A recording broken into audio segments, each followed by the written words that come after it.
Hey guys, welcome to Green Bean Fiction. So in today's video we are gonna see what if Deku had a Bizzare Quirk and had Harem, Part 2. Before starting, make sure to hit that like button and subscribe if you are interested in MHA fanfictions. This story is Izuku's Bizzare Quirk by Leon Kennedy 2000. Now without wasting any more time, let's dive in. The examinations were approaching 1A students. Mina was silently crying over her not studying while Bakugo claimed that it's her own fault. Momo offered to help her fellow classmates prepare for the theoretical part at her home, to which most people agreed. They spent the next few days at her mansion preparing. At last, the written tests were over, and teens were gathering near a battle center to receive instructions on their practical exam. They were greeted by the entire faculty of UA. "Hello, students," Nezu greeted his audience. "For practical part of the examination, you will be divided into pairs and forced to face off against one of the teachers. You must either arrest the teacher or let at least one you leave through a specialized door. To make this a bit fairer, each teacher will be weighed down by heavy restraints." "Sir, will Eraserhead expel us if we fail?" Mina was wondering. "No, but you will be prohibited from going to Island in the forest training camp." "That's a bummer. Today's tests were designed with your strengths and weaknesses in mind. You must cooperate perfectly to come out on top," Midnight cracked her whip. "Indeed. Here are the matchups," All Might proudly pointed a hologram. 1 week ago. "I should be the one facing Midoriya and Todoroki. No other teacher can effectively counter them, especially since Erasure does not disable vampirism," Yagi claimed to the rest of the teachers. "Makes sense.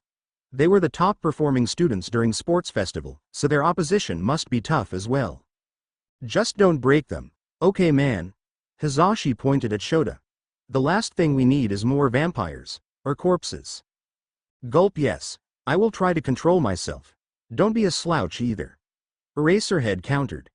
"Your task is to push them to their limits, not give them false sense of invulnerability. There's no pleasing everyone, huh? Present.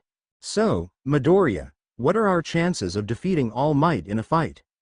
"Call me Izuku. As for your question, I'd say 20%, 25% if I had Killer Queen." "You're overestimating the old man, kiddo." "No, you are underestimating him, Dio-san. If KQ has better chances, why not use it? Because then I would be pigeonholed into fighting, since Kitty doesn't provide utility for movement. And because I don't want to reduce his time limit further. I think you give our teacher too much credit.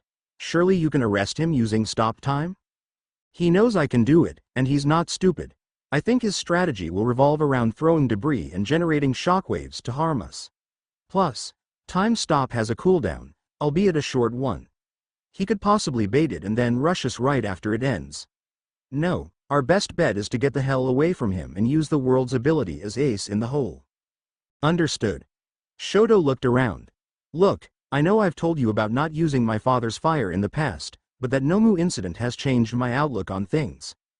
If All Might can surpass even those creatures, I cannot afford to hold back against him. So, if we get desperate, I will try to burn him."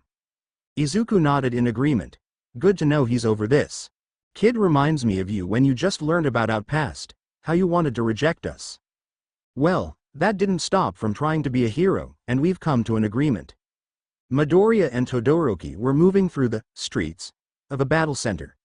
Dual Hair was creating ice to slide on and Greenhead was getting thrown by TW constantly. It was only a matter of time before they heard ground shaking. All Might was standing on top of a building with his iconic pose. "You must fear, for I am here. Run." Both teens kept moving. All Might was pursuing them from the rooftops. Suddenly, he jumped down from a building and towards the students. Texas smash. He punched the ground, causing rubble to fly out in all directions. It was even flying through the ice structures made by heterochromatic teen. Izuku got piggybacked by Shoto so that his quirk could act as a repellent. Muda. It punched away a giant piece of concrete.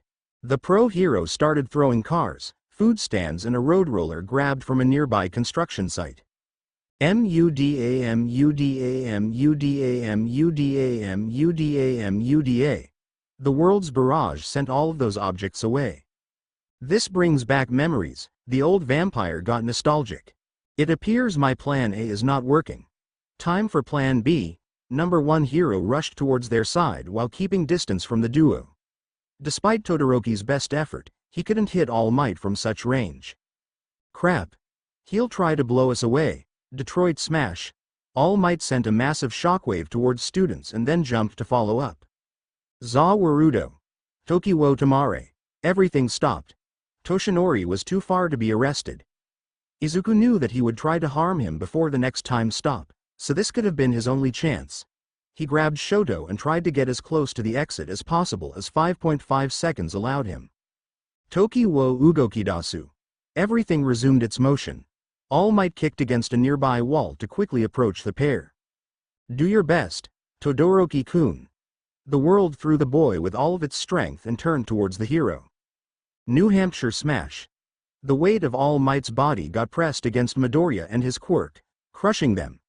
They flew through a window and crashed into a random shop. Izuku ended up losing his ankle against sharp glass. All Might swiftly left the shop to chase young Todoroki. Izuku got the blood vial from his pocket. Thank God for super regeneration. You are welcome. Dio let out a sarcastic laughter. Now I just need to crawl and get my foot within 10-meter range. Shoto didn't have the most comfortable landing, but he was still able to move. The exit was so close, and yet he could hear All Might approaching him from behind, getting closer by the second. You will fail, hero. He charged at the boy. I don't think so, All Might. The dual-haired teen let out a flaming burst, blinding the number 1 hero for a moment. This temporary confusion let Shoto barely dodge the giant's leap and get through the exit. He immediately fell down and started panting from tiredness. Congratulations on escaping. Nezu's voice came out of the speakers on the gate. I believe that my proficiency in ranged combat and my acute senses make me a suitable challenge to Ashido and Hagakure. Anyone got objections? Masaki Mizushima was doing his best southern US accent impression. Don't you think guns are overkill against them? They don't wear armor. Midnight was concerned about students' health. I hit what I'm aiming at, and I won't be aiming at their vitals. Besides, it's their own fault they have very little protection. If USJ Attack and Sports Festival couldn't give them ideas to improve their suits, I don't know what can. Please, don't aim for their faces either. They're too pretty for scars. Nomori knew how important beauty is to female heroes. Don't worry, Midnight. Medical bots and Recovery Girl will be on standby to treat any injuries, Nezu reassured his colleague. Snipe was guarding the only exit from the building. He was keeping Mina at bay by shooting near the column she was hiding behind and throwing sticks of dynamite. The dust placed near the door would ensure he could notice Invisible Girl's footprints. Sensei. The alien girl shouted from behind cover. You suck? Your obsession with cowboys is cringe. Are you trying to make me lose composure? Nice try, little lady. The hero opened up his 6-shooter to load more bullets. You think you are being cool, but in reality people see you as pathetic Westaboo. It's like you couldn't grow past watching children's cartoons. Hey, I'm not a Westaboo. The cowboy sounded offended, and I don't watch children's cartoons anymore. Liar, liar, pants on fire. At least our homeroom teacher can fight like a man. I bet you'd fumble if someone got too close you. Pinky laughed as loud as she could. Little lady, I must say that I will not feel bad about putting some lead into you, if only to shut you up. Pro Hero looked at the exit and saw no footprints. He decided to move forward and smoke Mina out of cover. As soon as he took a dynamite stick with his dominant hand, he heard a clicking sound on his side. An invisible handcuff was placed on his other hand. Congratulations on arrest. Principal announced the end of the test. Sorry for being mean, Sensei. Mina came from behind the pillar with a guilty look on her face. We just couldn't think of a better way to distract you. Yeah, we don't think you are cringe. We like cowboys too. You can lasso me anytime. Hagakure gave Snipe the most uncomfortable hug in his life. Mina could barely contain her giggles. Appreciate the honesty, partner, but you are invading my personal space right now. He gently but determinedly pushed the girl away. Tell me if you change your mind. A floating glove blew a kiss to embarrass the hero even further. Tokiyami's dark shadow allows him to fight and observe opponents from afar. Its downsides are that it is weaker under bright light and he isn't used to fighting up close. Let's pair him with Ochako Uraraka. Her quirk gives her some vertical mobility and lets her incapacitate opponents in close quarters. She'll have to cover for Tokiyami's weakness with her own strength if they want to succeed. Ectoplasm concluded his decision on the pair. The students were surrounded by a platoon of ectoplasm clones almost immediately after a round started. Thankfully, they did have a way out. Brunette got grabbed by the bird boy and put him into no gravity state. They flew upwards and Dark Shadow pulled them onto the upper floor. More clones emerged from thin air. DS took out the furthest three, while Uraraka used Gunhead's moves to avoid the attacks of the closest two and quickly tapped them. There were still 7 clones approaching. The duo had to retreat to a higher floor yet again. They ran through a narrow corridor with half a dozen ectoplasms and methodically cleared the way out from 2 sides. The presumably original pro-hero was standing near the exit door. "Congratulations, students, you've managed to get past my army of clones. However, your triumph is short-lived, as now you will face my most powerful ability." A giant clone appeared to and tried to bite the students. Ochako activated her quirk on herself and her teammate to jump away. There was only one problem. She was unable to move. All of her muscles felt as if they were paralyzed. She couldn't even moor her eyes. Deku-kun told me that my quirk can interfere with time stop. He must have stopped time now. Maybe if I try really hard I could at least move out of the giant's way. After considerable effort, she managed to barely push herself forward.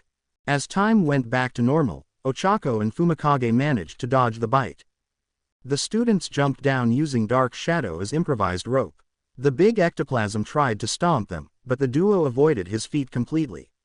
They were now between 2 versions of the hero. Uraraka grabbed her partner, made him weightless and threw him as far as she could. Ectoplasm's attempt at intercepting the flying bird was stopped by the sentient quirk. Brunette released zero gravity and the boy landed right outside the exit, finishing the assignment the very next moment. Principal announced the end of their exam. Yaoyorozu and Bakugo are both excellent students, and both are emitter types. I would be a fitting opponent to them. Additionally, they have better chances against a vampire than most other students. Bakugo grew up with part vampire, so he must have a solid understanding of my physical abilities. Yaoyorozu, on the other hand, can create UV equipment in addition to what she requested from the support course. They can defeat me as long as they cooperate. Shota explained his reasoning. They'd have a tough time accepting who's the leader. Both would naturally want to be in charge. That is up to them to figure out. I need to be in charge, nerd. Katsuki pointed at himself. When was the last time you were in charge of anyone? Momo put her hands on her hips. I was the head during cavalry round back then. Yeah, I totally believe you. She rolled her eyes. Don't think I am too stupid of sarcasm. Is God punishing me for scaring Kyoka and Mizo? Yaoyorozu asked herself. Look, we won't get anywhere like this. We need a fair and quick way to determine who'll be leading. How exactly? I'm not a nerd like you and I doubt you'd agree to arm wrestling. Let's flip a coin. Fate is unbiased, so we both get a fair chance. Grunt fine. Do you have spare change? Of course. Here's a coin. She opened a zipper and picked a freshly made circle. Heads, you are in charge. Tails, I'm in charge. No flipping after catching and only one throw, okay? Okay. Momo threw a coin and it landed on tails. Hee, it appears fate favors me. Fuck. And mother told me that biased coins will never come in handy. 2 students were running across the streets towards the exit gate. Momo made Matryoshka dolls and Katsuki created tiny sparks to see if their quirks are still working. Both were wielding advanced UV blasters and wearing gas masks. Eraserhead jumped at them from above, disabling their abilities and using his scarf to grab the blasters and toss them away. Both teens whipped out knives to cut through the capture tape.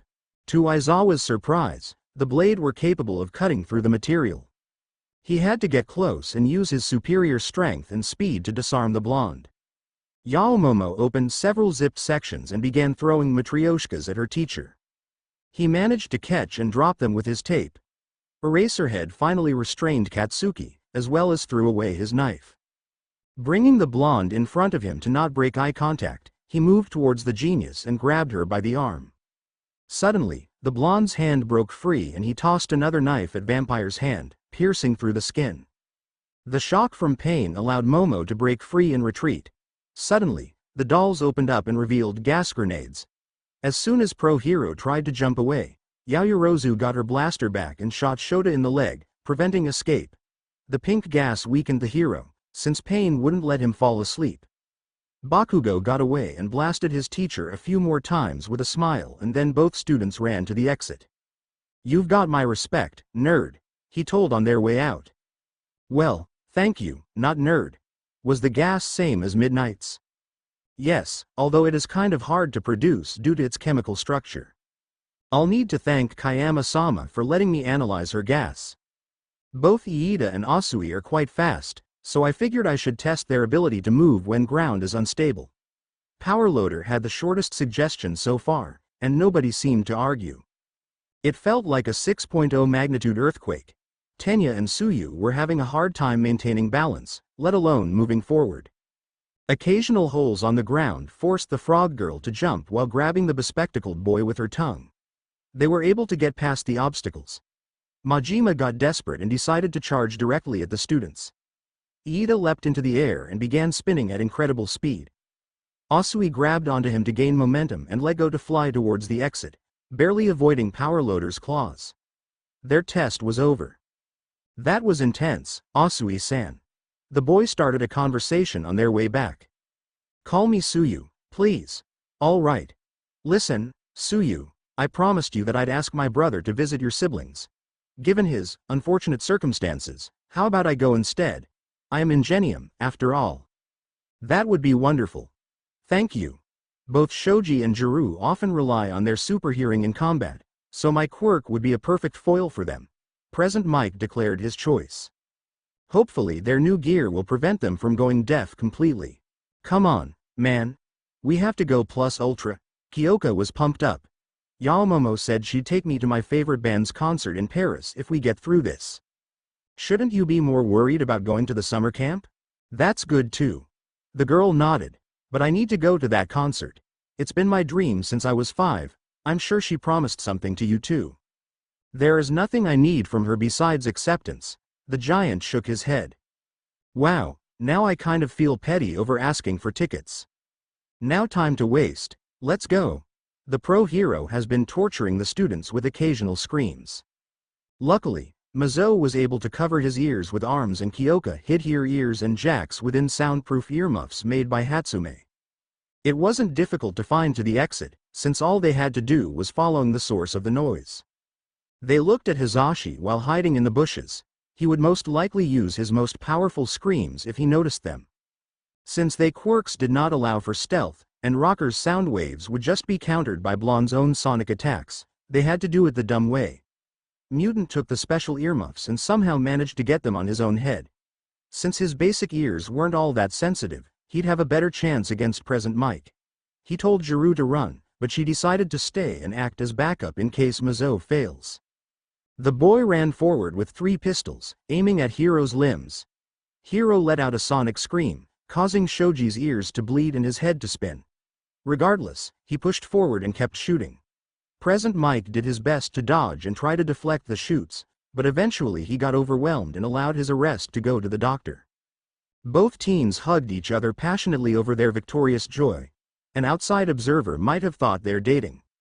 "I feel bad over not doing anything, man," Purple Hair confessed. "At least you won't feel bad over not going to France." The gray hair patted her on the head. "It's a shame I didn't get any worthwhile matchups in 1A. Nomori was complaining to the staff. "Take Mineta and some other boy. You'll have a field day, I assure you," Vlad King responded. "Thank you kindly." Heroine let out a sadistic laughter. It's been years since Endeavor was in Nezu's office. The two of them went completely separate ways after Enji graduated and became a pro hero. Even Shoto's recommendation was done via a signed and stamped letter. Todoroki always respected the rat's intelligence and resourcefulness, and Principal respected the flame hero's productiveness, but they were never more than acquaintances. Thus, number 2 hero didn't know what to expect when he was summoned by Principal directly. The rat was sitting in his chair and drinking tea. There was already a cup for the visitor. "Hello, Endeavor. Hello, Nezu. I won't beat around the bush. It's come to my attention that you've been abusing your youngest son Shoto, as well as causing your wife Rei to have an emotional breakdown. I won't insult your intelligence by feigning innocence, so I'll just tell you to keep your nose out of my business. The hero's flaming hair became more pronounced. Careful, you might trigger a fire alarm. As for young Todoroki, his well-being is my business as well. I'm his principal after all, not to mention the smartest being in this country. Or perhaps the most overconfident, Enji thought to himself. Honestly, I want to get rid of you permanently, but that would be its can of worms. You are too useful as a hero, so I need you to keep doing your job. Instead, I will ruin your reputation if you do not comply with my terms. You might have a fanbase and backing of HPCS, but I have many U alumni on my side, including All Might and Best Jeanist. The number 2 hero was furious, but he knew that Nezu might enough power and connections to pull this off. What do you want? I want you to stop treating Shoto like a tool and others like extras in your story. Get your wife out of the asylum and treat her with respect. Hound Dog will be conducting counseling sessions with young Todoroki every week, so we will know whether or not if you are complying. We better not have this conversation again. The rat poured himself more tea. Fine. Farewell. Elder Todoroki left the office. It doesn't matter, Shoto has already used his flames in Hosu, so it's only a matter of time before he accepts his destiny. The hero smirked. Shoto Todoroki's life took a sudden turn for the better. His mother was back home, his father wasn't nearly as strict and his newfound friends were about to visit him. He didn't know what kind of deity caused this miracle, but he was grateful for it nonetheless. Perhaps there was a place for justice in this world. Izuku and Katsuki arrived at the evening. They were met by Shoto's sister, Fuyumi. She was thrilled that her little brother finally managed to make real friends. They made their way into the living room to greet Natsuo. Unfortunately, he stormed off as soon as Enji returned, much to Fuyumi's regret. The 4 of them sat at the table to eat. By the way, I heard that your mother has been released, Shoto. Why isn't she with us? She isn't quite comfortable with strangers, so you won't see her today. I should take this talk into a different direction, Fuyumi thought. So, you two are Shoto's friends, right? She wondered. Yes. No, Izuku stared at Katsuki in disbelief. I'm here because Two-Face promised free food. You a real charmer, Kachan. Do not call Shoto that. Pro-hero was frustrated. It's fine, father. Dual-haired boy turned towards the blonde. Hopefully, you will be my friend someday. He went back to eating cold soba. Let's change the topic. Greenhead took charge of the conversation. How about I tell you how we passed our test against All Might? Yeah, let's hear it. Boy piqued Endeavor's interest. Oh my god. The woman was impressed and concerned.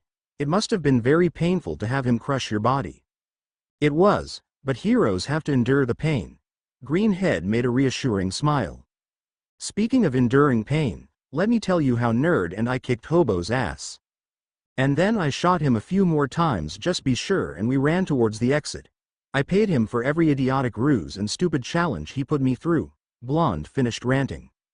You are very passionate, Bakugo. The girl was slightly confused. Damn right I am. Sometimes I wish I became a pro-hero.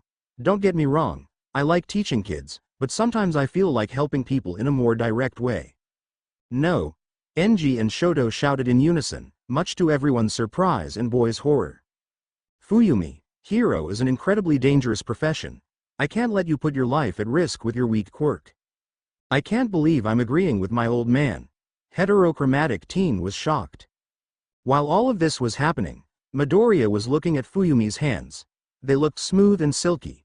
He was hoping that he wasn't too obvious. Would Shoto be mad if he asked to touch them a bit? Izuku tried talking to distract himself. Sir, did anything interesting happen in Hosu? I heard you and your sidekicks killed all the Nomus.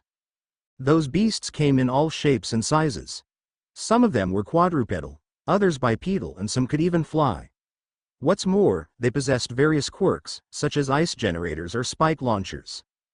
Did anyone have super regeneration? Not to my knowledge. I guess USJ specimen was one of a kind. Did anyone show signs of heat resistance? No. Do you have any idea who's behind this? Sadly, that is also a no. Understood. Thank you for your time, sir. The pro hero volunteered to take the guests back home in his car. He wanted to talk to them in private. I saw your performance at the sports festival. While your quirks are impressive, you will not be able to keep up with my Shoto. Once he masters his fireside, he'll surpass even All Might. Here we go again. Izuku rolled his eyes. Endeavor, Katsuki exclaimed.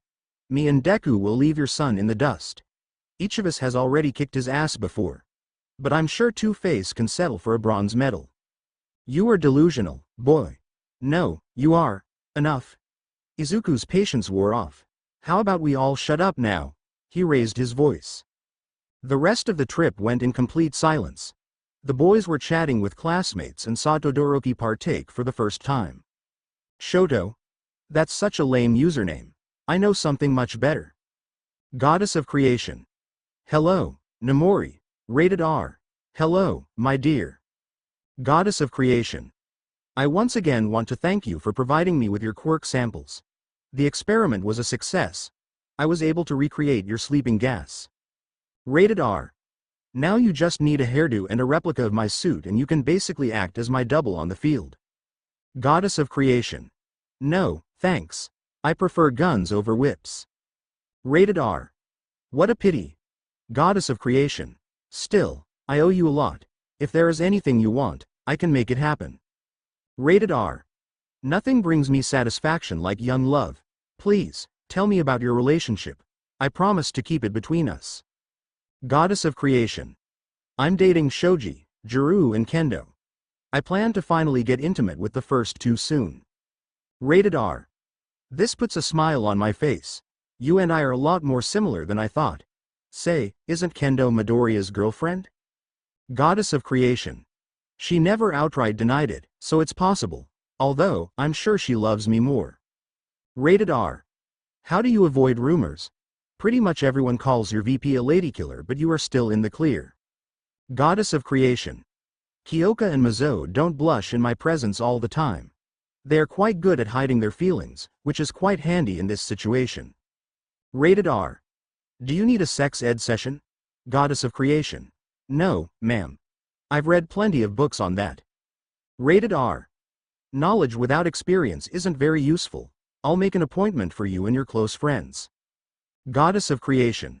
All right. Bye. In an attempt to familiarize Momo with how regular people hang out, Itsuka invited her and Izuku to play board games. The genius brought Mizo and Kyoka as her plus ones, but Izuku was too busy to come. Kendo's parents weren't home yet, so they could play uninterrupted. Time was 1600.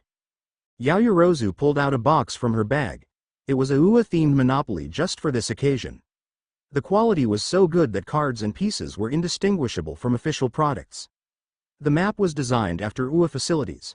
Mr. Monopoly was replaced with Miss Yaomomo and figures were represented by hero classes quirks.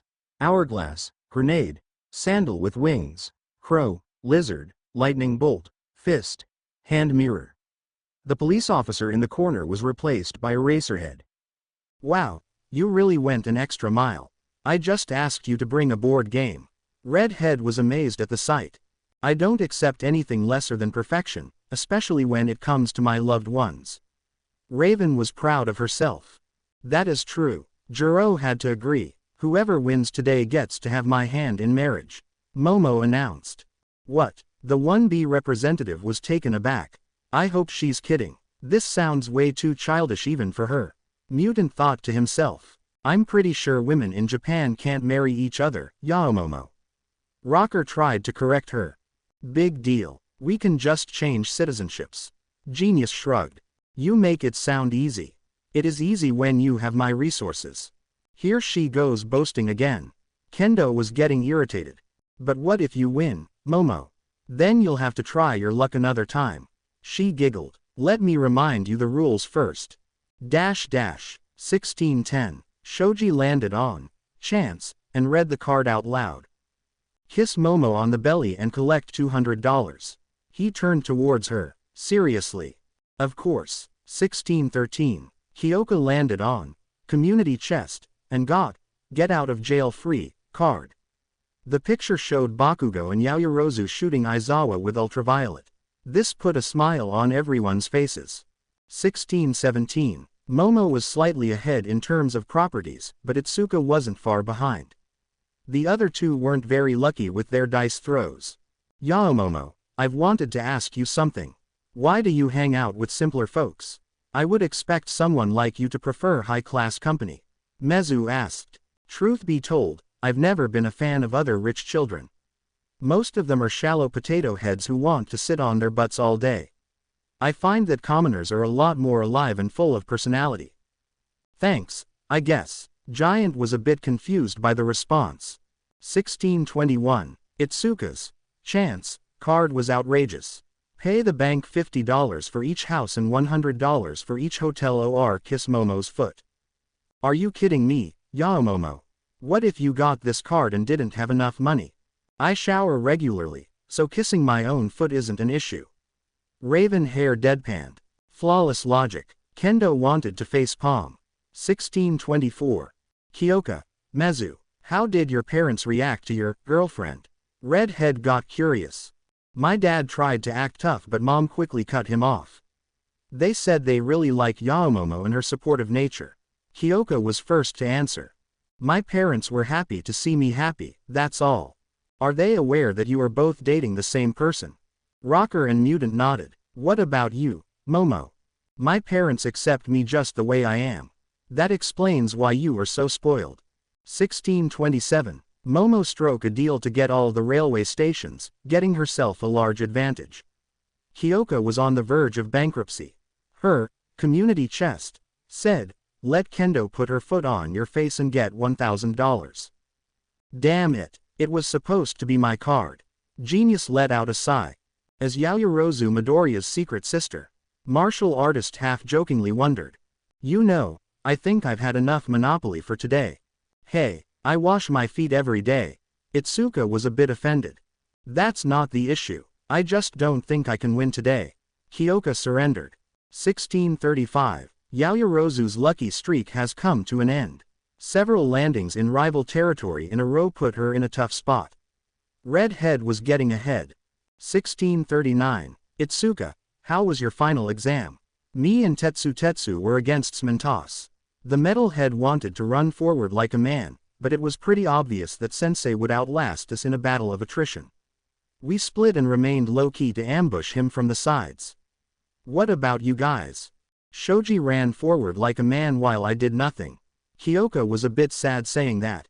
To be fair, we only had one pair of soundproof earmuffs because I usually don't need them. Mezu tried to reason.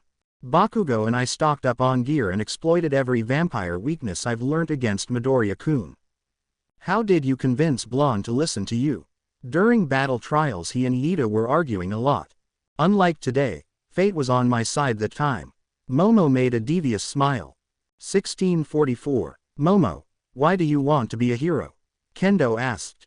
I believe my quirk and my intelligence will be invaluable assets in the field. But you could just donate items or money to charities if you want to help. I don't want to sit still, Itsuka.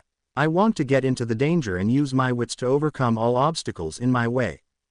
That actually sounds impressive. 1649. Ravenhair's black streak caused her to go bankrupt.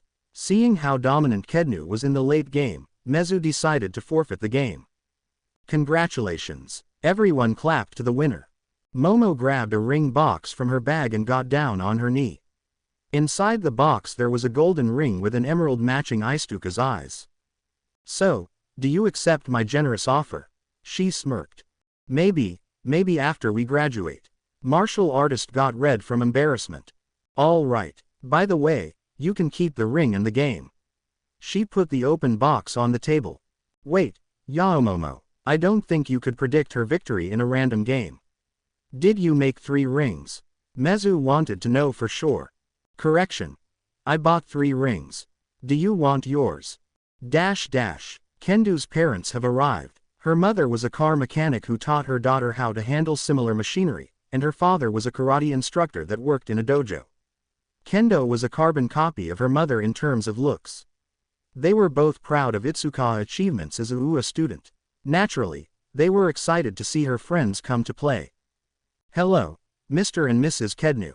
The guests bowed down in response. Hello, children. Itsuka. Her mother sounded pleased. You didn't tell me that your friend would be the third place from sports festival. Momo Yaoyorozu. Right. Right, and we are more than friends. Genius hugged the reed head and looked at the ring box. Oh my, is that an engagement ring? Father's jaw dropped. I guess you are being pretty serious. I thought you were dating that Midoriya kid. Mother was confused. It's complicated, Mom. Red head was red like a chili pepper. Well, in any case, we happy for you. Just make sure your partner knows how to protect themselves, okay? Trainer patted her on the head. I could spare some time to teach karate. Okay, Dad. As for you, young lady.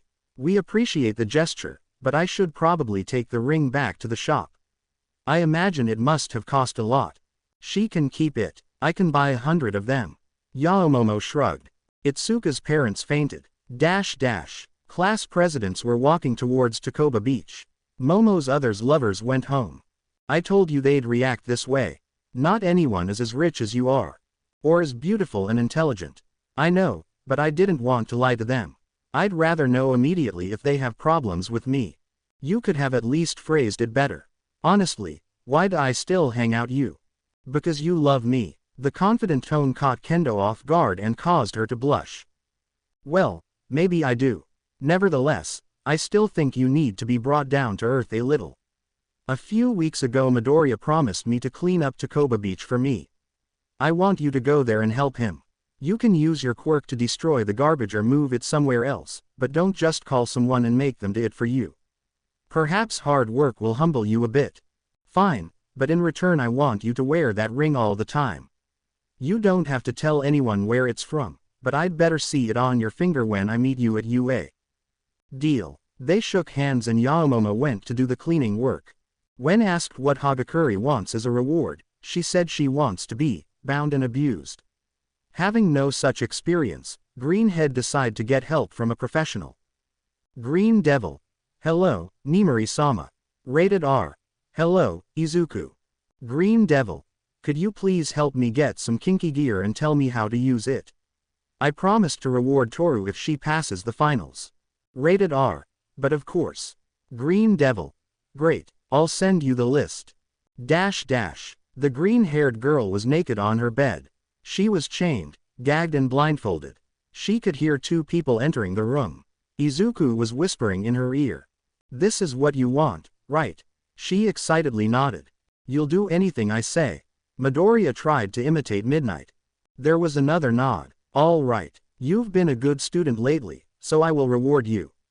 Say, have you ever kissed someone before?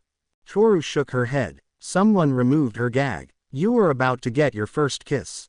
Get your lips into position. His lips and tongue were soft, but his saliva tasted weird. It stung in her mouth.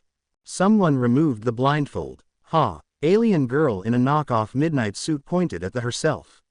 You thought your first kiss would be Izuku, but it was I, Mina. What? You didn't think you could one-up me, did you? Ashido cracked her whip. Sorry, I just thought it'd funny. Izuku was laughing. Anyway, I promised to spend some time with Tokiyami and Dark Shadow today, so I'll be leaving you too. Wait, Izuku, what about me? The visible girl pleaded. You were getting bound and abused, just like you asked. I trust that Mina is much better at it than me.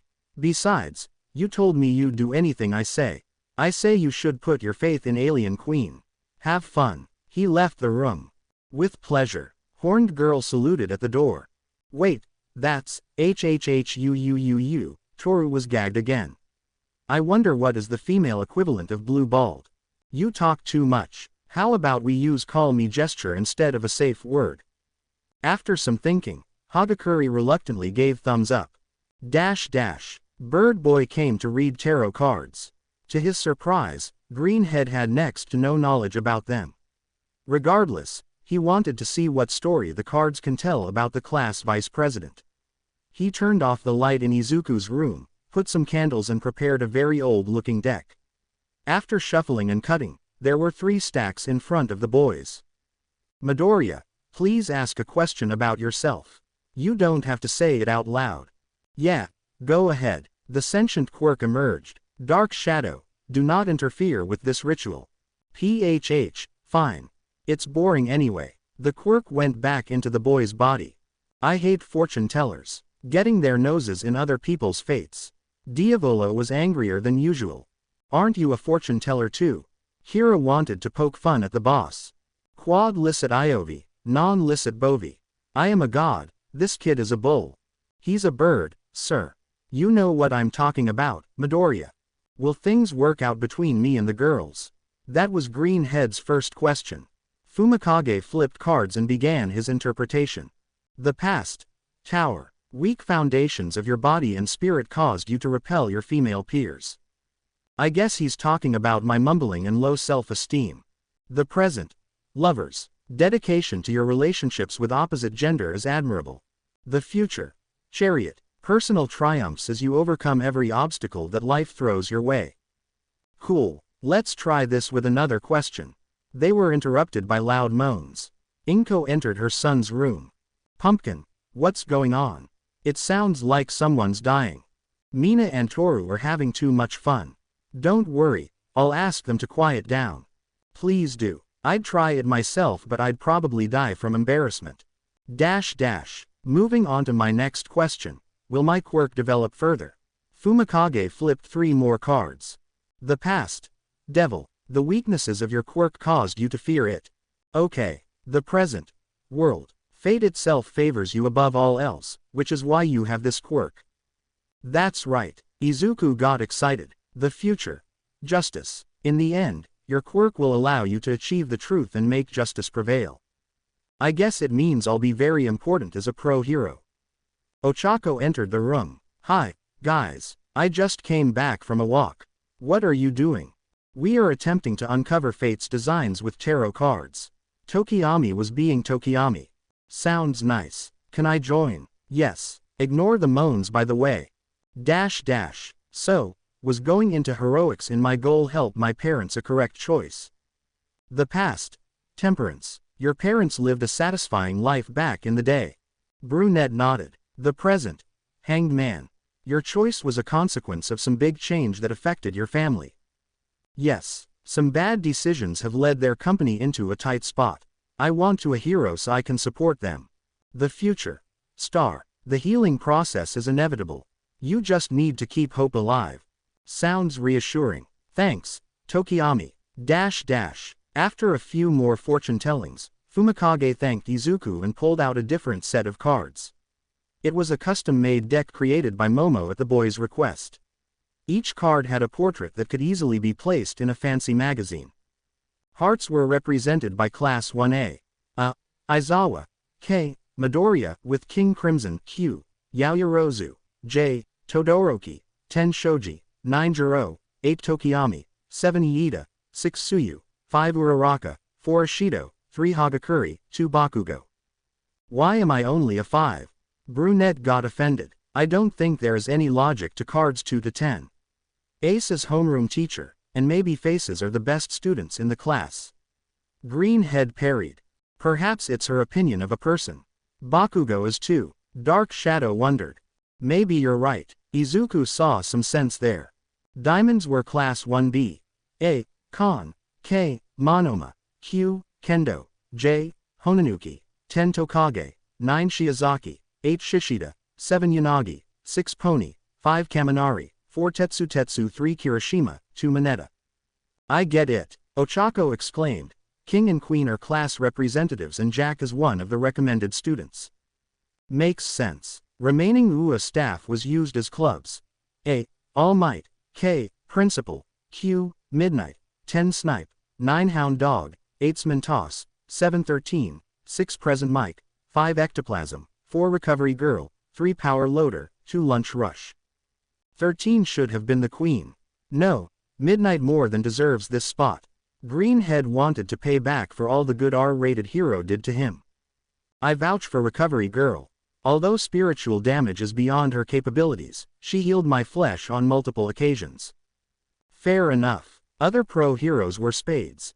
A. Endeavor. K. Best Genist. Q. Yukio. J. Hawks. 10 Edgeshot. 9 Wash. 8 Kamui Woods. 7 Fat Gum. 6 Maruko. 5 Gang Orca. 4 Wild Pussycats. 3 Yoroi Musha. 2 Uabami. Don't show this deck to Shoto or he'll incinerate it, Izuku warned. Why? He's on bad terms with his father. Understood. Why didn't Yaomomo make a tarot deck for you, Fumi? Ochako was curious. This deck comes from my grandparents. Replacing it would mean abandoning their fortune and wisdom that is imbued within the cards. Okay, we can play Texas Hold'em with Momo's deck. My mom is actually pretty good at shuffling with her quirk, so she can be the dealer. I don't have money to spare, sorry. It's alright, Ochako. We can play with arbitrary tokens. Can your quirk play too? Please. Dark Shadow did a prayer pose. Okay. Killer Queen. The cat appeared and hugged its sister. Good thing he doesn't have forms that can easily cheat in poker with their abilities. Fumikage thought to himself. Why did you tell him stands are sentient? Now you have to play this dumb charade. I mean, you guys are sentient, so I won't sound completely nuts if I talk to you out loud by accident. Besides, I feel kind of bad for Dark Shadow. Ochako ended up getting one good hand after another. The last round was all in against Killer Queen. Kitty had a straight but Brunette had 1 flush in her hands, so she won the game after a nail-biting showdown. She almost regretted not betting actual money. Toyokami thanked Midoriya for hospitality and left. The remaining teens went to check up on Toru. She had whip marks on her body and some traces of mild acid burns on her torso. Mina left several writings with a marker, ranging from cutie and nice body to Izuku's property and Nimari Kayama Jr. This is way too much for me. Space Girl immediately went out of the room. Midori, you are back, and just in time. I'm getting tired, so I'll head home, okay? Sure. Did you leave her hands intact? Of course, I made sure not secrete acid when I licked them. This was so fun. We should do it again. Yeah, Hagakure sounded exhausted. Oh, and just to be sure. Pinky grabbed Izuku and gave him a deep kiss. You've seen that, Toru. I've got his first kiss too. This didn't provoke a reaction like she was hoping.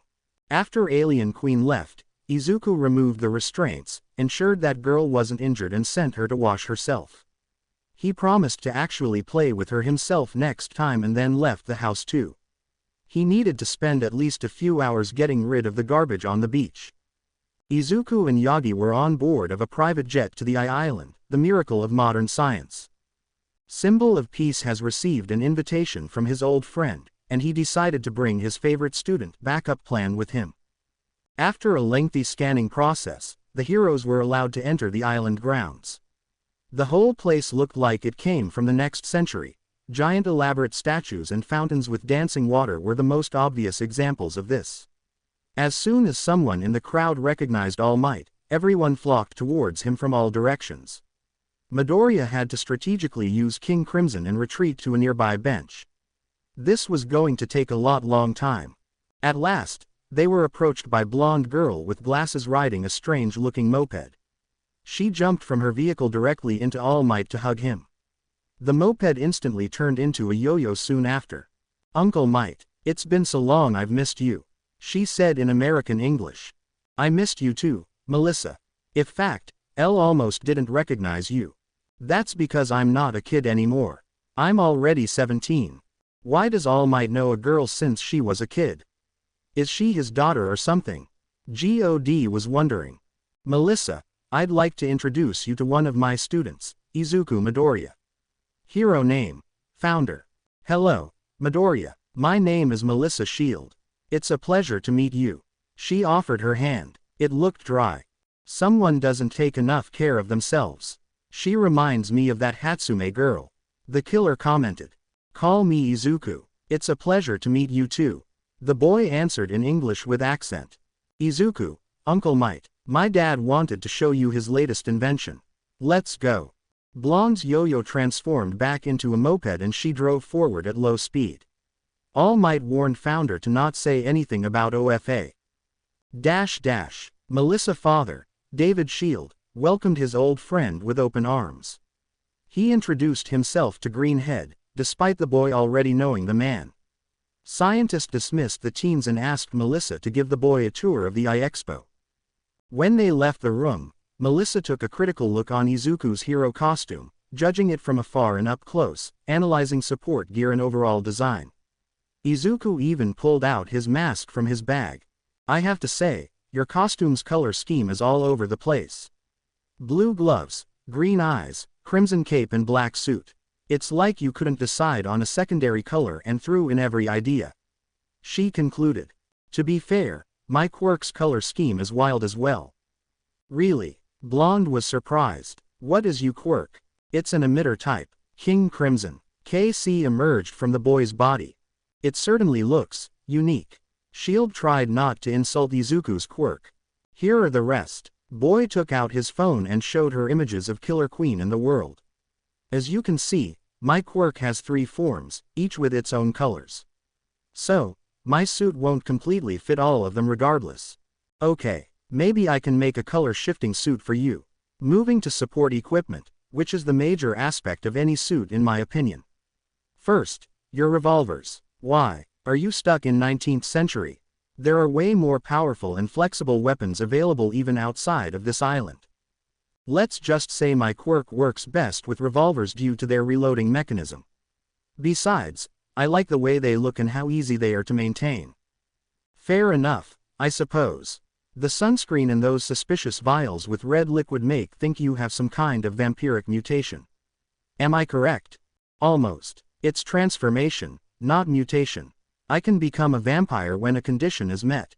So, I suppose my quirk is mixed between transformation and emitter. Does that condition include those pink pills? Yes, you pick things up fast. Thank you, she grinned. Now, where would like to go first? I want to meet up with my friends from school. 5 days ago. Here you go, Kachan. I'll give the other ticket to Mina. Midoriya handed over invitation ticket sent by Island. What the hell, are you not going? Bakugo said in surprised tone. All Might said he can pick me up instead. Fuck, why didn't he pick me up? Maybe because you swear a lot. Fuck you, Deku. He took the ticket and stormed off. 4 days ago. Temple of Creation. Goddess of Creation. Attention everyone. My father has procured 3 VIP tickets to the Expo on Island. Kyoka, since you've been to Paris recently, I'm taking Mezu and Itsuka this time. You can join us once the place becomes available to the public. Rockstar. All right. Handyman. Sure. Fist of Justice. Does this mean we'll need a visa? Goddess of Creation. Yes. I will help you. Izuku and Melissa approached an open pavilion where anyone could test their quirk in a speed challenge. There were 10 robots scattered on different levels of elevation, and challengers need to destroy all of them as fast as possible.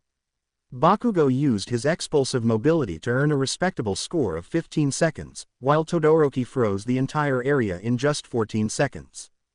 If every second matters, I need something that can help me cheat in more time. Excuse me, Melissa, I'm going to take a nap in that cafe. Wake me up in 15 minutes please. Yeah, the girl was too preoccupied with Katsuki trying to set a new high score. Greenhead went inside, sat at a table, swallowed a pill and put on his mask. The effects of sleeping agent kicked in almost instantly. That girl reminds a bit of Mei Hatsume. Diavolo told his host when he woke up in his bed. Except she's not insane. I got the same feeling, sir. Tell her that she needs to have better skincare. Hira mentioned before leaving Izuku's room. The boy rolled his eyes at this. Deku-kun, this is a cafe, not a hotel. Please order something or leave. A familiar voice pulled Greenhead back into the real world. Midoriya's eyes cleared. Uraraka and Mineta, what are you two doing here? There were job offerings for hero students across the world. We got really lucky. That's awesome. Now, would you please order something or leave? Short boy reminded him. Right, I'm leaving. Just put this cloak on my quirk. After saying hello to his classmates, Izuku and the diver got into position to start the time trial. The announcer declared his name, hero alias and started the clock. The world. Time will stop. Izuku had TW throw him at the top of the foe mountain to get a better view of the positions. 2 seconds have passed. Founder jumped down at the closest villain, which was smashed in 4 quick punches. He then flew to another one, pushing it from the cliff so it would fall on its own. 4 seconds have passed. The third robot obstructed by bushes, so it took a bit more to find. 6 seconds have passed. Time will move again. Robots 4 and 5 sent bullets towards Izuku, but they were quickly deflected by a punch barrage. This is useless, Muda. The world is the ultimate quirk, Midoriya proclaimed before throwing a large rock to intercept a rocket from the 6th robot. Another rock crushed the robot's body. Izuku jumped further down and saw 2 robots hiding in the river. They were about to fire missiles at him. Once more, the world. The teen avoided the frozen projectiles and closed the in to break the targets. The final 2 robots were on the riverbank, still aiming at where he was 3 seconds ago. You know, it is kind of strange that I'm counting seconds when there is no passage of time. It probably looks stupid on the outside. Good thing no one can see your stupidity because they are frozen. True. Wanting to finish this with a bang, Greenhead took a few rockets from the air and placed them right next to last robots. Still 1 second to spare. He didn't forget to strike a fabulous pose right as time resumed. 5 seconds. That's cutting down the previous best by almost 3 times. We've got a new champion on our hands, people. Let us congratulate him. The announcer raised Izuku's hand to everyone's cheers. Melissa was shocked at the spectacle. She knew that All Might's favorite student must have had a special quirk, but this was insane. His speed was beyond not just human perception, but even the most advanced technology, as even replay cameras could only show his movements during Robots 4, 5 and 6. She definitely had to get to the bottom of this. As Founder was handing off autographs to the crowd along with selfies, someone approached him. This person was a tall and muscular blonde woman whose suit sported US flag colors along with golden elements. She wanted him to sign a photo of himself posing. Oh my God, you are Star and Stripe, the #1 hero from USA. I am a big fan of you. Likewise, Founder, I'm quite a fan of you as well. She grinned. What? Why? I've read about you in a Shueisha article. They described you as a future hero with potential to outshine All Might. Given how much I admire that man, I wanted to see your ultimate quirk, as you put it, in action. Yeah, sorry. Izuku started mumbling. I just got carried away a little. It's fine, kid. Say, how about I treat you to a dinner somewhere private? I want to ask you a few things without other people listening. Sure. Zar Bomba. Where are you, Deku? I've left you for 5 minutes and you were gone. Green Devil. Sorry, Kachan. A pro-heroine invited me to a private dinner. Zar Bomba. This again. You should stop thinking with your dick and jumping at every woman you come across. Green Devil. That's not what you think, Kachan. Zar Bomba. You told me the same thing about gloves, round cheeks, horns and fist asterisk, and I know for a fact that first 2 live in your home. Not to mention the blushing in your presence entailing you. Don't think I'm unaware of your stress relief sessions in that love hotel either. Fame is getting in your head, man. Green Devil. Do I seriously hear that from Mr. Crush the Extras? Zar Bomba. I don't complain when you crush them. It's what people with strong quirks like me and you are destined to do. It's what we have to do to show villains we mean business. What you are doing is just thinking with your other head. Green Devil. Look, she's getting impatient. How about we talk about this later? Zar Bomba.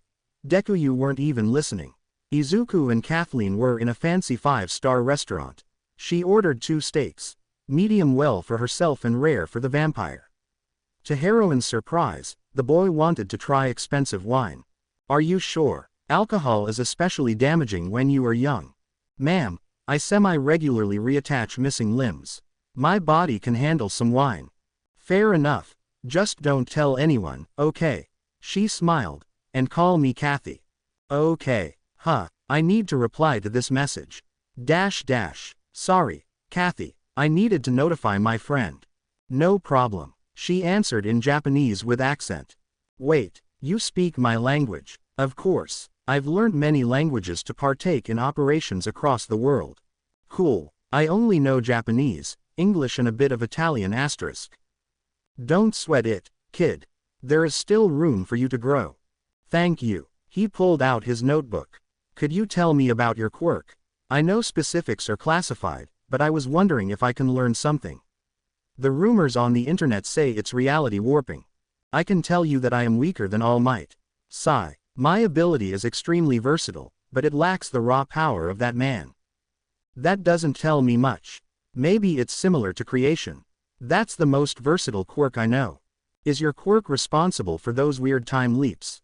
What's even the point of that question? Devil was confused. I'm curious how she'll answer. American laughed out loud and slammed her fist on the table. I get this question every week. No, sadly time is too abstract for me to affect. Whoever has that quirk must be on the same level as me, if not higher.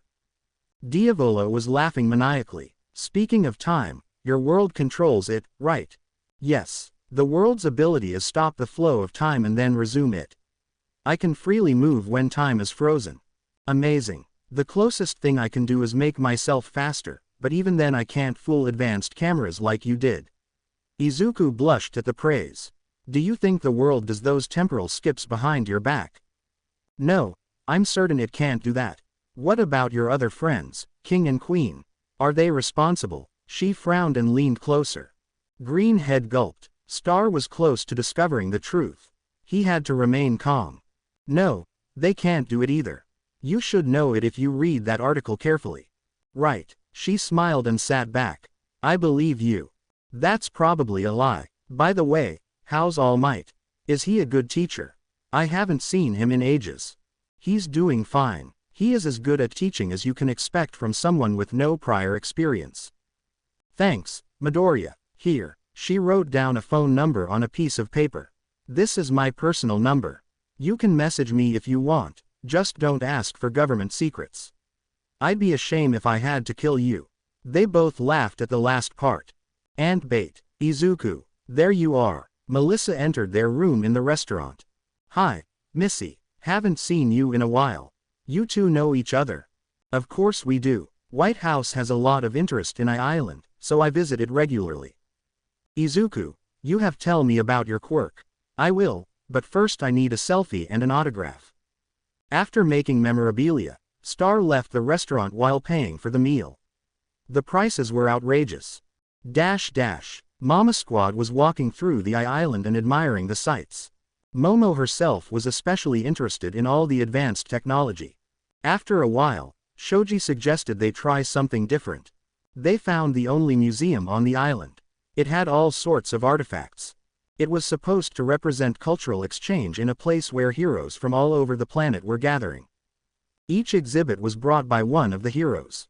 Yaoyuzu's attention locked onto a stone mask. It had a fangs on its lips and a bizarre star-shaped hole on its forehead. This hole would perfectly fit the red stone brought by Genius's grandmother from Italy.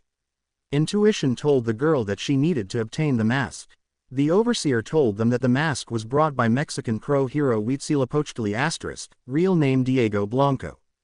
Whether or not they can take the mask is up to him. Diego was organizing an arm wrestling contest under the open sky. He was a man with size and build similar to All Might. He was wearing nothing except shorts and sandals, so everyone could admire his muscles. Hello, senor. The girl spoke in near-perfect Spanish. My name is Momo Yaoyorozu.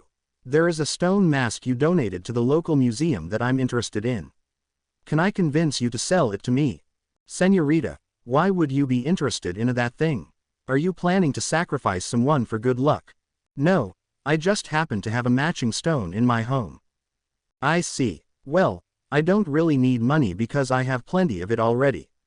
What I do want is a good arm wrestling match without support gear. Mano a mano, my quirk against yours. Beat me and I'll let you have the mask. I tried calling All Might and Star and Stripe, but they ignore me. Unfortunately, my quirk is all about creating support here.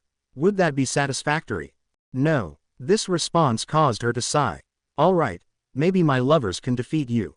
Shoji's multi-arm ability was against the rules, so he couldn't overwhelm the giant. Kendo put all of her strength into her big hand, and it was quite close, but she also failed. Damn, he is strong. Sorry, Yaomomo, it's alright. I have a plan B. Midoriya arrived 30 minutes later. He agreed to win the contest in exchange for a favor later. The world's arm began to crack from the pressure, much to its displeasure. When Diego almost won, Izuku stopped time to cheese the victory. Dios mío, what was that? Sun God asked in English. You were too slow. Greenhead laughed it off. By the way, what's you quirk? Solar battery. I become stronger and tougher the more of skin is exposed to sunlight.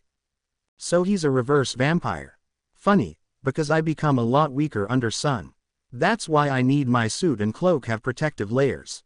The hero begrudgingly accepted defeat and went to the museum to give away the mask. Before leaving the building, he left an autograph in Greenhead's notebook.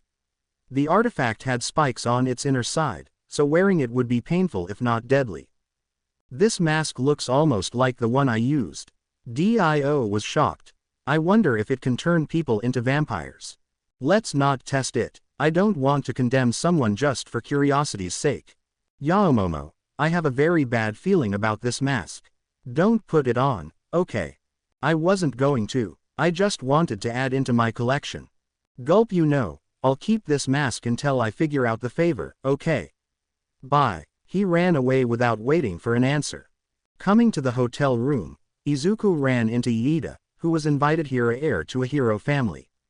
After exchanging greetings, he entered his room and hid the mask deep inside his bag. Why would she be so interested in this thing? Does she want to be a vampire? He wondered. Considering the benefits, I don't blame her. It is invigorating. Vampire gave his opinion. Well, that's a problem for another day. The boy put the bat under bed. Midori. Mina entered the room. I found you. There is a dance floor on 13th floor. Let's go. She dragged him by the arm. Midoriya spent the next day eyeing new technology of the Expo along with Melissa. The whole place made his city look like it was medieval. Shield led him to her lab in the academy. It was filled with awards and prototypes that would put a support course to shame. Wow, this is incredible. I bet your intelligence surpasses even Yaomomo's. Thanks. She blushed. Listen, I wanted to ask you something in private. Another girl for the collection.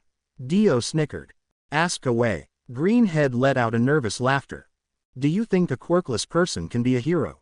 What? The boy was taken aback.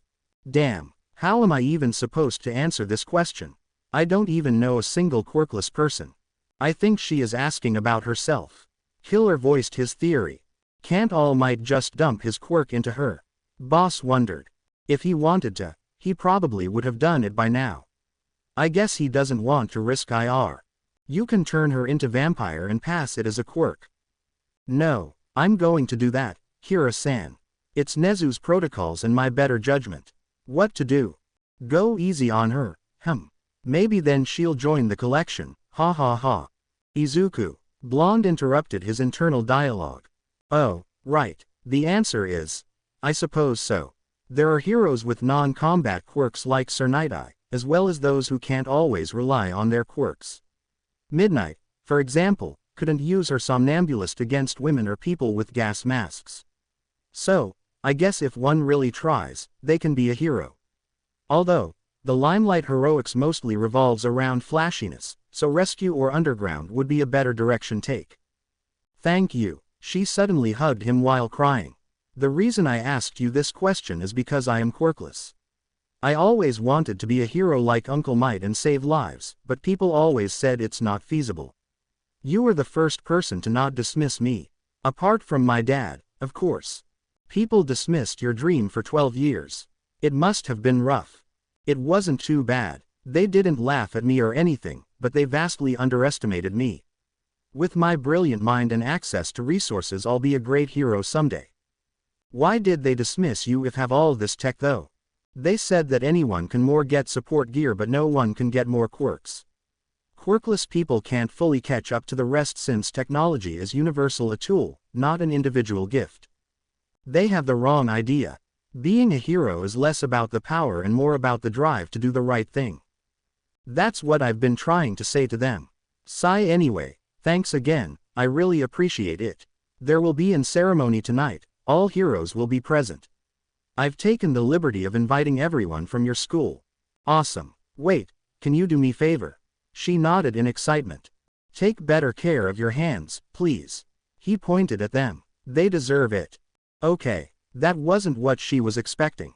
The two went to dress up into fancy suits for the occasion.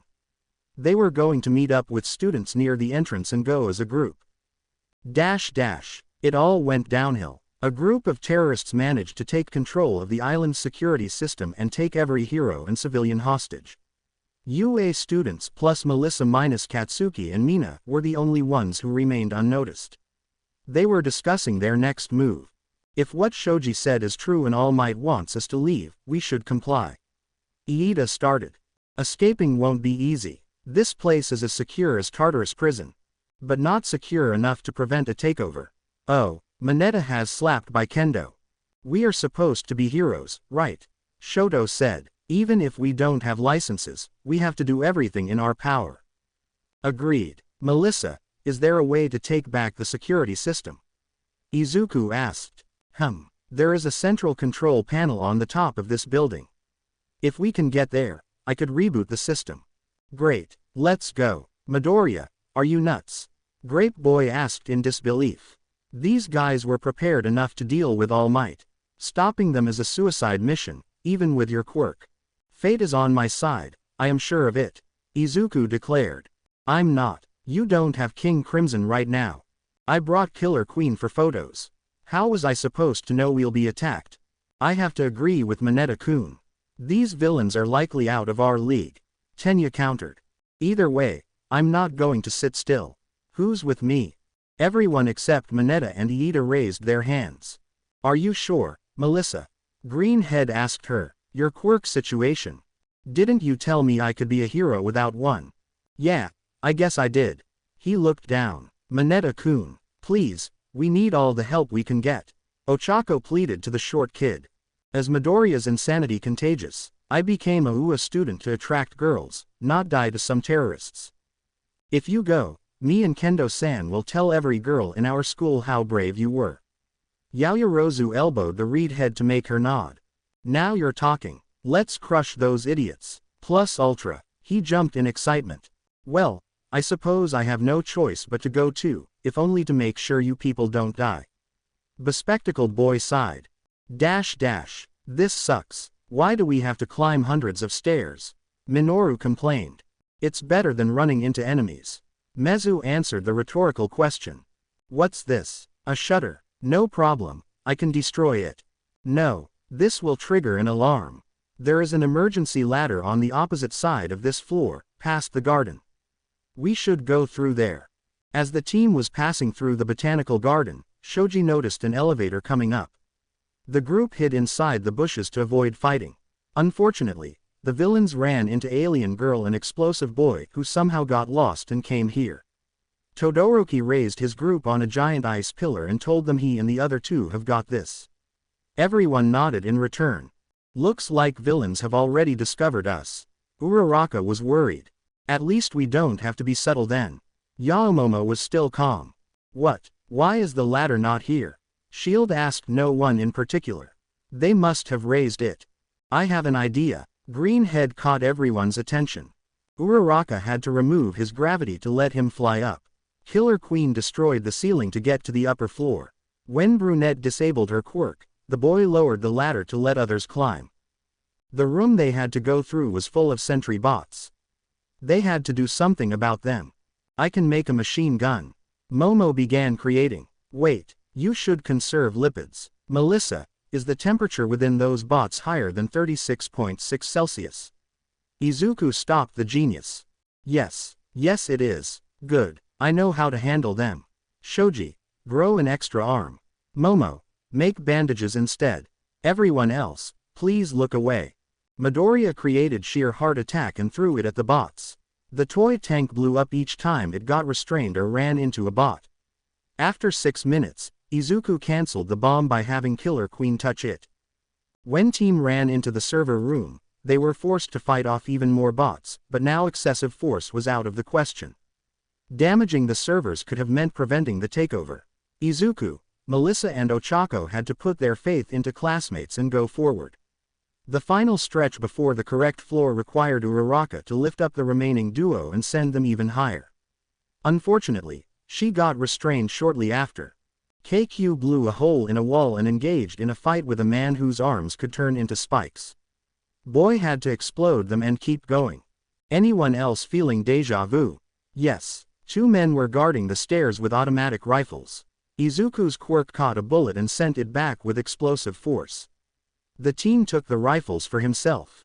On their way, they noticed David's shield inside a vault and decided to help him if he was in danger.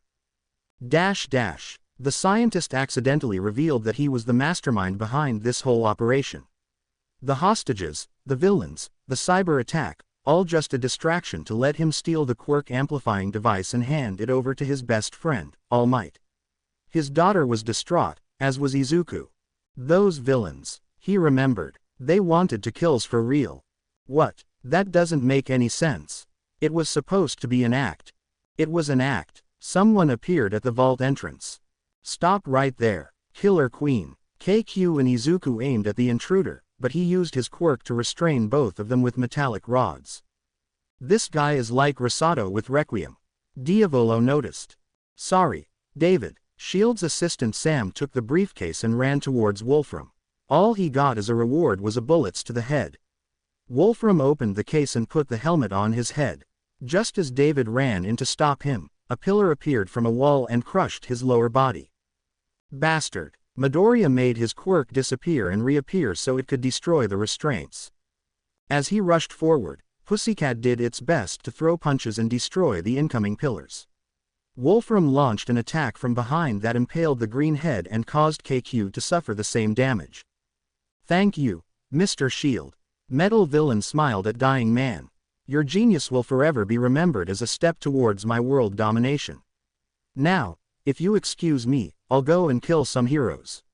Let's see if they have the balls to stop me when I still have so many hostages. Papa. Melissa ran towards her father. I'm sorry, Melissa. I wish my legacy wasn't so dark. You deserved a better father than me. He died in her hands, covered in his blood and her tears. Izuku's situation wasn't any better. He was bleeding out, the pills were left in his hotel room, and worst of all, he couldn't even stop the bad guy. For a moment, he felt absolute desperation. Wait, desperation. That's right, I can still fix this. Melissa. He was losing his voice. Izuku. The crying blonde got to him. I'm so sorry. He put his finger on her lips. Listen, I don't have much time, so I'll be brief. I'll bestow Killer Queen on you. You'll need to get to the villain and tell him my name. Anyone who'll hear say it you will die. When time rewinds, tell me that another one bit the dust. Don't call me by my name again or touch anyone. Hurry. Melissa nodded and ran towards the elevator. I don't fully understand what he meant, but I must trust him. Wolfram and 2 of his goons were taking a leisurely walk towards the elevator. When he heard the girl approaching, he restrained her completely. My, are you so eager to join your father in the afterlife? Although, I doubt you two would go the same place, he. What was your plan, darling? Even your boyfriend and his explosive quirk couldn't stop me. You are just a quirkless weakling. His name is Izuku Midoriya. She claimed. I don't really give a, hey, what's that? The villain saw something growing in front of him. Put that thing away. His minion tried to slap it, but it was completely intangible. Hey, it's that kid's quirk. Killer Queen. Another minion put the pieces together. More specifically, Killer Queen's third bomb bites the dust. Izuku's disembodied voice explained, you people have driven me into the abyss of despair, and you had the audacity to underestimate a quirkless person. Your fates are in my hands now, and I command you to die. Click. Boom. Melissa was falling through the seemingly infinite void. After she spoke the words, she could barely notice something in Villain's eyes before everything around her disappeared in a spectacular explosion. The only thing calming her down was tiny Killer Queen sitting on its chest and SmilMG. Let's crush those idiots. Plus Ultra. Oh my god. It worked. Melissa sat down in disbelief. Izuku's quirk sent me back into the past. Izu. She shut her own mouth after remembering the warning. Founder. Another one bit the dust. Izuku was shocked. Was the situation really that bad? His first instinct was to call Killer Queen back, but it didn't work. What? I definitely remember being able to recall my stand during the time loop. Hiro was worried. I guess Killer Queen is malfunctioning. Diavolo wondered. Or maybe it likes the girl more than you, kid. Dio laughed. Midoriya, what's going on? Momo wanted to clear up the confusion. I used Killer Queen to kill someone and send Melissa back into the past. It worked on her because she lacks a quirk. Starting from now and I think for an hour anyone who learns my identity through Miss Shield or attacks her will die 100%. If that happens, time will loop back again. But we already know your identity. Shoto was confused. It doesn't matter. Killer Queen works under strict rules and can't differentiate friend from foe now. I feel bad for it. Having to kill your friends because of some rule must suck. Itsuka commented. Everyone sighed, as this wouldn't be too out of place considering what else Greenhead's quirk could do. Melissa quietly whispered the events of past hour to Izuku while only calling him by his hero alias just to be sure. What now? Mineta asked. We should still go up and turn off the lockdown. Wolfram's death may not stop the whole operation. There is a problem, however. I can't use KQ and Melissa's protection works indiscriminately. We can't count on two of us for self-defense. Wolfram, I think he's the leader of the attackers. We'll figure something out. Let's go. Uraraka pointed at stairs. Everything was the same until students needed to lower the ladder from above. Mineta had to get through a ventilation shaft and climb on the outside of the building to reach the upper floor. Without Shaw, they had to rely on Grape Juice and Kriti to take the robots down from range. Iida went towards the control room instead of Midoriya when teams separated in the server room. They were able to reach the vault in time, but Wolfram still restrained the duo, shot Sam and put on the helmet. Just as he wanted to crush her father, Melissa tried to stall. Wait, you don't have to kill him now. Why exactly? Think of all the possibilities. If he can make a device to empower a quirk, then he can also make a life-prolonging machine. Why not rule the world for hundreds of years? I suppose that's true. Okay, David, I suppose I can spare you for a few more years. Let's go. I'll let you see me kill All Might firsthand. He aimed his pistol and gestured towards the exit. Wolfram and his cronies inexplicably exploded in the elevator, along with the quirk-boosting device. The only thing they saw before death was Killer Queen pressing a switch with a judgmental expression on its face. Izuku's voice bid them farewell. While this was happening, Melissa and Iida got into the control room and lifted the lockdown. Midoriya recalled KQ to prevent further loops. Heroes quickly apprehended all the remaining villains. What's going to happen to Mr. Shield? Izuku asked at a bench. My dad will be put behind bars for organizing this attack. Melissa sighed before drinking a milkshake. I'm sorry for you and for him. He mumbled. Don't be. It wasn't your fault. In fact, this would have been a lot worse without you. Right, cheers. He raised a box of juice. By the way, your quirk is out of this world. I doubt even Aunt Bate can do something like this. I know. Wolfram's Requiem was overpowered by mine. Kira proclaimed. Not going to lie, I liked having Killer Queen with me. It was almost like having a quirk of my own, even if it wasn't very practical. KQ was only one piece of the puzzle. We wouldn't be able to save the day without your knowledge and bravery. You were the real hero that day. You flatter me. Speaking of heroes, I think I'll transfer to UA soon. What, are you sure? Yes, I need some time away from my island, to try and cope with all that happened and didn't happen yesterday. What's a better place to go to than school that has you and Uncle Might? She tightly embraced the boy who noticed someone coming at him. Mina, Toru and Itsuka were watching him being hugged. Their reactions varied. Pinky was pouting, Visible Girl was smiling and Karate Master wanted to crush her face with her hand. Hi, Izuku. Toru jumped to sit on his lap. I've missed you so much. Oh, hello. Melissa offered her hand. Are you his girlfriend? Yup. Toru shook her hand. Want to join us? She spoke in English with a thick accent. Join. Wait, is that an option? Shield put her finger on her chin. Yeah, you just have to convince him and the rest of the council. Hagakuri pointed at Ashido and Kendo. Although, your hands are kind of dry, so don't count on it. Visible Girl giggled and pressed her palms against his cheeks. She could feel something poking at her butt. I'll take care of them. Promise. Shield ran off to the nearest beauty salon. Midori, you'll have to officially introduce her to us. Horny Girl sat next to Greenhead and put her head on his shoulder. I'd punch him now, but it would be hypocritical coming from me. Martial Artist quietly did the same thing on the other side. Kachan would kill me if he saw me right now. Izuku's first phrase in this position. He's simply being jealous, Midori. Mina said as she rubbed her hands against his neck. Yeah, he'd also be popular if we wasn't such a jerk to everyone. Hagakure played with his long hair. By the way, nice ring, Itsuka. Is it from Izuku? No, it's from someone else. Wow, you've got game. Mina gave thumbs up. Is that someone our class president? What? Redhead was caught off guard. How did you? It was a hunch, so thanks for confirming. I've been to her house. She can definitely throw away money on gold and jewels, or just make them herself. Alien was proud of her deduction. It was a gift from her, yes. A payment for her community service at Takoba Beach. She gave you the ring and she works. That sounds strange. I promised to wear this ring if she helps Midoriya clean the beach. I put it off when using my quirk, showering and sleeping, but otherwise I wear it all the time. Is that why Momo helps me? I thought she lost a wager or something. I bet your classmates are all green with jealousy, Kendo. Toru snickered. They don't know the full story yet. I mean, obviously they can see the ring, but I avoid answering questions about it. They probably think it's from Midoriya, just like you.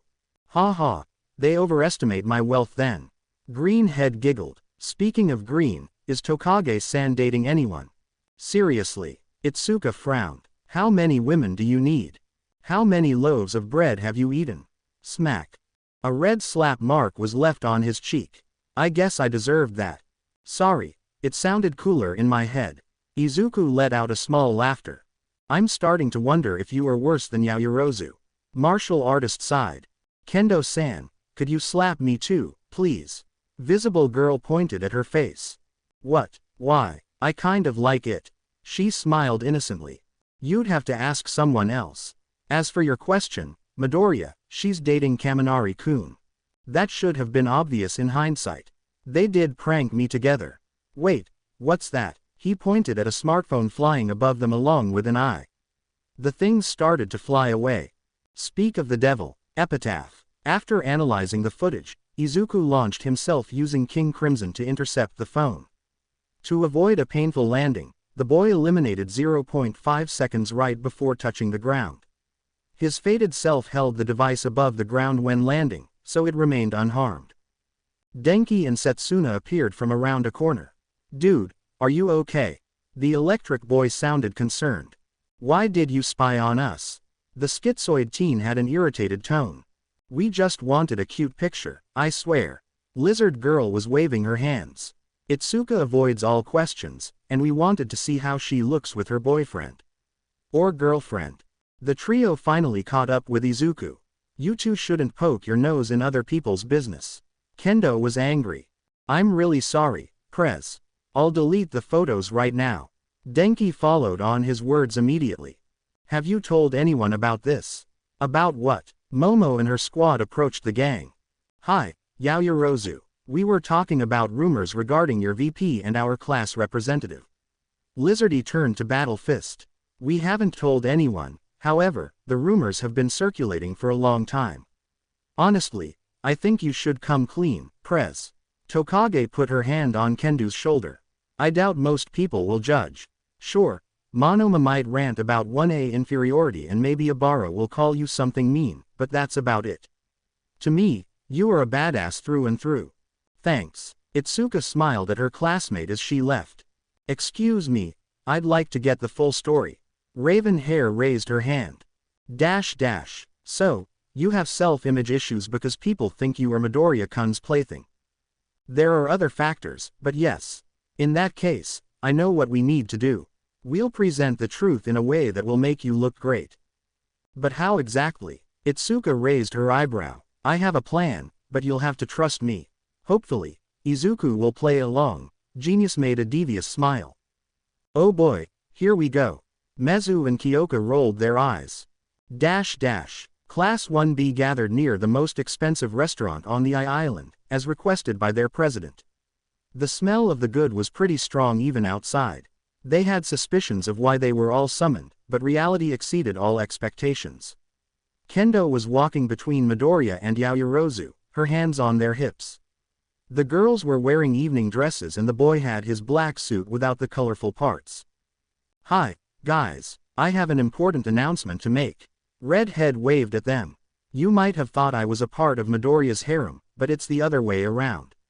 She slapped his butt. "He's a part of my harem, along with Yaoyorozu."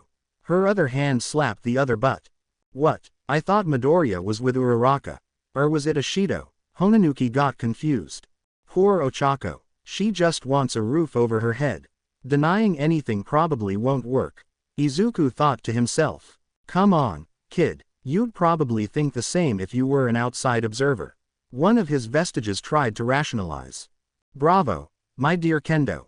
Nito was applauding with a smirk on his face. You've successfully managed to wrap representatives of our rivals around your finger, thus proving superiority of 1B.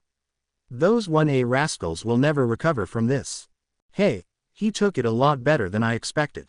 Vine Girl was giving the three of them a judgmental look.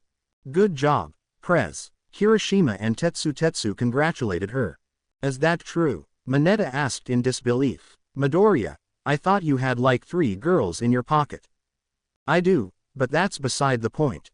It is true, Momo took the initiative. Not sure about Midoriya, but my heart and my wallet belong to my mistress, so don't be surprised if she walks around with expensive toys or even more lovers. She spoke with a dramatic voice while grabbing the hand with the ring. Wait, what? Kendo lost track. I suspect more people from our class fall under her spell soon. Yaoyorozu continued. Guys, I think there is. Redhead was stopped by a kiss from Raven Hair. Kendo-san, could you please ask your girlfriend to get us into that restaurant? The smell alone is amazing. Please, Kaminari pleaded. Yeah, girl, let's consider this a celebration. Pony raised her fist. 1B president looked at her 1A counterpart, who was smiling with her eyes closed. Class 1B was having the best dinner in their life. Almost everyone cheered as Izuku and Momo were making out with Itsuka. Shiozaki ordered the cheapest item out of principal and Shishida volunteered to split the total bill. Class presidents went to Momo's room after the dinner. You made me look like the harem head so you can do whatever and keep your innocent girl mask. It worked for you, didn't it? Now everyone understands how charismatic you are. Sigh, you are a snake, Momo. I prefer thinking of myself as a fox. Kiss. Kendo raised her fist, punched the girl in the gut and leaned for another kiss.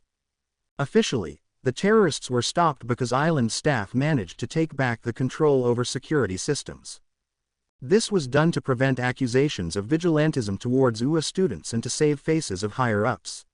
Only select few heroes such as All Might and Star and Stripe were given the truth about teenagers. No one was able to figure out why Wolfram and 2 of his helpers vanished without a trace, and no one who knew was willing to tell. According to David Shield, they suddenly exploded in front of him. All Might was devastated to learn that his old friend David has committed a large-scale crime for his sake. He was even more devastated when young Midoriya informed him of the erased timeline in which Mr. Shield has died. Symbol of Peace couldn't help but blame himself for this fiasco.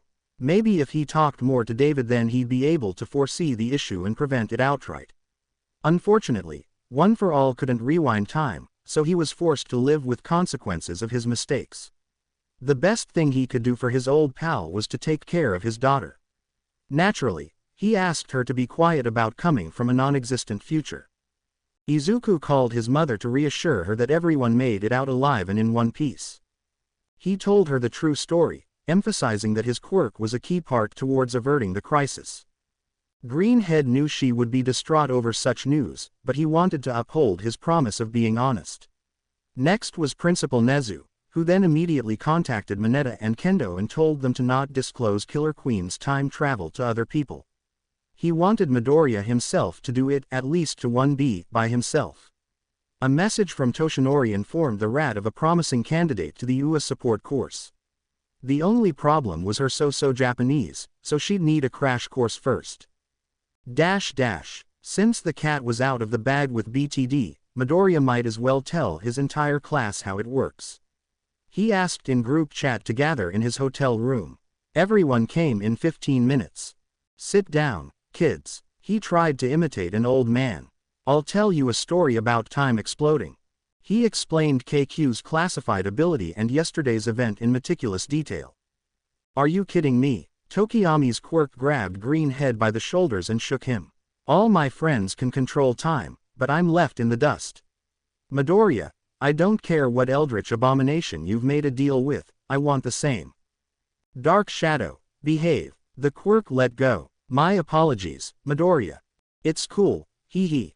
With that said, I wouldn't be opposed to having a time power of my own. I don't think anyone would. Shoji commented. Bites the dust is kind of scary, hero. Dying just because someone told me your name is cruel. Forgive me for saying so, but it really sounds like a villainous quirk. There are no villainous quirks, Tsuyu. Izuku and King Crimson shook their heads. It would be very useful to a villain, though, I admit. You don't say, kiddo.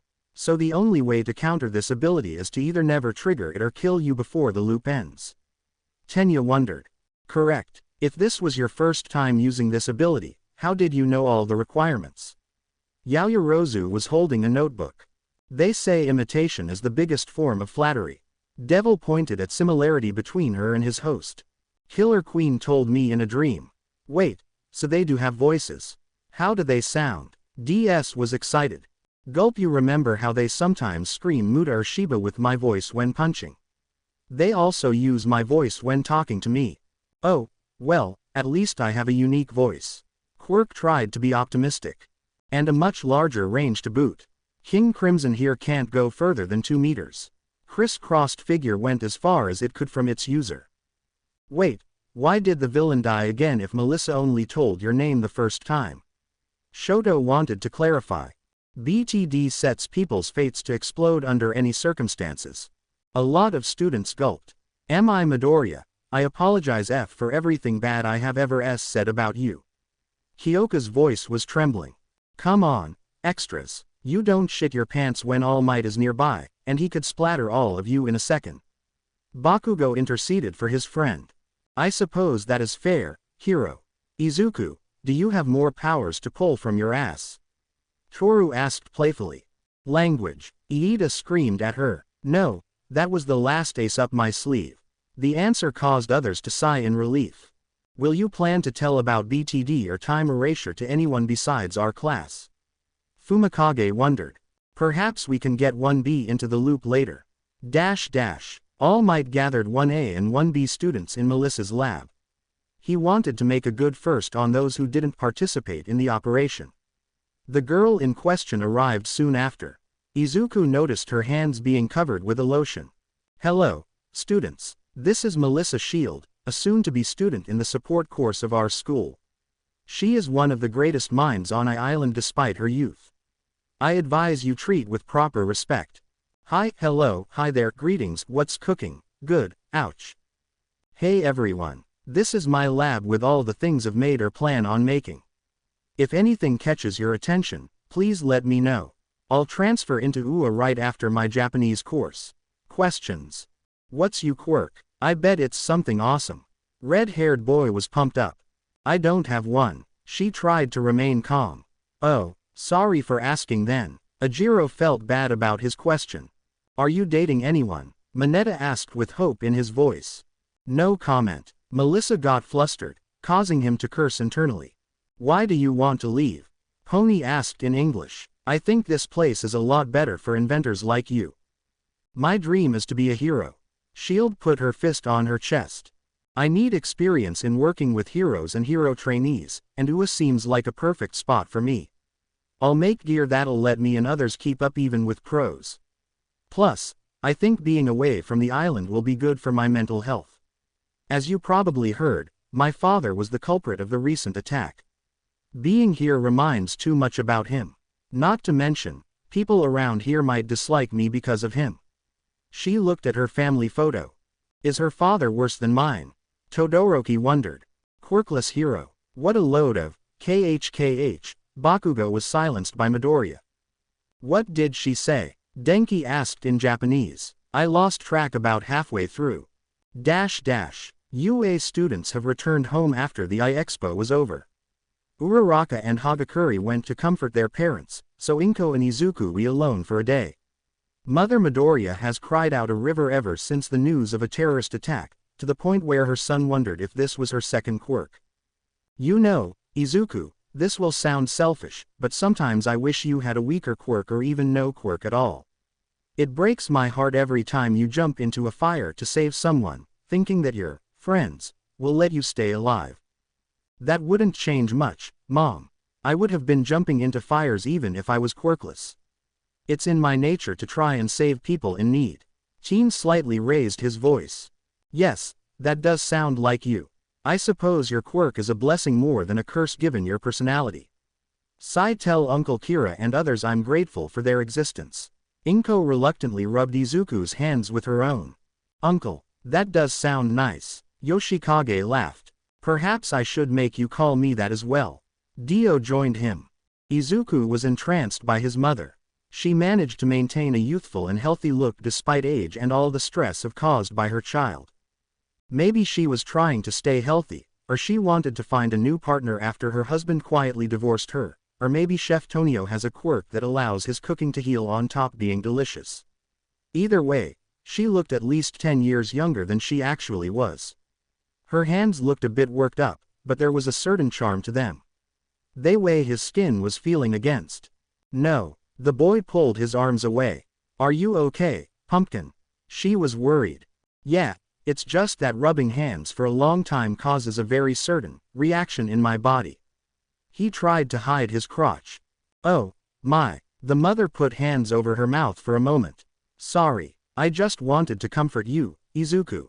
It's fine, Mom. Let's just not do that again. They settled for a bear hug instead. Inko even put Izuku's quirk into her embrace. Damn it, I almost got a boner just from that. You've been going to that place for almost 11 years. Pavlov's conditioning was going to affect you sooner or later. Kanuyo Kissen, Izuku's psychologist, came to check up on the boy. Her visits have become rarer as she got more clients and the boy seemed fine as you can be with voices in the head. She was allowed to know what actually happened on Island. Hello, Izuku. Hello, Ms. Kissen. How have your trip been? Educational. Exciting, endangering. Something like that. How do you feel about your involvement in the counter-terrorist operation? I feel that I did my best. Unlike with USJ, I don't feel bad about killing those people. I mean, they almost killed me the first time, so it's fair. Like you said, serious approach to an equally serious threat. I'm glad you've reached this conclusion. She smiled. Have anything interesting happened to you there aside from the attack? I got a stone mask that may or may not be the same one used by Uncle Dio. Also, apparently America's #1 hero is a fan of mine. He sounded full of himself. Uncle, I guess you've fully accepted them as your family. Doctor smiled. Anything else? Should I tell you about my relationships with other people? Doctor-patient confidentiality, Izuku. Right, I've learned that Kendo-san is having a relationship with Yaoyorozu-san in addition to ours. Good for them. Melissa Shield apparently wants to join my circle, if you catch my drift. Hopefully, she gets along with others. You are a greedy boy, you know that. No one is perfect. We all have our flaws.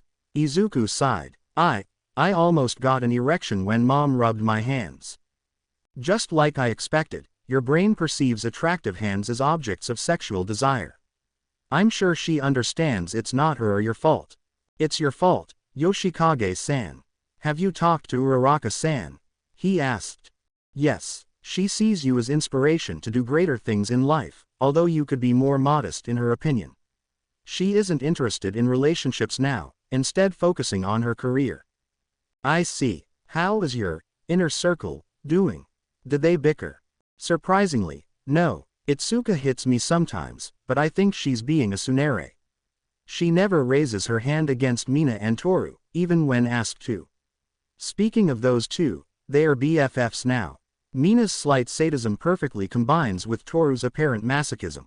I wouldn't be surprised if they leave my circle to have each other all the time. Honestly, I think you should talk to Hagakure, because I'm kind of scared for her mental well-being. Maybe once my schedule frees up. Have you had sex with any of them? No, but I'm sure I will with Ishido and Hagakure at least. Don't forget about safety. How you or your imaginary friends doing? Hira is excited that his ability saved the day, otherwise business as usual. How sweet. Are your relationships with classmates improving? Todoroki has become much nicer recently and he uses fire now, but I think Kachan hates me a little for having so many girls. That's unfair. I never complain about him being loud or rude, why can't he accept me the way I am? He probably has a different image of Izuku Midoriya in his mind, the one more pure and idealistic than you. The teen nodded at this theory. How is your mother doing? Has her opinion of your quirk changed? She was worried for me, which is understandable. She also called Kira an uncle before I did, so I guess she no longer sees them as demons. Or perhaps she accepted having demons in the family. Well, that's enough for today. Wait, can we go on a date? Midoriya tried to make puppy eyes. Wow, you're not even blushing this time. You are quite persistent. It won't hurt to try. Please, sigh maybe after you save the day a few more times. For now, I'll just rub your face a little. Don't be ashamed if you know what happens. Izuku just turned 16 today.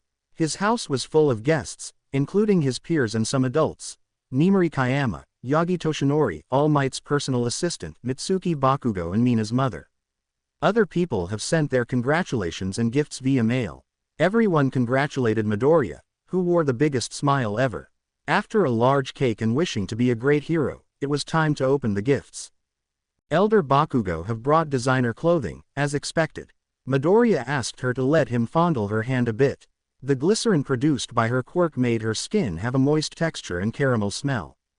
Why couldn't Kachan be a girl? Or at least a bit more girly? His hands probably smell nice too. I doubt that, Izuku. They probably smell of small burns from all the explosions. Hira voiced his opinion. I'll ask him about that later.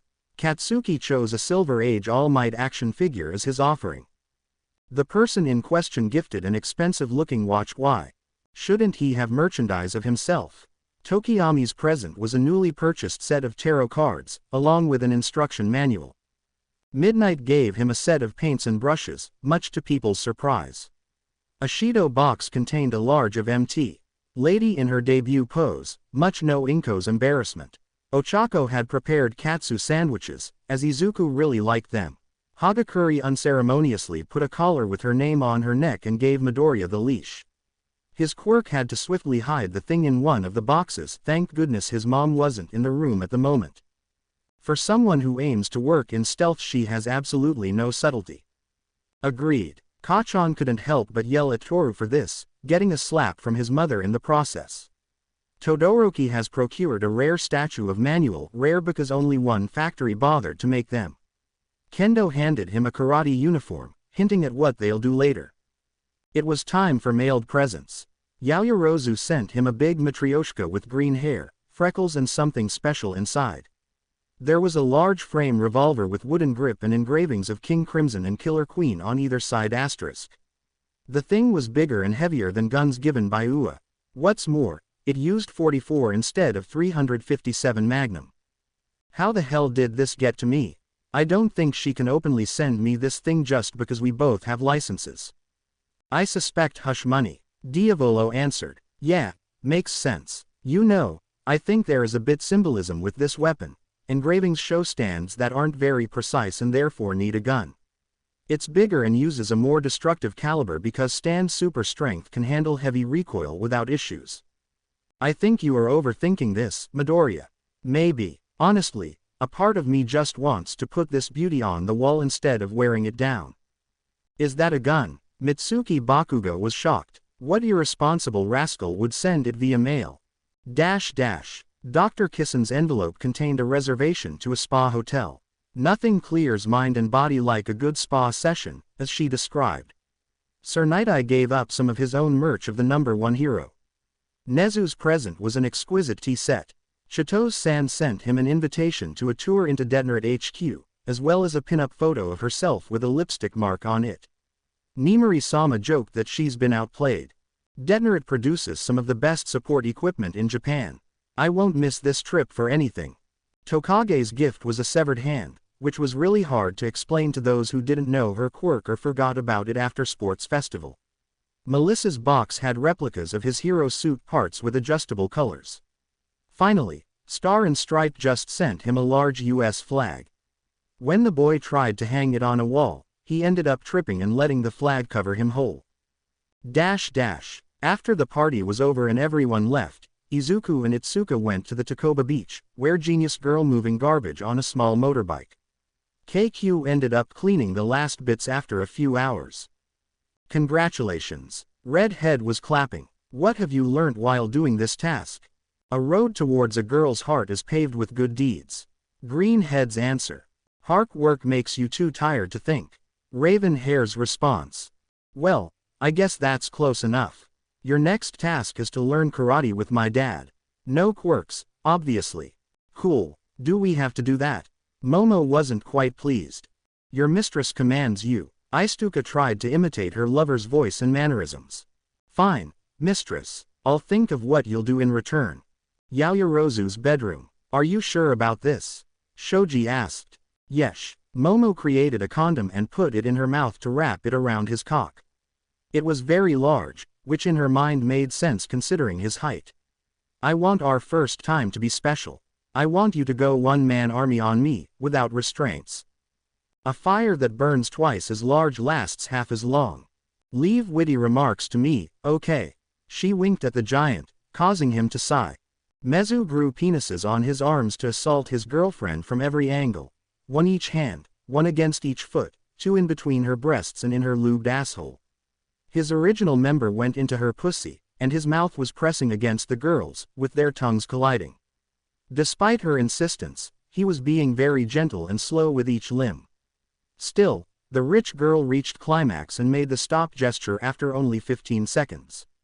Her body got painted white from all the jizz. Good thing we put sheets on beforehand. He thought. I'm sorry. You must be disappointed. No. Mutant shook his head. I knew it would end like this. Still, I should have lasted longer, for your sake. I've trained so much with machinery. You can last if we do it normally next time. He carefully put off the filled condom. Should I throw this away?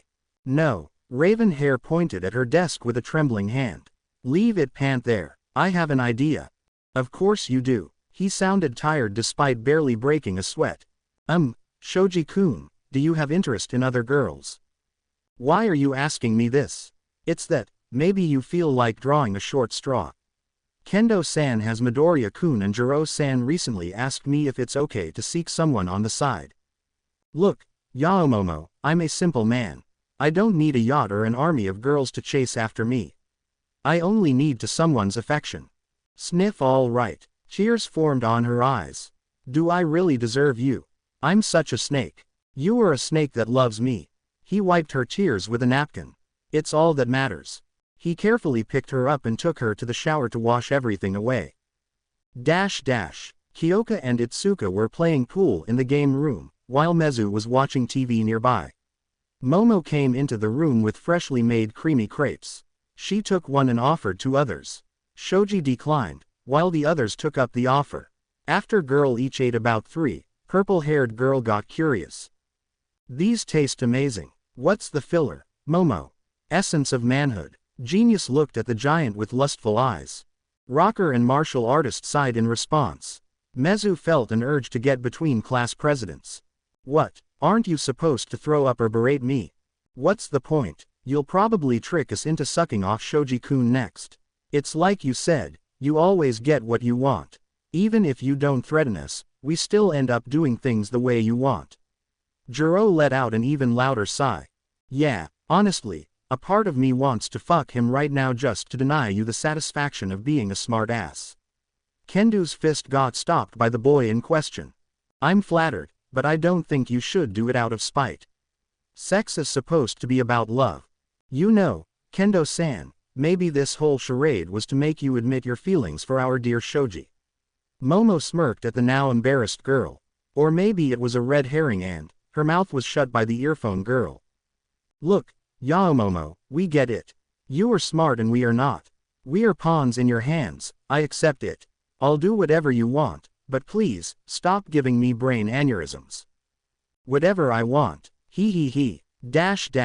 Kyoka was handcuffed and kneeling in front of her lover tormentor, who sported a faithful recreation of the tentacle's dick as a strap-on. The taller girl slapped the shorter one's cheeks with the thing. You were very close in predicting my next move, Juro-san. Momo tried to imitate Kayama-sensei's facial expression. Sigh whatever. Just khkkkhh, the dildo got shoved into her throat. Yaoyorozu violently slammed her crotch against Kyoka's mouth, creating a cacophony of moans as earphone jacks poked her nipples and sent vibrating shocks to her torso. It was a battle of endurance in a way. Luckily, Momo's manual labor at the beach did wonders to her stamina, so managed to outlast her partner. A stream of milk was shot into Kyoka's throat right as she reached climax. Both girls lied down on the floor. Why are you like pant this, Yaomomo? What do pant you mean? One day you make my dreams come true like and pant an angel from heaven, and another day you're being a pain in the ass by doing all of this. Her jack pointed the toy. You have to take the good with the bad, my love. Momo crawled closer to lick off spilled milk. Speaking of pain in the ass. Yaoyorozu proudly demonstrated a box with 4 butt plugs and bottles of lube. Each plug had a gemstone with color corresponding to the hair color. Notably, the one with a black gem was bigger than others. Are these jewels real? Itsuka wondered. I don't think she'd settle for anything less. Kyoka answered. Do we have to wear these? Giant asked. No, but I'd greatly appreciate it if you did wear them. Genius made an innocent smile. Kyoka took hers without question and Mezu soon followed, much to the girl's surprise. What, if it makes her happy? Shove it in your ass, Momo. Kendo barked at her lover. Sorry, I can't handle 2 at once. She giggled. After some time 3 plugs were inserted, and 2 teens were surprised to a sudden vibration. To make it fair, mine is vibrating as well. Yaomomo claimed.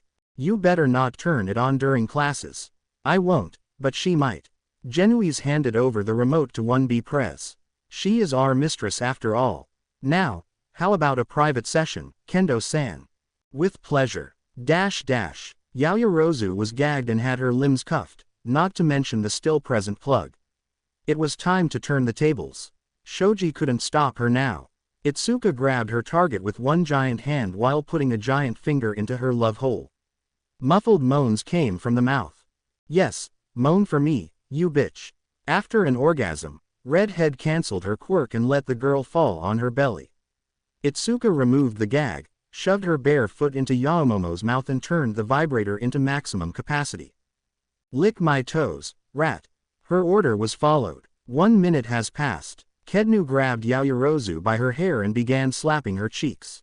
Slap, slap, slap. I'll repay you for all the bullshit you've. The tears on Ravenhair's face made her stop. The girl looked as if she was in pain.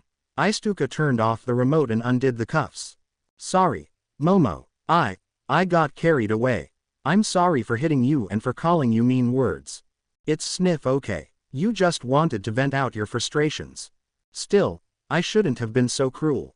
The girls kissed and Kendo carefully put her lover onto the bed before covering her with a blanket. On her way out she reluctantly took her plug from Momo's desk. At least it won't be visible like the ring, but those slap marks will be visible for a while. Hopefully, no one from 1B sees. Kendo, don't put that thing into overdrive without warning us. I wet my panties and Mezu had to pull out his plug in front of me. Irritated Kyoka screamed at the girl.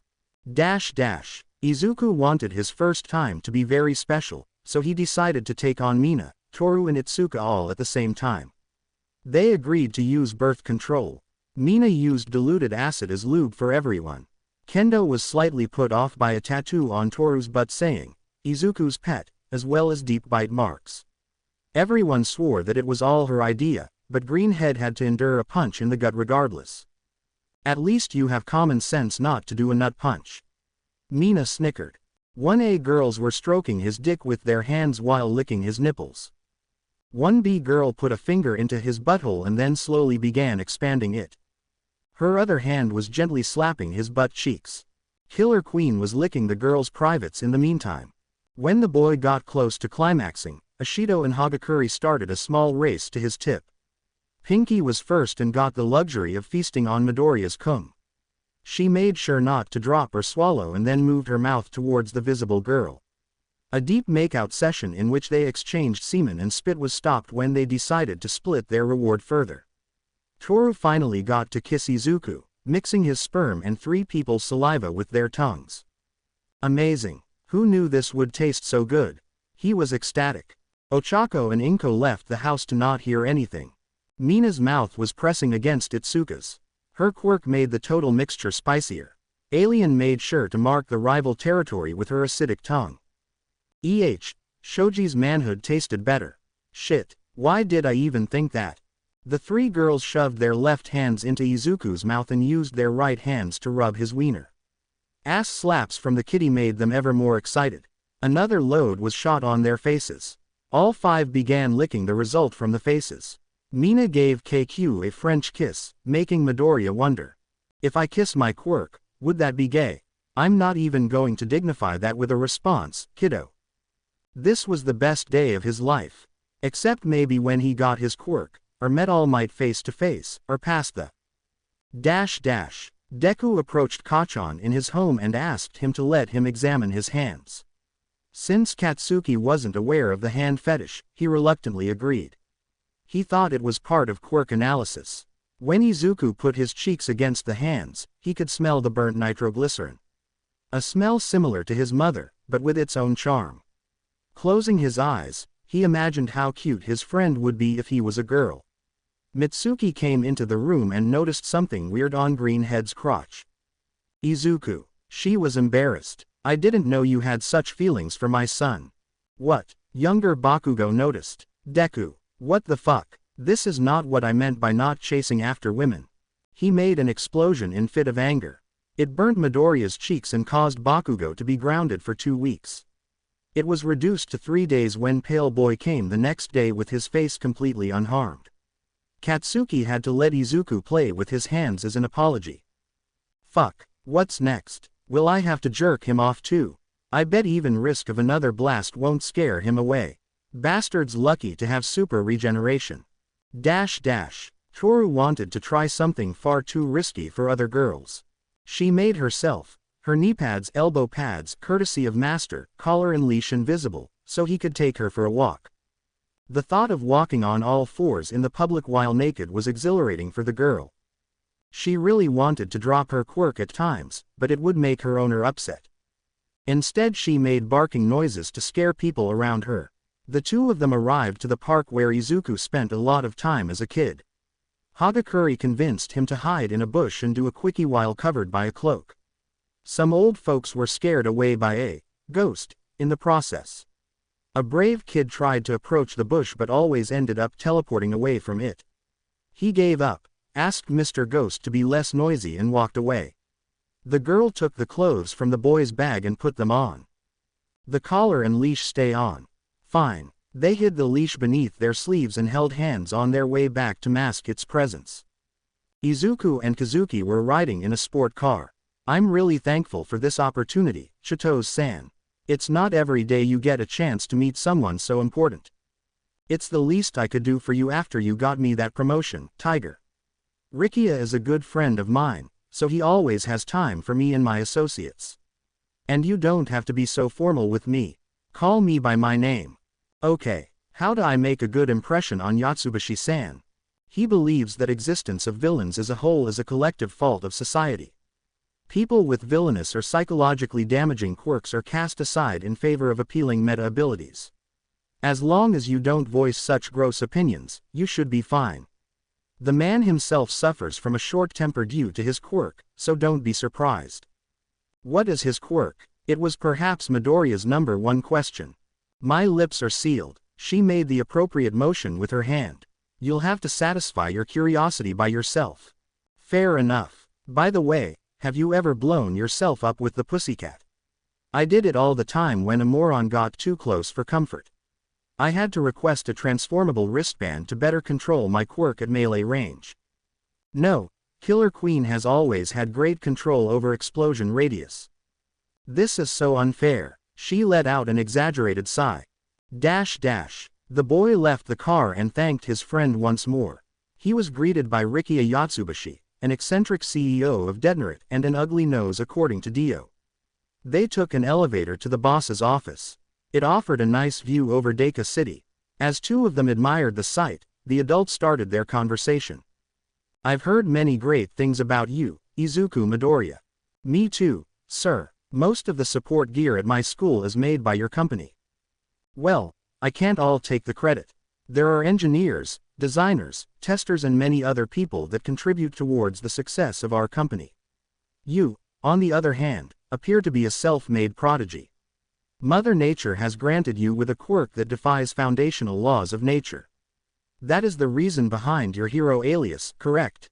Yes, sir. Although, calling me self-made would be wrong. I needed help of many professionals to hone my quirk and maintain mental health. I won't name them, but they are very important. Very well. In your interview with my friend, you've mentioned how vigilantes are a systematic failure. I happen to have a similar view on villains. Most of them are this way because they were ostracized and tossed aside to rot on the sidelines of history. I agree, sir. There is a guy at UA who can mind control, and apparently people were scared of him because they view his quirk as evil. Correct. The CEO almost screamed. Apologies. Another example is my quirk, stress. I can accumulate stress as an energy to gain power. Unfortunately, it makes me prone to rapid mood swings. My peers ridiculed me for my meta ability, called me a raging freak. Izuku could hear the man's teeth grinding. This guy uses the term meta. I guess he and Kazuki are fans of Destro. A lesser man would have either committed suicide or gone down the dark path, but I didn't succumb. I've dedicated my whole life to making sure people with difficult quirks can live their full life. That is a commendable goal, sir. Thank you, young Midoriya. Rikiya kneeled and put his hands on the boy's shoulders. I believe that together we can make my dream come true. Our society looks up to top heroes like All Might and Best Jeanist and takes whatever they say as gospel. Yeah, people are sheep, that much is obvious. The devil was annoyed. He talks to you like you're a toddler, Midoriya. My analysts predict that you will be in a top 5 hero within 5 years of graduating. I have a partnership offer for you. In exchange for testing some of our experimental gear and propagating our message, you'll get access to all resources of our company. All of your wishes will be fulfilled, including deeply personal ones. He went to his desk to bring a paper. I doubt he can offer anything that the rat can't. Look for fine prints. Something about this guy feels wrong. He's definitely hiding something. You suspect everyone, Uncle Diavolo. Don't call me that. Midoriya. The kid snapped back to reality. Oh, sorry, I spaced out for a bit. I'd like to ask you a question first. What is your stance on quirkless discrimination? He noticed Yatsubashi tensing. Quirkless, they are a soon-to-be relic of the past. In each generation their ratio goes lower and lower. While their discrimination is unwarranted, attempts at preventing it aren't worth the payoff. They will naturally die out in a few decades. Melissa would kill him for that. Izuku frowned. Sorry, sir, but I can't accept that point of view. People without quirks deserve as much help and respect as anyone else. Why, you, the man took a deep breath. You are being irrational. Effort is a finite resource. We should spend where it matters the most, on people who have a future. Are you saying that a person has no future just because of their quirk situation? In that case, you are no better than those who called you a freak. CEO sent a giant arm towards the teen. King Crimson managed to punch it to the side, but its and green head's fist cracked in the process. The giant hand shrunk back down. Gasp! It happened again. My apologies, young Midoriya. It was highly irresponsible of me. I've been through worse. Regardless, while I acknowledge your good deeds, I'm not going to align with your ideology. Tossing quirkless aside is unacceptable to me. What a shame. Hopefully, all the villains you encounter and learn about make you see what's actually important. Goodbye. He was still angry. The boy was riding the elevator down. Crap, I should have asked for an autograph before the talk. Now it would be too awkward. Sensation. How did it go? Tiger. He offered me a good deal, but we disagreed on a topic of quirkless folks. Sensation. Oh no, did he attack you? Tiger. Yes, but I let it slide. Sensation. Why do you care about those people in the first place?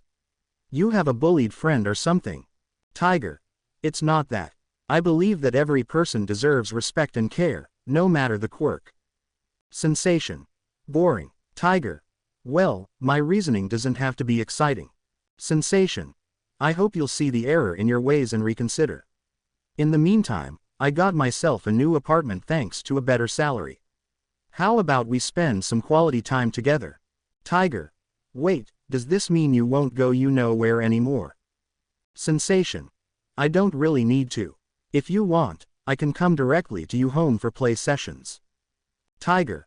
I think my mom wouldn't appreciate that. She wants at least some semblance of normality at home. Sensation. Fine, the old place it is then. So, will you come to me? Tiger.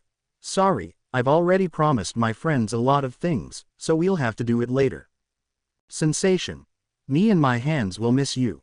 Tenya and Suyu came to her home wearing their hero costumes. Her family members all had the same quirk, although Gamma, the father, had a distinctly animalistic look. Iida respectfully bowed down and entered their apartment. Hello, my name is Tenya Iida. I have come at the request of young Samadare and Satsuki. Hi, are you Ingenium's little brother? Correct. Sai Tensai. His career was cut short as you probably know. It's my duty to keep up the mantle in his place. For this reason I took his hero name. Is it true that you arrested Stain? The boy put finger on his lip. Yes or what? What the? That's not what I meant. Bespectacled boy tried to make sense of the situation. What? The frog family was confused. Excellent timing, Midoriya. Tenya figured it out. I was going to say, yes and before. Before what? Iida-kun. Belle, the mother, was even more confused. You know what? Let me just write my answer down. Of course, it didn't happen the third time, so writing was pointless. The paper said, yes and no. It was a combined effort of myself, Mineta-kun and Gran Torino. I wouldn't stand much chance alone, given how the killer managed to defeat so many heroes before. Gran who? All Might's former mentor. He is old but not obsolete. Bespectacled boy sounded terrified at his own words. You had the same mentor as All Might. That rocks. Big Sis also arrested villains. They tried to smuggle drugs in. Yes, I told my class about it, hero. I want to be hero like Oni-chan when I grow up. Satsuki excitedly jumped in place. I am sure you will be an excellent hero, just like Suyu-chan. Ingenium-sama, can you and Sis please bring more people from your class here? Well, I'll try, but I don't exactly know if they'll agree. Please. The kids hugged his legs. Okay, I'll do my best job at convincing. Sis, the rumors say that Izuku Midoriya from your class has a lot of girlfriends. Are you one of them? The question caused Suyu to redden and slap her brother with her tongue. Samadare, you shouldn't embarrass your sister in front of her friend. Agreed. Tenya chopped the air. Suyu-chan deserves better than our vice president. Don't get me wrong, he's an excellent student, but his behavior outside of class leaves a lot to be desired. You should take her and protect her from Midoriya. Like a hero, the little girl said in a cheery tone, embarrassing both students. I think we should skip this topic. Agreed, hero. Please, stay for dinner. Belle pleaded. I tend to get home before late. Come on, big guy. The boy elbowed him. Don't be so rigid, it'll be fun. Well, I suppose I can make an exception. Just let me notify my parents. Shoji and Yaoyorozu were walking through an amusement park. The girl wanted a teddy bear from the strongman. Talk about Beauty and Beast. The owner of the stand commented after taking payment. I beg your pardon. Momo raised an eyebrow. A perfect 10 like you with a mutant like him. Seems jarring to me. Apologize right now, or I will. Her mouth got shut by the giant. It's not worth it. Let's just ignore the comment. Another hand whispered into her ear. The big boy took the hammer with all 6 arms, raised it above his head, and the high striker showed maximum strength. The duo took the toy and walked away. Why did you stop me, Mezu? I want to prove everyone that I deserve respect with my own achievements. Getting covered by you just doesn't feel right. Still, you wouldn't mind if that guy gets sued by an unaffiliated third party, right? There was her devious smile. Please, don't. Todoroki family minus Enji was having dinner in complete silence, as it was too awkward for anyone to start a conversation. Ray tried to speak up. So, what has happened to you kids when I was in psychiatric care? I vowed to not use the fire side of my quirk, but cruel reality of heroics forced me to reconsider. Shoto has referred to fire as his. That's new. His siblings were taken aback. I taught a lot of children math. Why do they hate this subject? It's awesome. I finally finished my first operation on a human brain. I saved that man's life. I'm proud of all of you. Her smile dropped as she looked at the youngest kid. Shoto, I'm truly sorry for scarring you. I am terrible mother. It's not your fault, it's father's. Yeah, Natsuo jumped in place. Don't blame yourself, Mom. I promise you, in a few months I'll be able to afford a separate house. When that happens, I'll take all of you away from that monster. I'm not leaving, Shoto deadpanned. What the heck? Older brother tried not to swear in front of Ray. Why? I need training for my fire side. Have you lost your mind? You used to hate your training sessions. I still do, but I need them to use flames effectively. Plus, father has been taking it easier for some reason. You have lost your mind. Why the heck did you even break your vow? The heterochromatic teen frowned. Back in Hosu, a kid was attacked by a Nomu that was resistant to ice and frost. I had to burn that thing so that child could see his mother. He glanced at his own mom. What if tomorrow there'll be a villain that requires hellflame levels of heat? Should I just say, sorry, but I didn't train my quirk enough because my father is abusive? I won't let any other child be separated from their loving parents, Natsuo, whether you like it or not. There were tears in his eyes. Guys, please, calm down. Fuyumi was getting nervous. You promised me to behave when Mom comes back. Dad isn't even here right now. Let's change the subject. Shoto, could you tell us more about your friends from school? Well, Midoriya seems obsessed with girls. He has 2 living in his home and dates at least 2 more. One of his girls actually approached me first, but I had too much on my mind to pay attention to her. Also, I think Izuku has preference for hands. He frequently eyes hands of female students. That is, peculiar. Mother did not know what else to say. I noticed that as well. During his visit he was staring at my hands. Teacher admired her skin. Do you think he wanted to touch them? He was probably too afraid to ask because of you and him. Doctor theorized. He'd only have to worry about father. Sis, you are a grown woman, I can't tell you what to do. Besides putting yourself in danger. Dual-haired teen thought to himself. Anything else? He told me using my name as group chat is lame and changed it to perfect balance, because my quirk balances itself out. He also said I should come up with a better hero name. Shoto, can you do me a favor? Next time he visits, I'll offer my hands to him. I want you to make a photo of his embarrassed face. Will do. What about your other friend, Bakugo? Elder Todoroki wondered. He's not my friend yet, but I think he's a great guy because... So, in short, anyone under effects of my zero gravity gains some resistance to time stop. I can even to move a little, perhaps because I've been affected by my quirk for years. I see. Eraserhead wondered if Midoriya should be added to problem children list.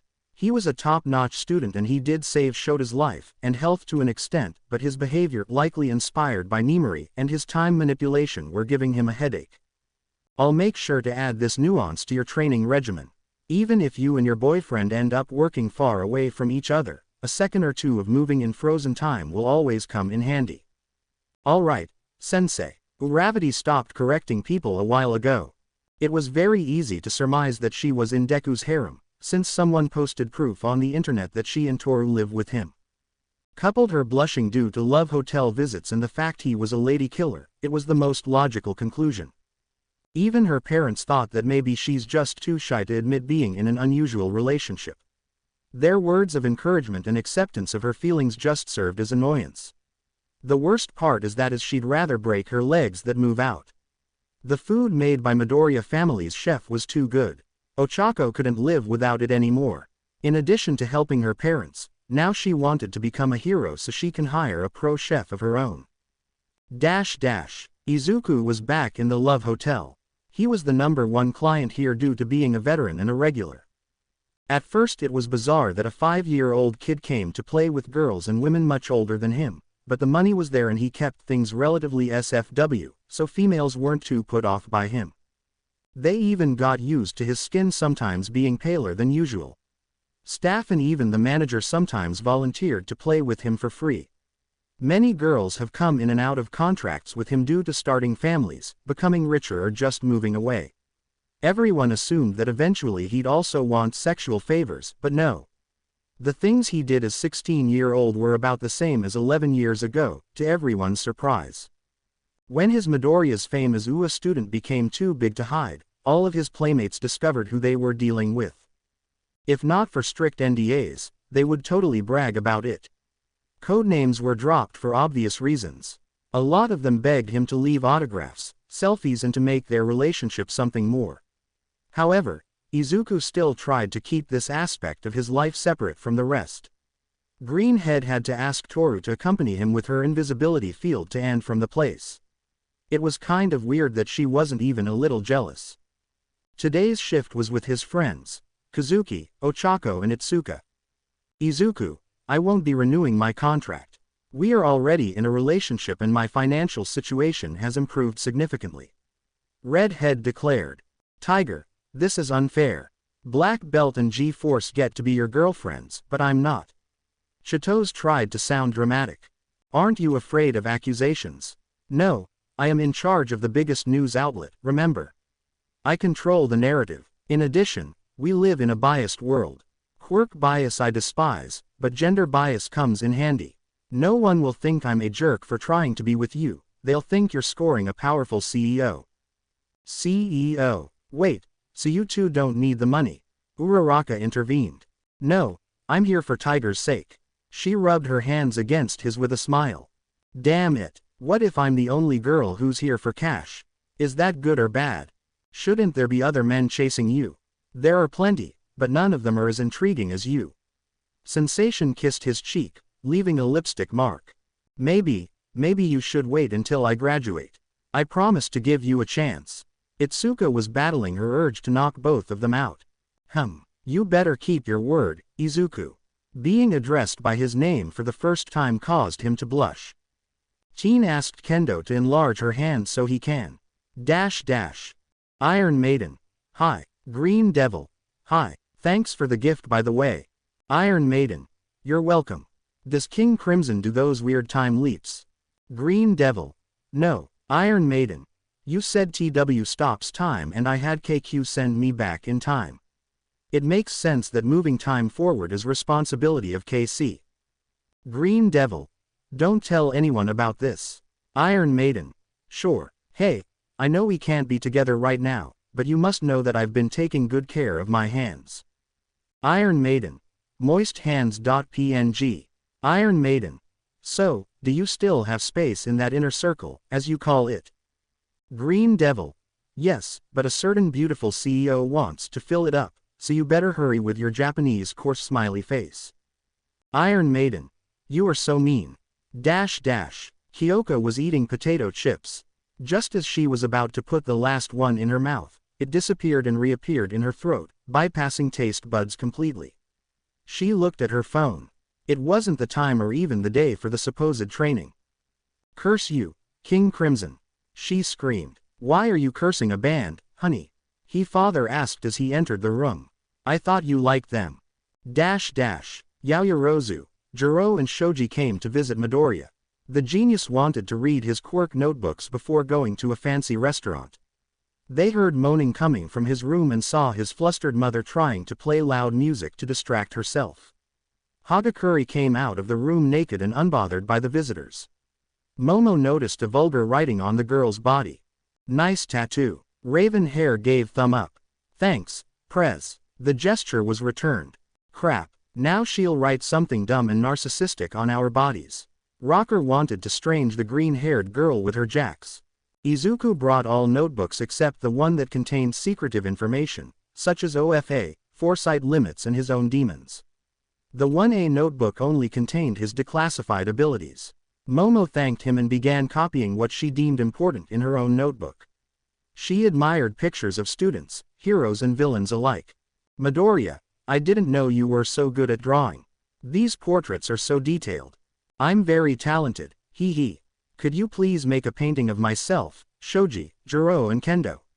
I'm sure our mistress will be pleased. Sure thing, Yaomomo. Hiro. Hello, Katsuki. Tsar Bomba. What do you want from me, Frog? Hiro. Can we go on a date? Tsar Bomba. Why me? Hiro. I think you are good looking if one looks past the brashness and you smell nice. Tsar Bomba. No, Hiro. Why not? Tsar Bomba.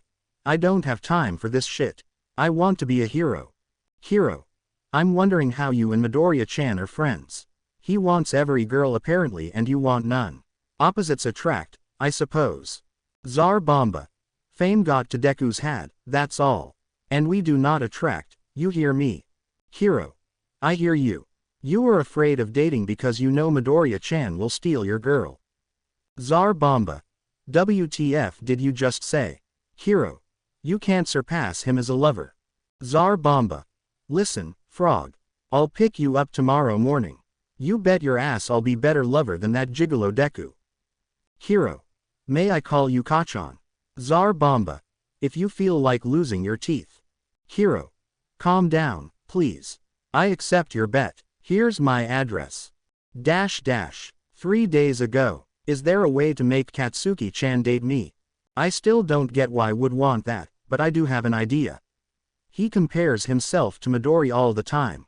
Make it a competition against the green head and he'll get hooked. Thank you, Mina-chan. Or, you can forget about him and join us. I am sure Midori will like your big hands. I think Midoriya-chan is spreading himself too thin as is. I'd like someone who can give me 100% of their attention. Your loss, sister. Alien shrugged. Do you gulp have any ideas about Tenya-chan?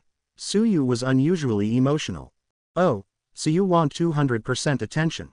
Pinky giggled. Sorry, but I don't know him as well as Kachan. Plus, he seems too conservative to even accept such relationship. Word of advice. Choose the blonde. He's an angry Pomeranian, and just as pretentious as Four Eyes, but at least he's not boring. New. Toru has shown Izuku what small gains she got after months of working out. She was able to run for longer, lift more weight and do more push-ups before getting exhausted. Her reward for hard work was being allowed to carry the green hat in a bridal position around the neighborhood. They could hear phone cameras clicking from every direction. Mina called dibs on the next carry without specifying the role. Minoru wasn't getting enough recognition. He was smart, hard-working and had a versatile quirk according to him. And yet, girls weren't giving him the attention he deserves. People have mostly attributed Stain's arrest to Iida, despite both boys insisting on combined effort. His heroic labor at the island didn't go past 1A and 1B, as All Might and Nezu have forbidden them from spreading this information. The grape boy figured that the only person who can help him is the one who's got game. He managed to catch him walking alone. Hi, Midoriya-kun. Hi, call me Izuku. Right, Izuku, please tell me, how do I get the girls? I work my ass off to be at this school, I helped stop Stain, I ignored common sense to help you guys against those terrorists. And yet, I am treated like a joke. Well, the first thing you need to change is your appearance. Nothing can be done about your height or hair, but your costume could be better. What's wrong with my hero costume? Mineta was surprised. The white piece around your crotch looks like a diaper. What? It's a grape bowl, he protested. Perhaps in your head, but in my eyes it's definitely a diaper. Why did no one told me? Crap, they probably laughed at my expense. Short boy clenched fists. Or maybe they didn't want to bother you with their opinions. Honestly, you should scrap the idea and make something from scratch. But I like my suit. Sigh fine. Anything else? You need to tone down on the flirting and make a better impression in a different area first. You are a clever guy, yes. Help the girls with homework, maybe then you'd have positive reputation. Midori, there you are. Mina and Toru grabbed Izuku and pulled him away, not giving him a chance to say goodbye. Izuku and Momo were at a dojo, where Itsuka's father was about to train them. He was tall and muscular man with short black hair. His eyebrows were so thick that he always seemed angry. His quirk was called Essence. It manifested as a form of blue energy around his fists that made his punches stronger and faster, but even without his quirk, Kiryu Kendo was a force to be reckoned with. He started the first lesson with a spar to gauge the student's abilities. While Izuku was pretty strong, he stood no chance in a quirkless fight. His opponent was taller and surprisingly more agile. Momo's situation was even worse, as she lacked the muscles Greenhead had. Kiryu looked at his downed students with disappointment. Training them would take a lot of time.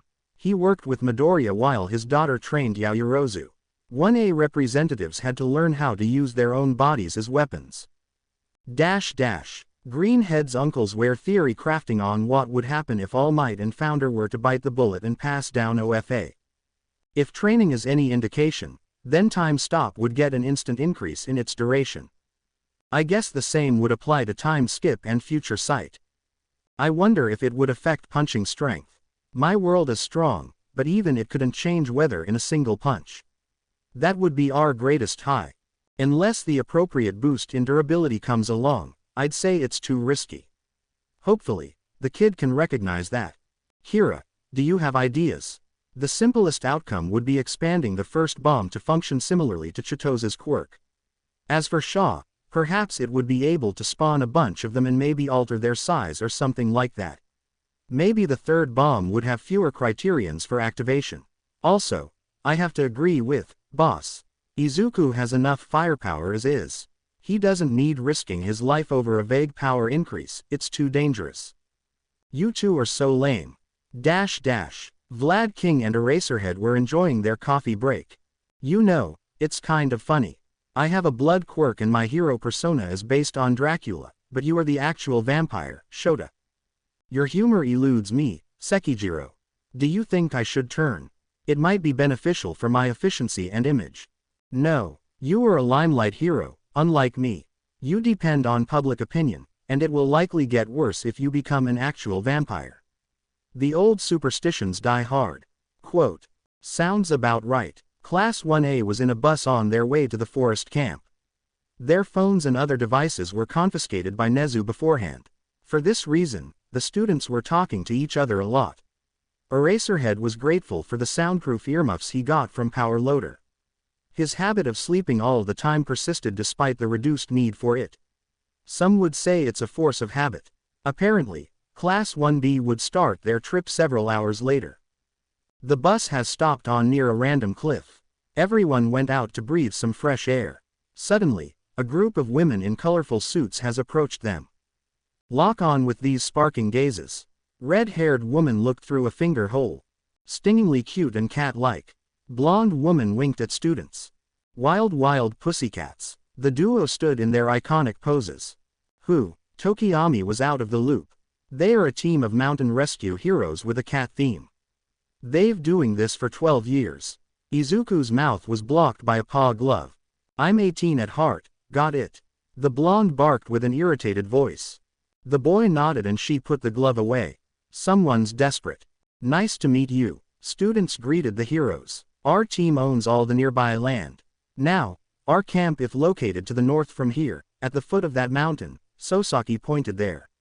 It takes about 2.5 hours to get there, she continued. Kiddies who'll take longer than 3 hours won't get dinner. Tsuchikawa kneeled and put her hands against the ground. Check the epitaph, kid. Diavolo screamed in his ear. The quirk showed nothing. Midoriya looked at his homeroom teacher, who's been actively erasing students' quirks. The kids felt the earth shaking beneath their feet. Izuku ran behind Shoji's massive frame to hide from Aizawa. Snapping the string of fate. Everything became incorporeal. Izuku saw others desperately trying to come up with a solution. Most ran away to the bus. Katsuki kicked the dust to obscure teacher's vision. Momo tried to create something. It turned to be a grappling hook, but by the time it was ready it was already too late. Tsuyu grabbed the nearest student and jumped as far as she could. Kyoka was the lucky one. Midoriya moved as far from the edge as he could. He felt bad for not being able to help. Time. Begin anew. Ah. Blonde sounded irritated.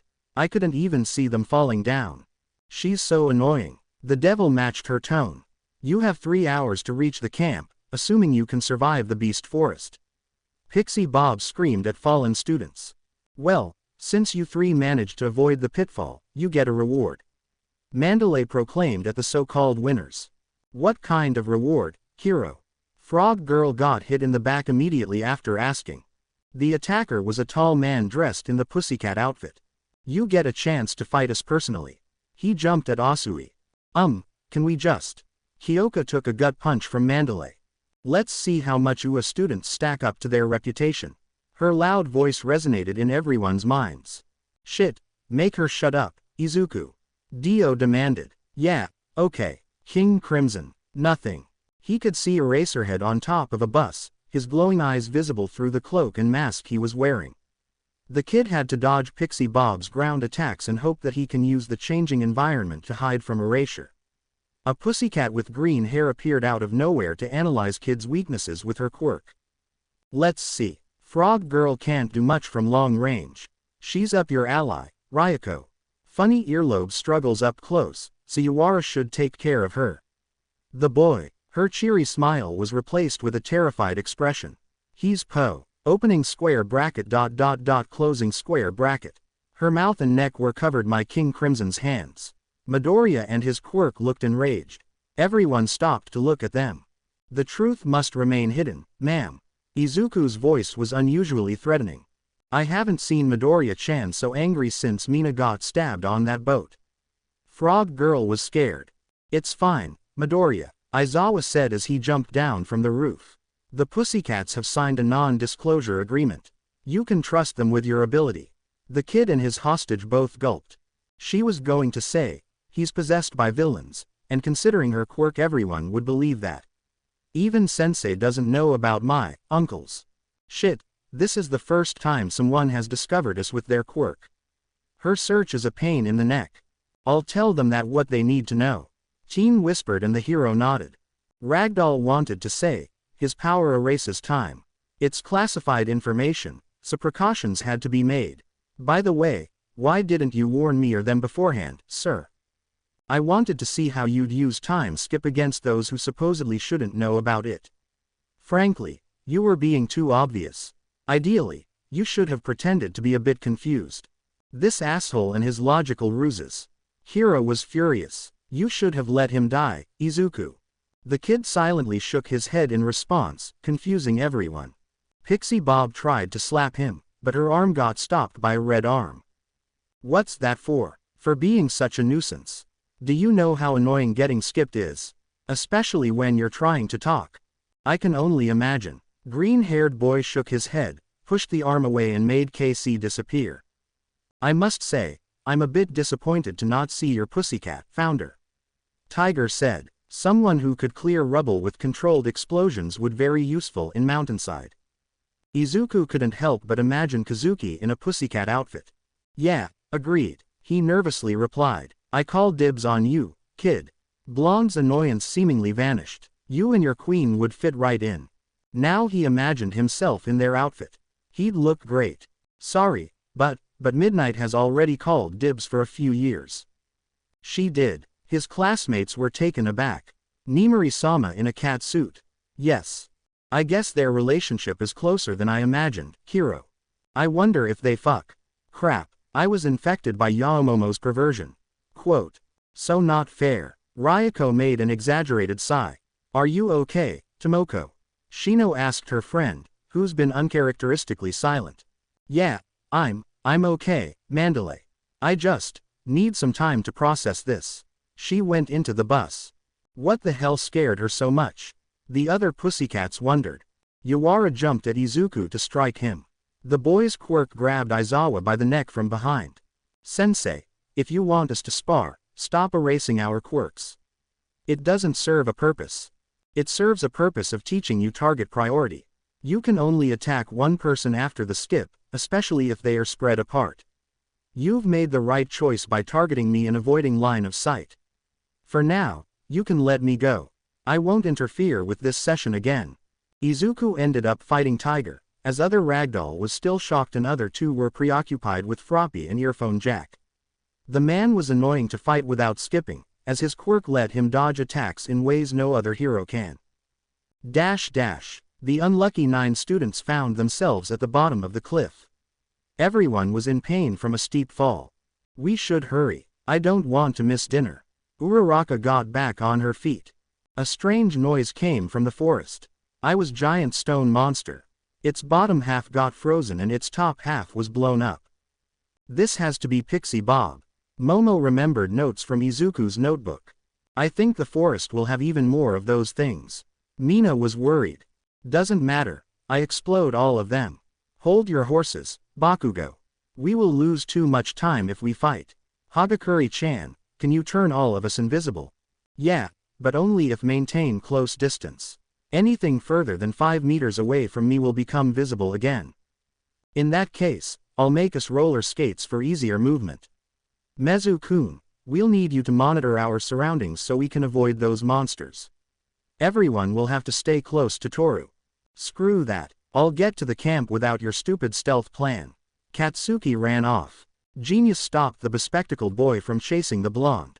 It's no use. The only person who could convince him to stay didn't fall with us. At least Kyoka is okay. The winners and heroes arrived to the camp in 1 hour. Izuku tried to say hi to Mandalay's nephew but ended up skipping over his nut punch and scaring the kid away with KC. Eraserhead has tasked students with unloading everyone's bags and helping prepare the dinner. After a job well done, the girls went to the hot springs. Jiro made a sigh of relief. I should ask Momo to take me here often. You are very close to our president. Yeah, Tsuyu. Rocker blushed. We are very close. Have you fallen under Kendo-chan's spell like her? I guess you call it that. At this point, it's just easier to roll with whatever scheme Yaomomo makes up. Izuku and Tomoko were in a video call with Nezu after Boy's insistence. Principal was genuinely surprised by this outcome, especially after Monoma didn't learn anything about inner friends. The rat explained the whole situation and claimed that he's been monitoring Midoriya for ages. He said that the kid is as heroic as they come and asked the heroine to not disclose the full story, even to other pussycats.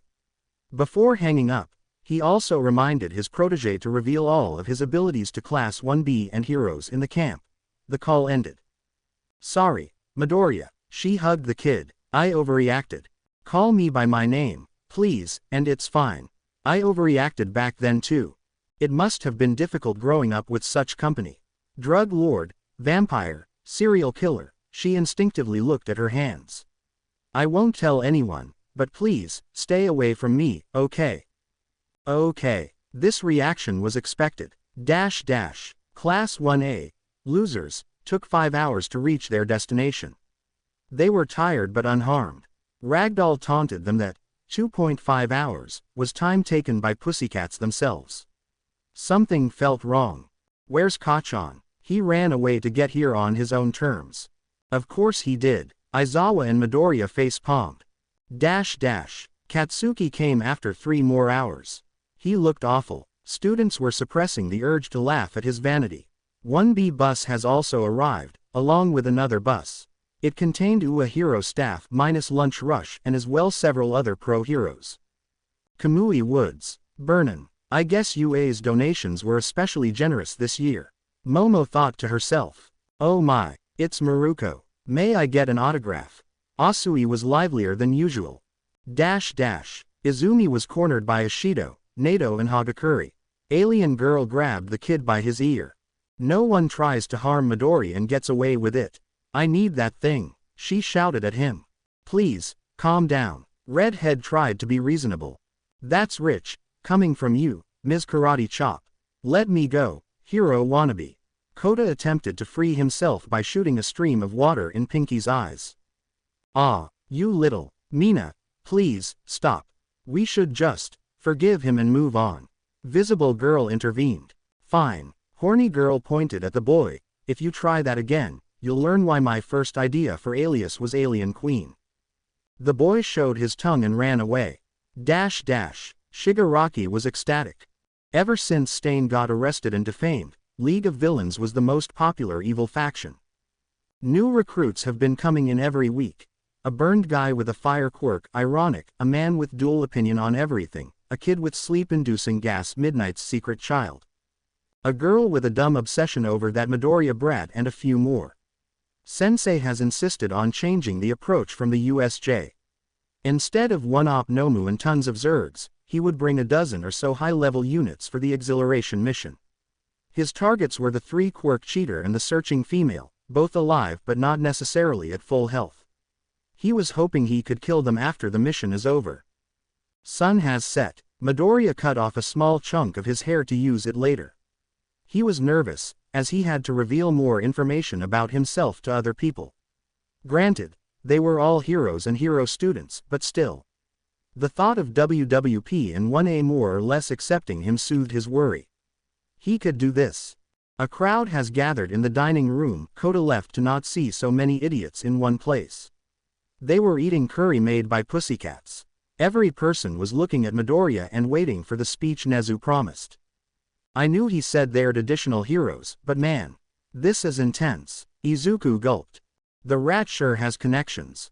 Hello, everyone. As you probably know, I am Izuku Midoriya, hero name founder. I am honored to. Cut the crap, kid. My fists are itching. A rabbit woman interrupted him. Great, another loudmouth. Right, okay. My quirk, imaginary friend, has abilities that aren't known to the public. Take King Crimson, for example. It's common knowledge that it can see several seconds in the future, but that's not all. It also creates leaps in time that each of you experienced in the past. I'll show you. He pulled out a big clock made by Momo. Time will jump 9 seconds forward. Try doing something to double check. See. Reactions varied. Some frowned, some whispered among themselves and others stared at him. So far so good. Okay, next I'll need a short break to show you what the world can do. He swallowed a pill and fell asleep. Everyone turned to smirking R-rated hero. Lucky bitch, you thought to herself. Greenhead got woken up by shake from his homeroom teacher after a few minutes. Everyone could see him transforming. Vlad King regretted not calling dibs on the guy. This is the world. A diver in golden armor has appeared. Its ability to stop time is widely known, but I'll demonstrate anyway. Yaoyorozu has brought a chalkboard on wheels along with the chalk. He picked up a piece and started writing. Pay close attention. You think I'm writing random words, but in reality, I'm way over here and all of your plates were taken. The chalk fell down from the lack of holder. Izuku teleported to the opposite side of the room. He and TW were somehow holding all the plates in their hands. A lot of people laughed, mostly because something like this was expected. Still, they were impressed by how many actions were taken in effectively 0 time. Don't drop mine. I want to finish. Yeah, right. In 5 seconds, Greenhead teleported back and put dishes into their places. Although, he didn't do a good job at memorizing which plate belonged to whom, so another 6 minutes were spent arguing about food rations. No, onto the lesser-known things. Right now I am a vampire. I possess superhuman strength, speed and regeneration. He cut his hand with a knife and the wound sealed very quickly. I require regular doses of human blood. Don't worry, it's all from volunteers. I can also mind control people. Anyone willing to try? Yaomomo hid behind Shoji while trembling. This was a stark contrast to her usually collected self. I'll do it. Mina and Toru raised their hands. After a round of RPS, Mina went to the board. A strand of Midoriya's hair turned into a filthy worm. Several people regretted eating it all. After a solid minute, the agent was inserted. Izuku hid the forehead with a cap. It's less obvious on people with headwear or long hair, hee hee. Mina, hi. Hi, Midori, what can I do for you? She didn't seem to act any differently. Do whatever the audience says. Make her do something embarrassing. Mineta said. Mina started pulling down her pants, revealing her underwear. Stop, Mina. Minoru was silenced by a chop to his nape. Ask for something less embarrassing, please. Tell everyone that I'm the best girl in 1A. Toru is the best girl in 1A. Alien sounded genuine. Not true, it's Yaomomo. Ha, it doesn't matter. The girls from 1B, there was another karate chop. Oi, girl, punch me in the face if you dare. Rumi stood up and walked towards the students. Despite being short, she was towering over most people here, even Izuku. Greenhead prepared to stop time in case something goes wrong. Mina punched the pro-heroine without a shred of fear on her face. It was a pretty weak punch overall. Rabbit grinned, grabbed the boy by his shirt and pulled him closer. We'll have our fun later, kid. She walked to her room. Okay, let me destroy the thing. Are you sure, Midori? I can't disobey you at all right now, she said in playful voice. He could hear Grape Boy complaining, Vine Girl praying and someone wolf whistling. I'm sure. He pulled out the worm and stomped on it. Gross. Now for final nail in the vampire's coffin. Don't remind me. Dio remembered his time on the ocean floor. There's more. Anyone who gets a sample of vampiric blood in their bloodstream will permanently turn. Several months ago I had to transform my homeroom teacher to prevent his death. That's why he is so pale and wears cloak in daytime. What, wasn't he always like this? Both vampires shook their heads in response. Abara fainted. Why couldn't she be more accepting, like Enrico? Now, on to Killer Queen. Yay, 3 pussycats cheered. What's wrong with you, dude? Denki screamed. Hee hee, I guess you can say everything. Now, I get headaches when I use the pills too much, so I'll just explain what it does. First ability is bomb transmutation. Anything KQ touches can become a bomb, with a certain mass limit.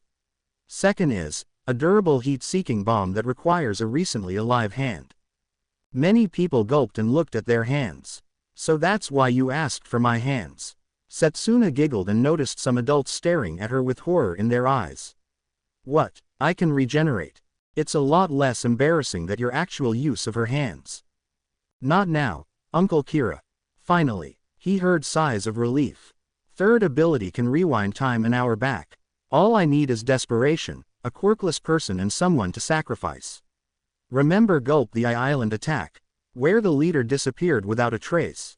I killed him in a previous time loop to stop him and effects persisted after time got reset. Any, questions? A lot of hands were raised, although some got pulled down immediately. Yes, Monoma. The blonde boy enlarged his hands in anticipation. Keep one thing in mind, Midoriya. No matter how many bullshit time powers you have, your class lies beneath our class, just like you and Yaoyorozu lie beneath our Kendo's heel. Itsuka's hands were blocked by his own. She got help from Tokage, who used her detached hand to knock Nito down again. All the adults were staring at 1B President. To think that 2 individuals with reality-breaking quirks were subservient to a girl with an okay at best ability. She wanted to dig up a hole with giant hands and hide there till heat death of the universe. Her lovers and classmates hugged her to comfort her. Izuku and Momo kissed her simultaneously, as if to confirm Blonde's accusation. Any other questions? Will you be interested in work studies with me? Yukio raised her hand. Sorry, I've already chosen Sir Night-Eye. Can I call dibs after midnight? Pixie Bob asked. The hero in question let out a laughter. Please, no, Ragdoll pleaded. Why not? He's great. I'll think about. Izuku said. We are fighting after this dull Q&A is over. Usagiyama barked. Maybe. It wasn't request, it was fucking order. The only reason I bothered coming here is because Nezu would let me pummel his favorite students. Oh, okay. Is there a way remove those worms without you? Try UV equipment. Yaoyorozu should know how to make it. Can you not use time leaps? They are annoying. Mount. Lady told him. Not if it means potentially losing lives in the process. Is it true that you have a harem of your own, Midoriya? Minoru raised his hand. No comment. So, yes. Anything else? No. Great. Let's go, Green. I'll kick your ass. Maruko grabbed his hand. Wait, somebody, ask Monoma to find me as soon as he wakes up. There is something I want to test.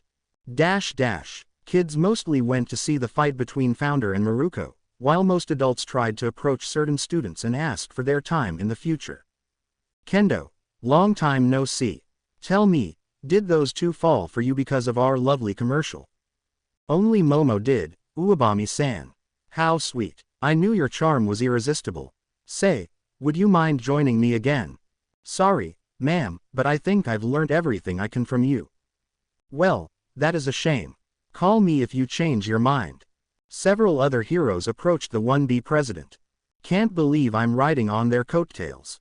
Does no one care about what I can do? Maruko has been waiting for this moment for quite a while. The rumors of an emitter quirk that could rival her in raw power were refreshing. Sure, she had little problems fighting villains with ranged quirks, but it was less of a brawl and more of a cat and mouse chase. No, she wanted to kick and get kicked back. Everyone around her was either too weak, to cowardice, cough all might, not available, muscular, or simply didn't have a melee-oriented quirk. She was hoping that the Golden Diver or Crimson Emperor could live up to the hype and give her a fair fight that she was craving for years. Izuku was trying hard to maintain composure. Despite his words that Zawarudo is the ultimate quirk, it wasn't quite top tier in terms of strength. It crumbled against Zero Pointer, Diego Blanco, and got demolished by an injured All Might. Frankly, it wouldn't be half as threatening without its signature ability. Still, Midoriya had to uphold Nezu's promises and do the damn fight. The heroine demanded no time shenanigans, just pure, unadulterated combat. Greenhead thought that limiting himself was idiotic but complied. The rabbit jumped towards her opponent and opened the fight with a wide kick. TW flew forward to quickly intercept her with a punch to her side. She flew away but gracefully landed on her feet. He relies on speed. I'll show him speed. Her next jump got her right over the world. She assaulted him with a series of blindingly rapid kicks, which were matched by an equally fast punch barrage. Muda muda muda muda muda. It was a little too slow, and one of the kicks landed squarely in its chest, sending both of her opponents down to the ground. TW had to throw its user backwards to retreat and barely avoid a stomp. Useless. Ha! I'll make you eat your words. She pursued him with a maniacal grin. Shattered World had no choice but to retreat again. Just a few more seconds, his broken ribs went back to pristine condition and he stood up.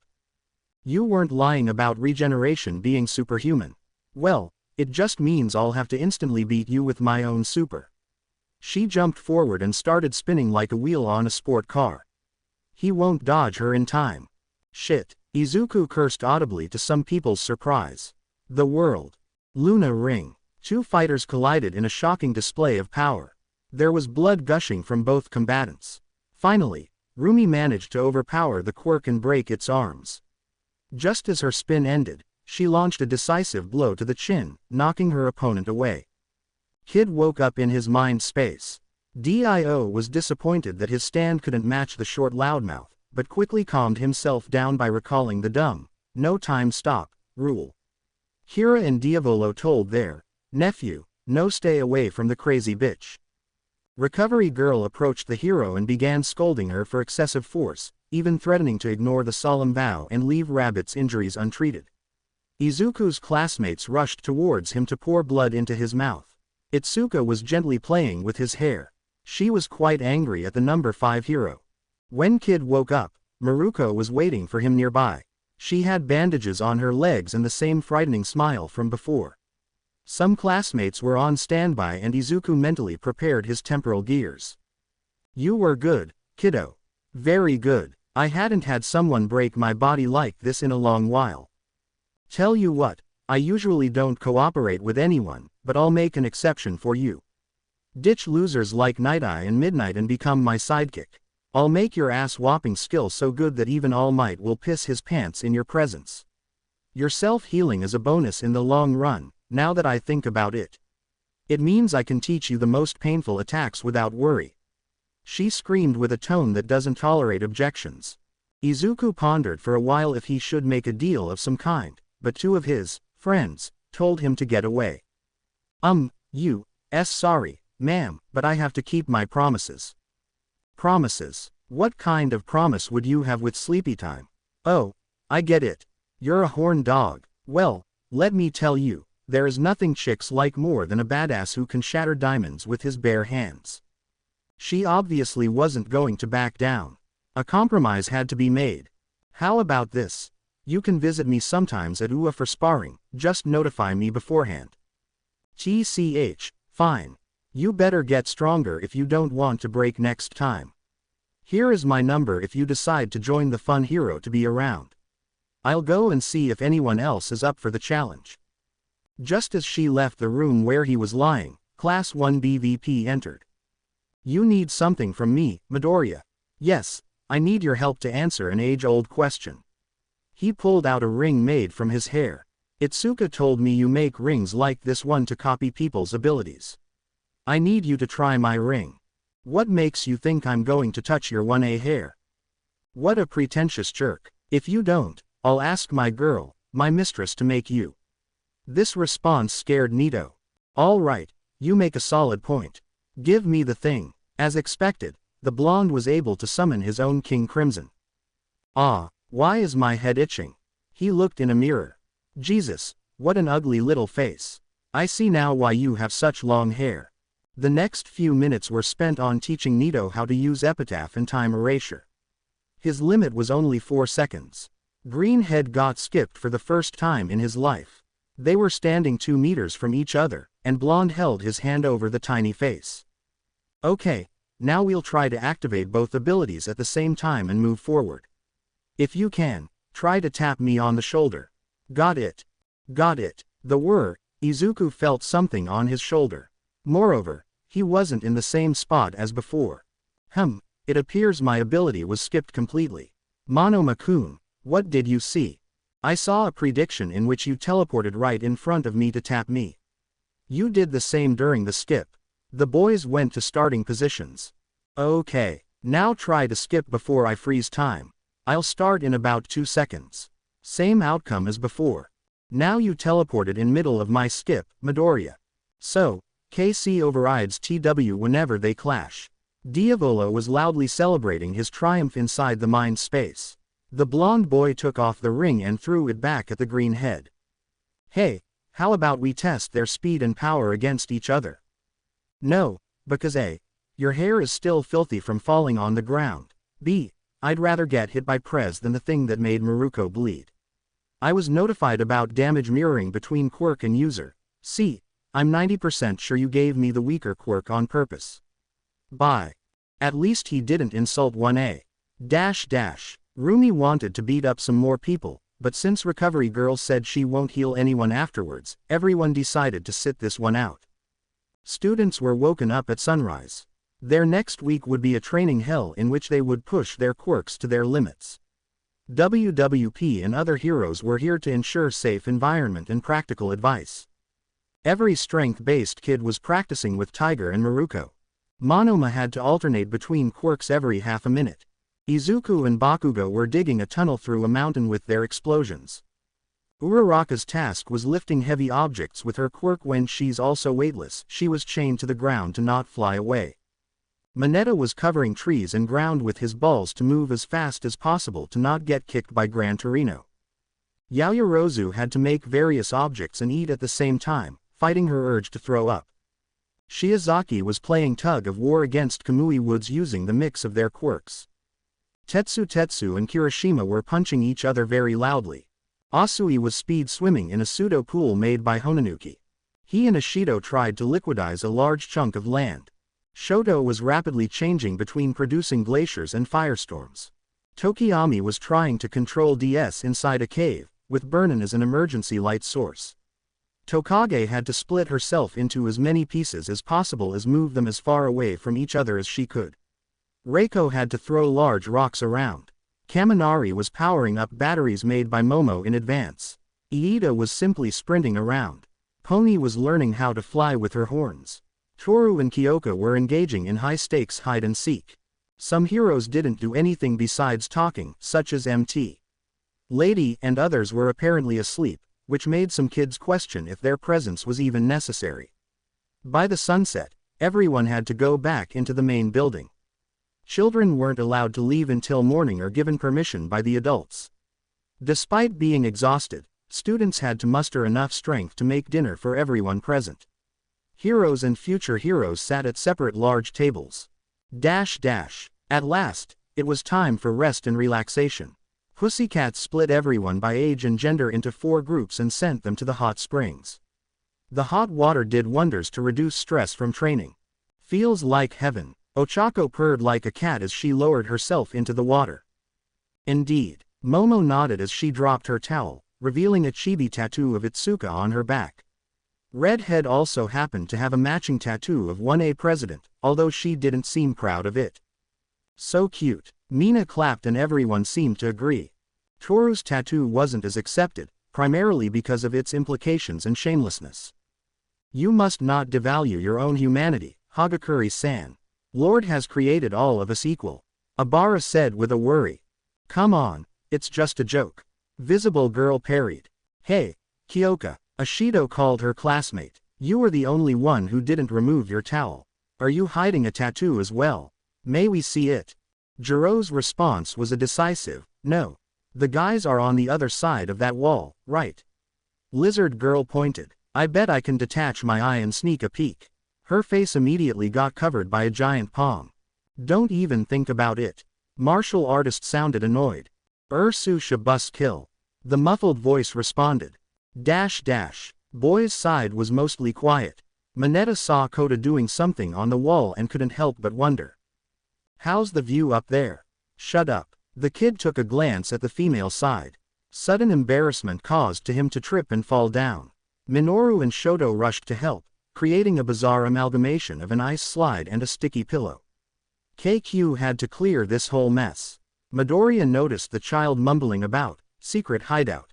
Is it in the forest? He can't leave at night, it's too dangerous. Izuku stopped Izumi, much to latter's displeasure. Leave me alone. Pussycats said that only adults can leave after sunset. They are idiotic heroes, just like you. Now, let me go. What's wrong with this child? Did a hero take his candy? No matter, I need to convince him to stay. Kota-kun, I am worried about your well-being. If you don't go to your room, I'll have to tell Mandalay about this. Jerk. If you want, I can accompany you to wherever you want to go tomorrow morning. Shut up. Another nut punch attempt was blocked by the feline stand. Damn it. The kid stormed off to his room.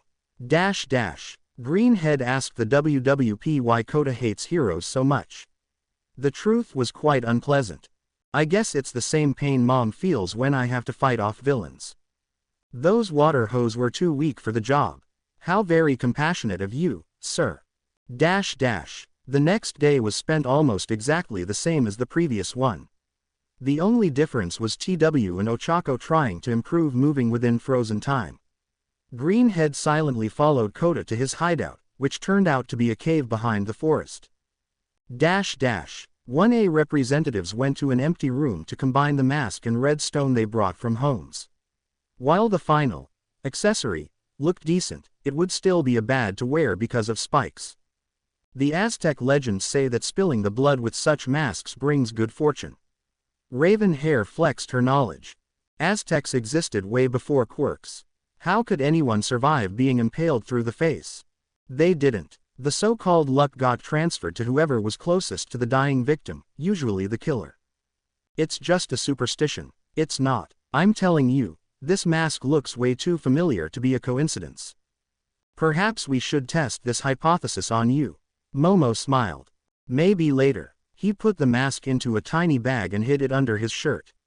I wonder if I can scare someone with this thing. By the evening, Yaomomo suggested board games as a way to relax and have fun. Suddenly, Vlad King has burst into the room. An group of villains and Nomus have arrived to attack us. Their quirks include fire, something akin to Midnight's gas and duplication among other things. What? I thought us being here was a secret. Copycat subconsciously pulled the rings from his pocket. Let me at those cretins. Explosive Blonde yelled in excitement. No, Bakugo, you are still a student, and we will not allow another failure like back at USJ. Sir, we can still help. Genius raised her hand. I appreciate your intentions, but we've got this. There are pro heroes of all shapes and sizes on our side.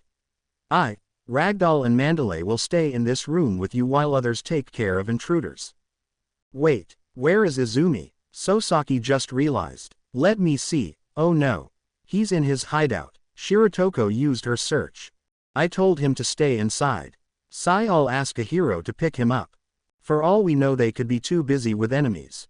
I'll go get him. Shoto stood up. No, I'll get him. Izuku also stood up. Why you? I think that by throwing myself and stopping time I'll be able to get the child in the fastest way. Plus, you may be needed to put off flames and I already know the location.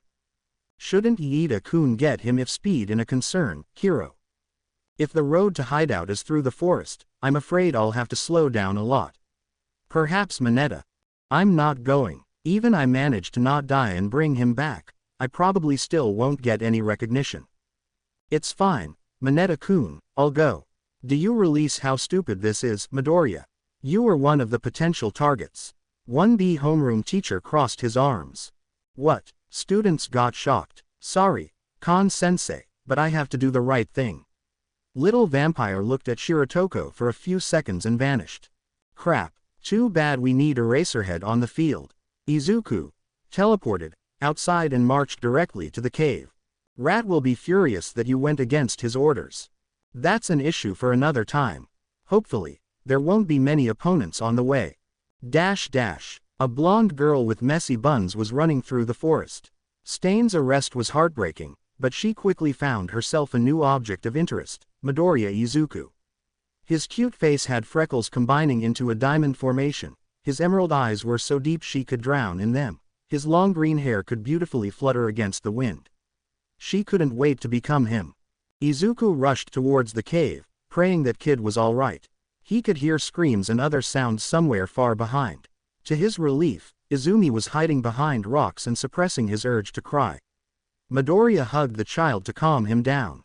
TSS's, it's alright. I'll get you back safe and sound. Sniff th. Thank God. Kota's tone shifted from stressed to terrified as he opened his eyes. Greenhead's nape got pierced by something sharp. Good thing you didn't get hit in the brain, kid. The world, he said with the most irritated voice imaginable. As time got stopped, Izuku let out a cry of pain, pulled the syringe from his neck and took a glance at the attacker. It was a girl with shade of hair similar to Kachan, slightly pale skin, cat-like eyes, sharp fangs visible through her happy smile and a strange device. The contraption seemed like it was designed to take blood and deliver it directly to her mouth. What the? Another vampire? Diavolo was surprised. Did that hobo turn her behind outbacks? Kira wondered. Unlikely. She probably has a similar-looking mutation. She looks fun. Dio sounded excited. Reminds me of good times when I wasn't chained to Goody Two-Shoes. I suppose she's one of the attackers. I think it'll be easier if I put the flesh bud real quick so she all the answers questions and doesn't try to run away. Izuku broke the device, put the girl on the ground and sat on her stomach. Time was up. Oh, hi, Izu-kun. Her tone wasn't much different from fangirls he met before. Hello, Miss Toga, Hamiko Toga. She tried to pull out a knife but her arms were restrained by the diver. I have to say, this isn't how I imagined our first date. Midoriya didn't expect that response. Yes, usually I take the initiative, but you are different. Wait, your teeth and skin, they're just like mine. Oh my gosh, our quirks must be similar. Do you want to make me bleed too? Great, she's even crazier than that bunny bitch. Boss's annoyance was palpable. Usagiyama-san is a rabbit. That's not the fucking point. Sorry, Miss Toga, but I need you to stay put for a bit. He pulled out a strand of hair and leaned closer to her face to begin the insertion. Hey, what are doing? It tickles. I told you to stay put. Stop. All, khhh. Her mouth was closed unceremoniously. All Kota could see was Midoriya's back as he sat on Toga in a suggestive pose and did something that she clearly didn't like. A few more time stops later Greenhead stood up and helped his new assistant get off the ground. He undid her buns to hide the parasite. They ran back towards the camp, Izumi in Izuku's arms. Best date ever. Hamiko talked as if nothing changed. Look, I need you to tell me how many villains are here and their exact goal. There are about 10 people in IDK. How many of those Nomu things? Sorry, Izuku-kun, I was too focused on finding you to keep track. We came here to capture you and that ragdoll lady. Why us exactly? No idea. Shigaraki, the man with extra hands, said it was about taking away your cheat items, of which you have 3 and she has 1. Maybe it is a fancy cipher. I think his brain got molten by video games. Kota tried speaking from experience. Fuck, he was definitely talking about our stands. Just as we expected. How exactly were you going to capture us? Plan A was using sleepy gas from that mustard fellow. Plan B involved using your loved ones as bait. Inko Midoriya and Izumi Kota. What the hell? Izuku stopped and grabbed Himiko by her shoulders. They've got my mother. She nodded. She is such a nice lady. Shigaraki told me I could play with 2 of you once mission is over. I'll kill that bastard when I see him. That's the spirit, my boy. Wait a second, what's even the point of Plan A? He said that pausing cheat makes you dangerous and it's safer if you are unconscious. Touché. Deku. Bakugo arrived using the power of explosions. There you are. Shit. He aimed his hand at the girl. Stay where you are or I. It's fine, Kachan. Greenhead showed him the flesh bud under her hair. Listen, I need you to take these 2 back to the camp. Interrogate the girl and make sure you restrain her. The mind control agent will die if I change forms. Ragdoll used her quirk on me, so adults should find me quickly. Toga, follow his orders as if they were mine. Okie dokie. She mimicked a soldier's salute. What the hell are you thinking?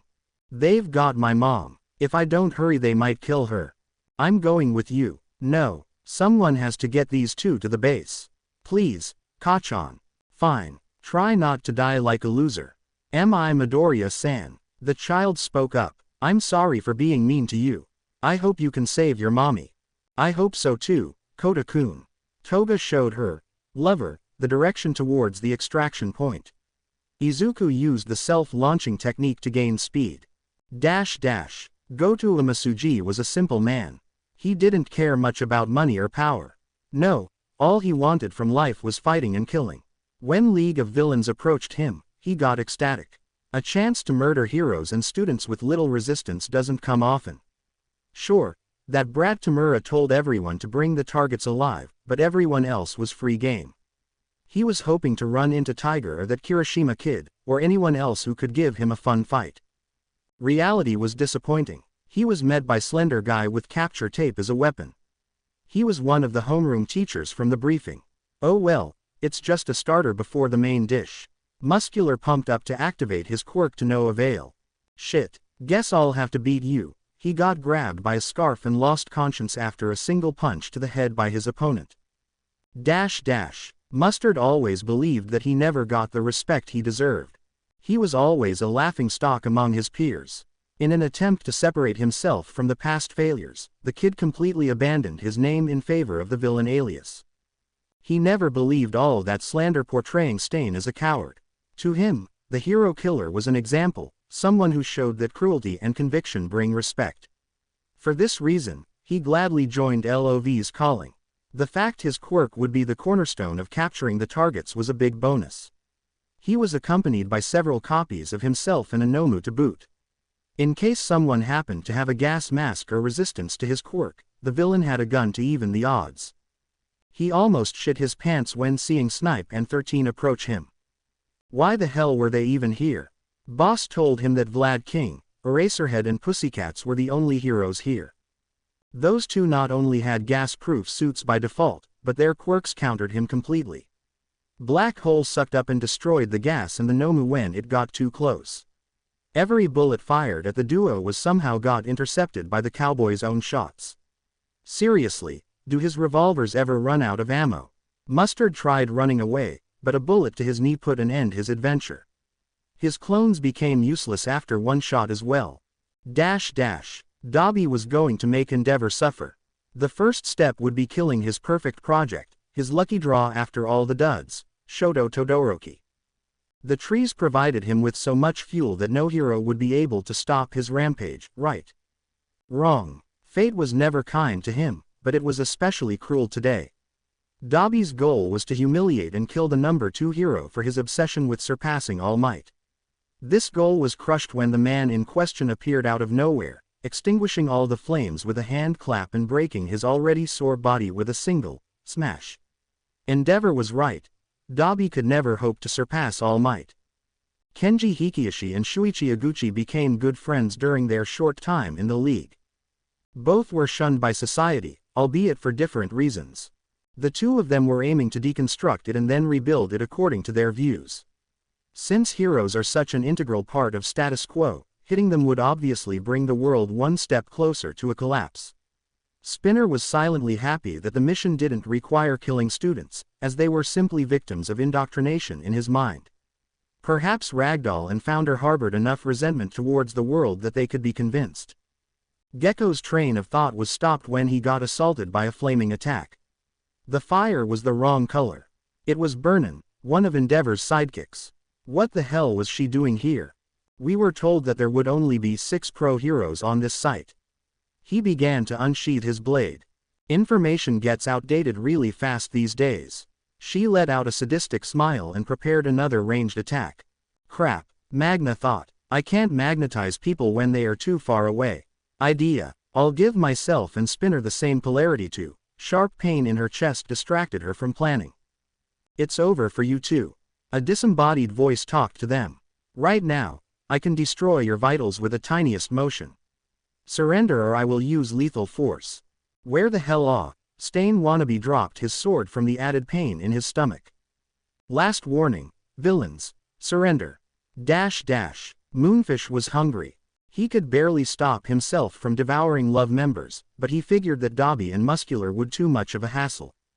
Students, on the other hand, were practically an all-you-can-eat buffet. He was hoping that Dabi wouldn't burn too many snacks, as he preferred fresh meat over well done. His first victim was small and frustratingly quick and old-looking. Is that his quirk? The villain tried to aim his teeth at the target, but they weren't fast enough. The wrinkled kid's boot landed squarely on the cannibal's head, shattering it in the process. I won't feel bad if you die from this, monster. Even his voice sounded old.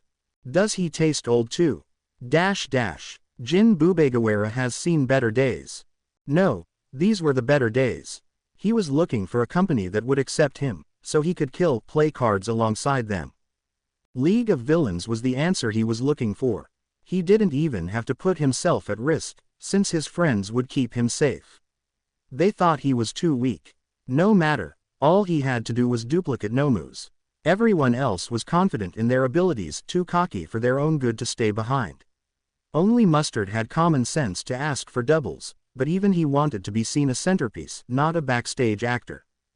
Twice was shocked to see someone with quirk similar to him. The way that man multiplied himself reminded him of the night he almost killed himself. No, stop, I don't care, do whatever you want. We will all die if you don't stop. The villain fell on his knees from the emotional breakdown, confusing the hell out of his captor. Atsuhiro Seiko was proud of his talents as villain and entertainer. His ability to conceal anything inside tiny marbles combined with his intelligence allowed him to remain on the loose for years. He believed that every person had to follow their convictions, no matter what they were. For this reason, he couldn't hate Moonfish or Muscular, if he didn't find their company pleasant. Shigaraki told him that Izuku Midoriya harbors great evil inside of him, which heroes were trying to suppress against his will.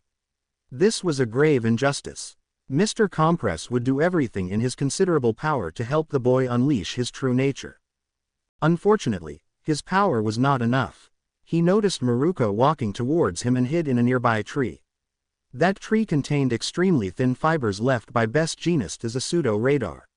By the time the villain realized what's going on, it was already too late. Fibers combined themselves into thick ropes to restrain him. They were too fast for him to turn into marbles. The fashionable hero arrived shortly after to bring Compress to the base. Well, at least I got caught by someone with a sense of style and not that dumb animal. You mean Maruko? Don't let her hear that. I fucking heard you, Rumi screamed. Protect me, Jeanist. One day before the forest camp. Big brain. Young Midoriya, I've been a fool. If only I took your warning more seriously. Green Devil. Are you okay, sir? Big Brain. No, I'm not okay. Come to my office ASAP. Toshinori, Tsukauchi, Nezu and Midoriya were standing in front of tied-up Toru and her parents. The girl was crying rivers and her parents, both fully invisible, weren't far behind. Please, calm down, Principal told them. We don't have much time, so we need you to tell us everything in a concise manner. Sniff. Okay. I'll tell you everything, but you must promise to keep my wife and child safe. The father spoke up. I'll do everything I can, Mr. Hagakure. Back in the day I ran a successful local newspaper.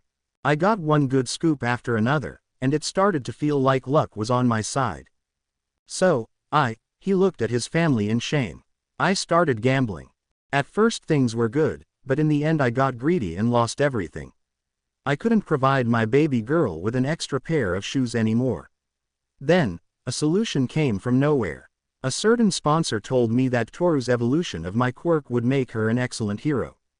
In exchange for sending her to UA, he would lend me enough money to jumpstart my business again.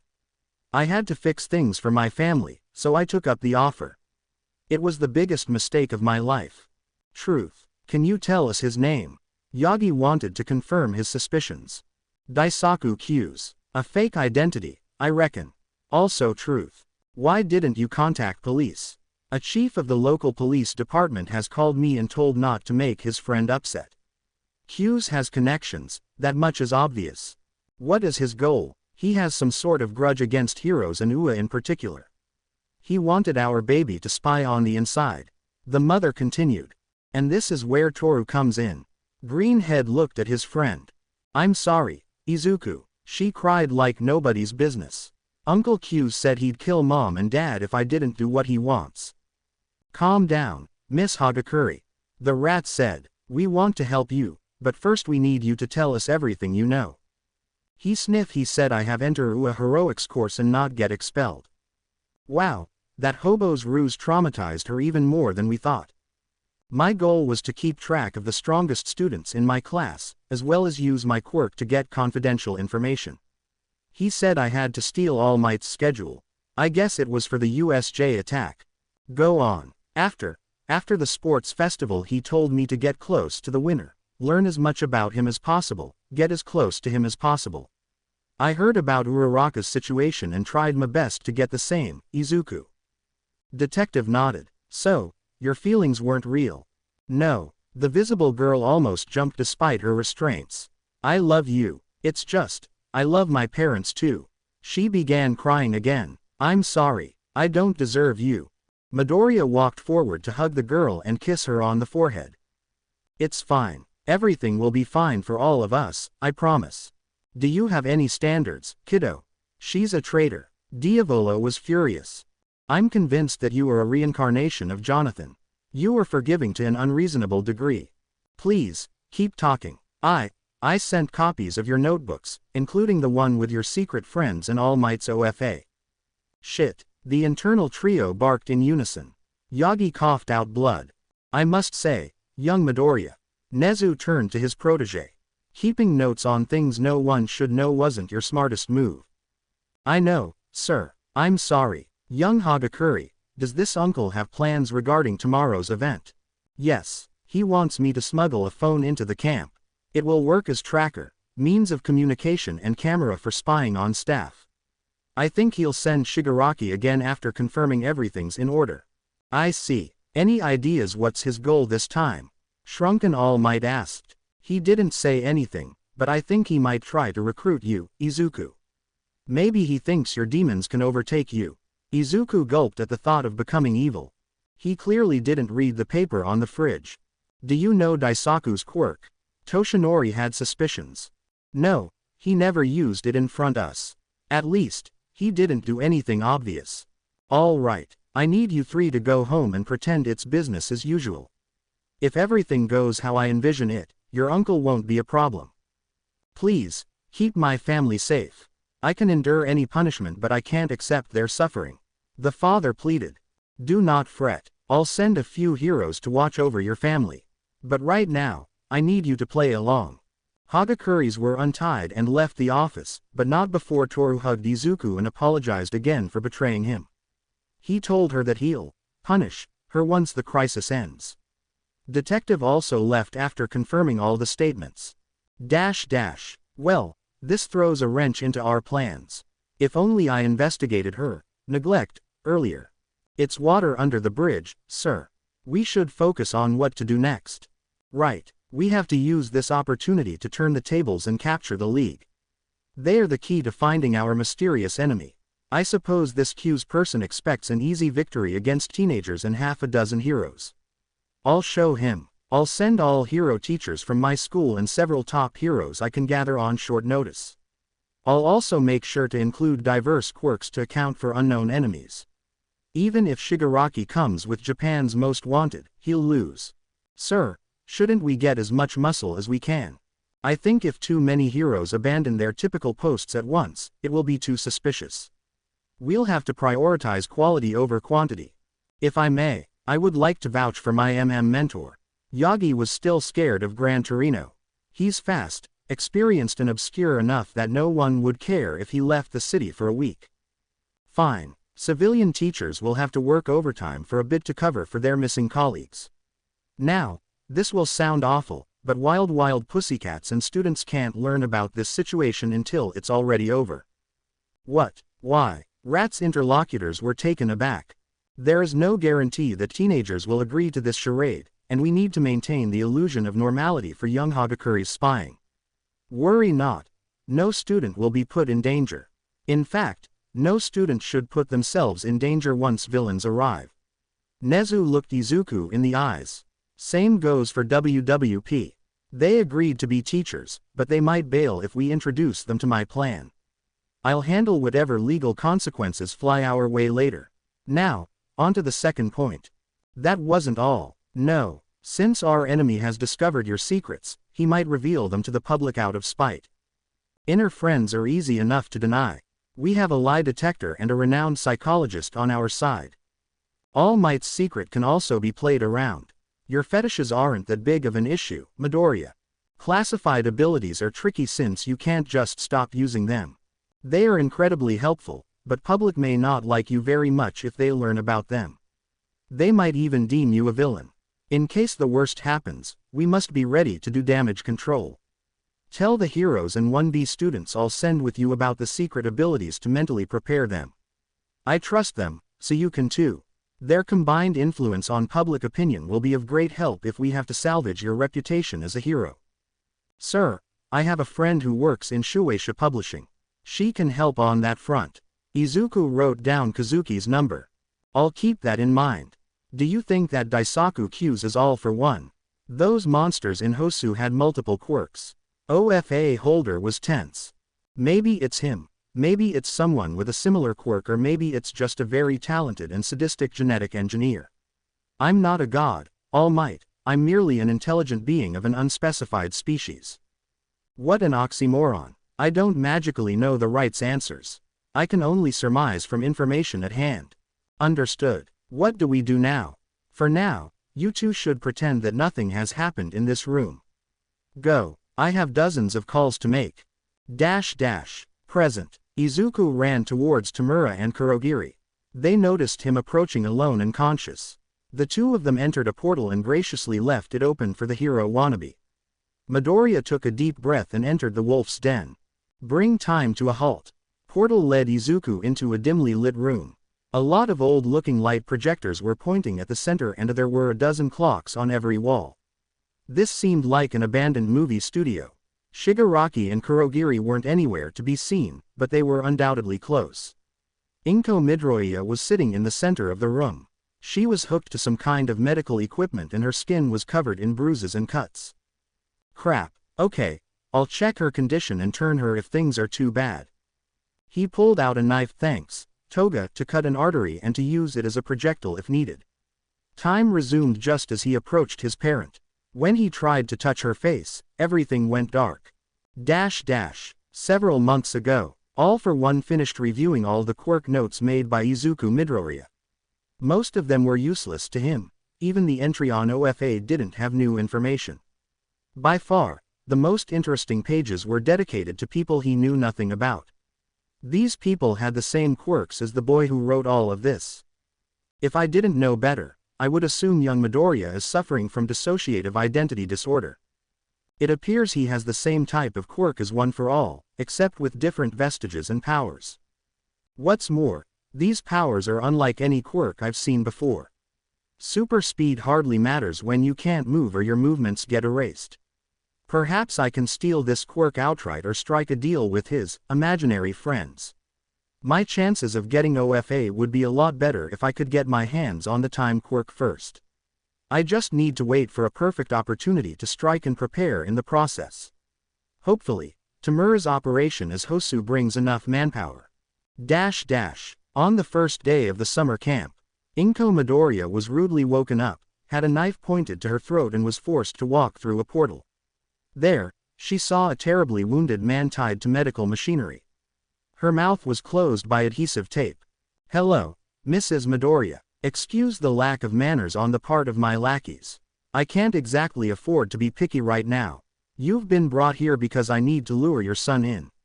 I believe his quirk will make a fine addition to my collection. The problem is that I can't just walk up to him. He'll probably blow me to pieces to use a temporal trick to decapitate me. No, I need a considerable level of preparedness. You will assist me." The woman was pushed further towards the man. His deformed arm touched her face. She could feel something leaving her body. The man in front of her turned into a copy of her, albeit with visible wounds. "In case my people fail to capture your child, this disguise will make him come to me. Do not worry, you will not be harmed. Not now anyway. You might still be useful as a bargaining chip against Izuku." Mama Midoriya could only pray that her son's uncle's help would him against the demon in front of her. Hira was drawing ragdoll without her gloves. Suddenly, the sound of an alarm covered the whole building. Yoshikage almost fell from his chair, only to receive unexpected help. "Killer Queen, why are you here?" He instinctively hid his stand when someone opened the door. "Hira-san." Izuku entered Killer's room. "Mom's kidnapper entered my head. You need to stop him, please." He looked at the kid. "Okay, let's go." Dio and Diavolo were playing chess with their minions as pieces. Both jumped at the sound of an alarm. They both knew the house through and there was never an alarm system in place. Their eyes were focused on the man at the main entrance. He looked young and healthy, just like he was before AM turned his face into a potato. "Hello, gentlemen. I've been waiting for the moment to see you in person. You are the man who kidnapped Inko." Vampire's voice had venom in it. "Correct, but don't worry, she's unharmed." What the boy saw was a modified illusion, nothing more. Izuku and Kira found the three of them. "Make him leave, please," Greenhead pleaded. "I say we should listen to what he has to say," Diavolo argued. "Agreed." Kira brought his favorite katsu sandwiches. "Where are our manners? Here, have some." "With pleasure." Truth be told, AFO never liked this food, but he wanted to make a good first impression on the vestiges. You can't be serious, guys." Izuku's voice was trembling. "Izuku." Kira sat on a knee to look at him closely. "Good, back to your room and let the adults handle this." He winked at the boy. Yeah, okay." Midoriya gulped and followed the order. AFO spent some time talking about his past, his quirk and his ambitions. Since the people he was talking about were evil as well, they would help him assimilate the quirk. At least, that was his plan. "So, what do you say?" Dio giggled, then laughed and finally burst into a maniacal laughter. Everyone tensed up at the sight. No, his laughter was stopped by a very dry answer. "Why, I'm the kind of person you want to partner with. When I was a kid, my father abused me and led my mother to an early grave. I hated him, even more than I hated the Joestars. Midoriya is like a son I've never had. If I betray him now, I'll be no better than that monster." As much as it pains to me say, I agree. I guess years of being prohibited from killing and getting my obsession fed by other means has changed my perspectives a bit. Besides, Kira pointed at the intruder, "I doubt you'll be spending enough time with ladies. You never did it while you were in prime, if I got your story correctly." "Midoriya got me out of the death loop, I owe him that much. And what if you could use our stands without our consent somehow? Dealing with you is too risky. Better the devil you know. Really? Fine. AFO stood up and prepared to take the entire quirk by force. In that case, all. Click. Boom. Killer Queen has touched that sandwich. The alarm sound disappeared along with KQ. Stands could no longer be summoned. Why didn't you start with that? Or tells us about stands? Dio asked Yoshikage. I wanted to see how you'd react. And it's not my fault you were too dumb to realize stands were available. All the villains and Nomus in the forest were either captured or killed. Yaoyorozu has helped with creating various restraining equipment designed for various quirks. Normally, there would be a lengthy interrogation session to find out where the leader is, but that wouldn't be necessary this time. Tell us where the extras are you holding, Deku? Bakugo was yelling at the mind-controlled girl. There is a shady bar in Kamino Ward. Does anyone have a map? Hamiko wondered. Here you go. Mandalay gave her a pussycat-themed phone. Right here. What? My search is showing a different location in Kamino. Ragdoll showed her own phone. Well, I can't lie without being told to do so by Kachan-kun. Don't call me that. It appears our enemy has split themselves into at least 2 locations. I'll notify Nezu and Kamino police. We are going for the rescue. Aizawa began typing. I'm going too, Explosive Boy announced. No, Bakugo. Let the pro heroes handle this. Fuck you. Katsuki was losing it. Your pro hero ass almost died back at USJ. The only reason you're still alive is because Deku stepped in. Shota has prepared erasure. I was outnumbered and outmatched, but this won't be the case now. You were already on thin ice for disobeying Vlad King, Bakugo. Keep going and I'll have to expel you. Threatening with expulsions, that's all you fucking do, you walking corpse. Some students were conspiring to rescue Midoriya on their way back. Bakugo, Ashido, Tokiyami. However, their enthusiasm was quickly extinguished by class presidents. What the hell are you thinking? Momo wanted to break her face. We should let pros handle the rescue. He's my fucking friend. Would you abandon Fist, nerd? Huh, Nakugo spat out. Yaomomo looked at Kendo and spent some time thinking. I believe in rationality. While I'm confident in my abilities, I have more faith in people with decades of experience. I agree. Itsuka nodded. There are times when one should believe in others. Fucking cowards. Bakugo. Midnight heard them bickering. We are all determined to rescue young Midoriya. You may not believe in me or in Shota, but you should believe that combined effort of all the heroes will be enough to finish the job. So inspiring. Mina clapped in response. Katsuki could only grunt in response. Midoriya the cheater has successfully been outsmarted by Sensei. Shigaraki took out a duplicate of Toga's machine to take some blood for the good doctor. Both his enemy and his mentor were apparently asleep during the quirk steal. That's weird, usually quirks are stolen a lot faster. He commented. Perhaps his quirk has some innate resistance to being stolen. Kurogiri theorized. Well, it doesn't matter. I'll kill his mother in front of him once Sensei is done. Tamura carefully took out the syringe. Let's go. I bet Dr. Garaki will craft something awesome with this. All Might internally blamed himself for not passing OFA to his apprentice earlier, for not stopping young Midoriya in the forest, not preventing David from his folly and for many other things. He could only hope that everything will end up fine. A part of him was praying that the hidden enemy wasn't his lifetime nemesis. Heroes have divided into 2 squads to attack both sites at once.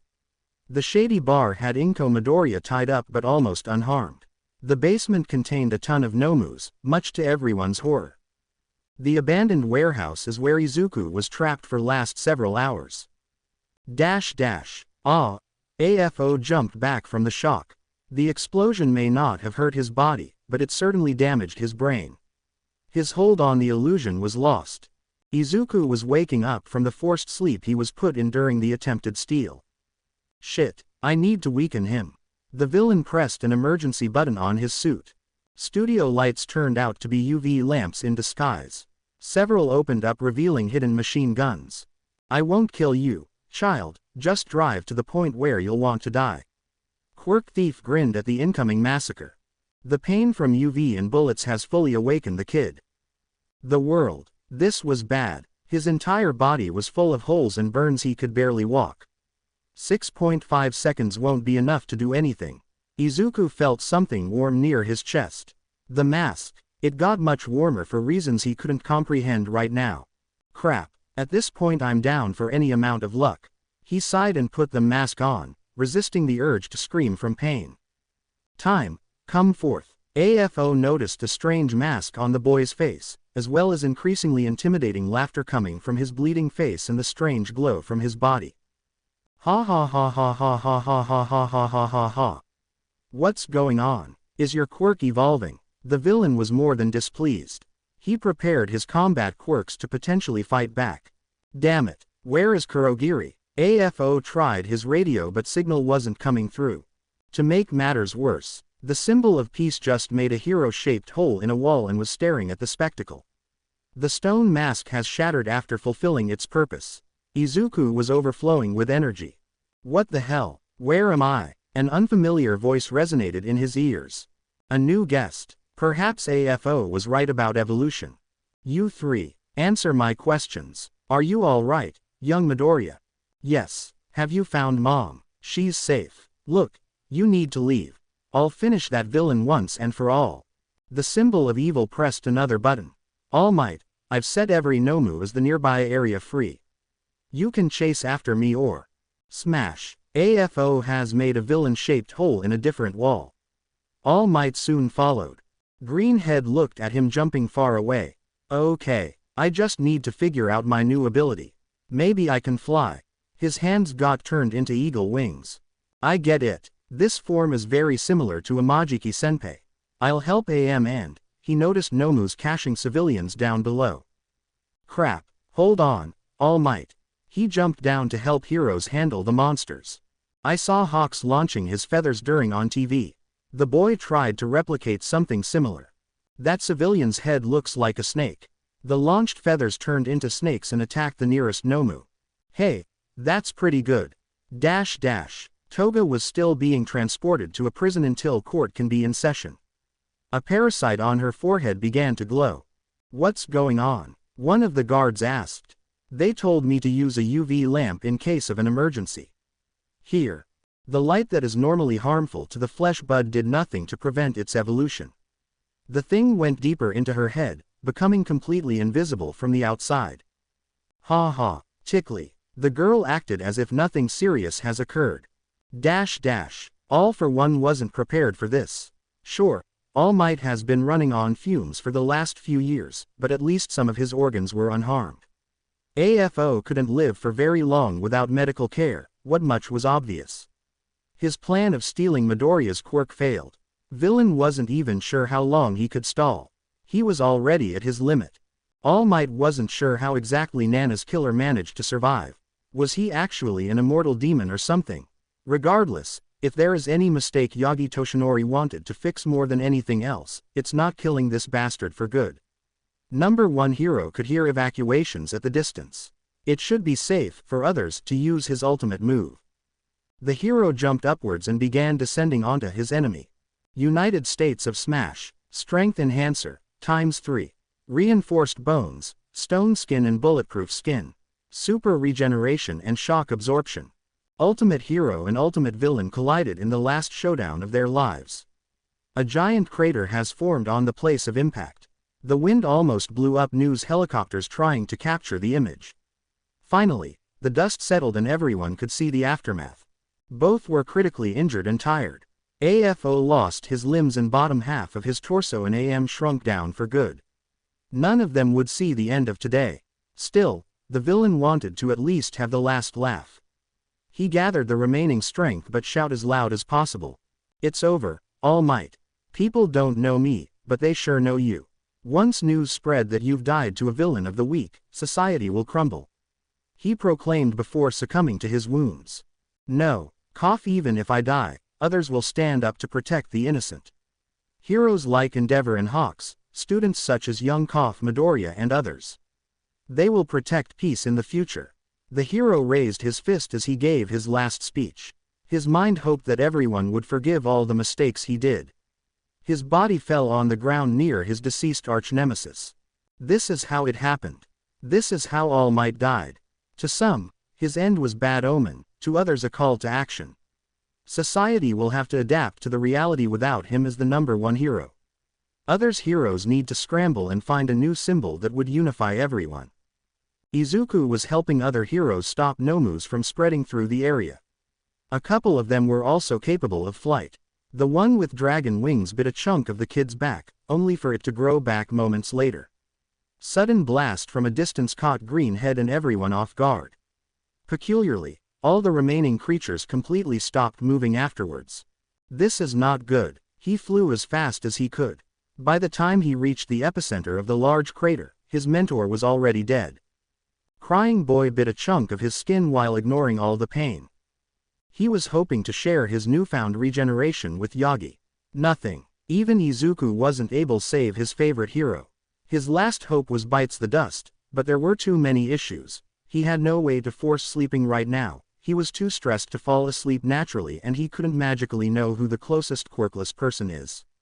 Since civilians were all evacuated, the chances of anyone appropriate being close by were slim to none. Midoriya burst into tears. Sob, I'm sorry, All Might. I failed you. I failed everyone. Sob, it's my fault you are dead now. Several pro-heroes, paramedics and a familiar reporter with a camera crew approached the kid and the corpses. Hi, Tiger. She hugged the boy in an attempt to calm him down. Kazuki-chan.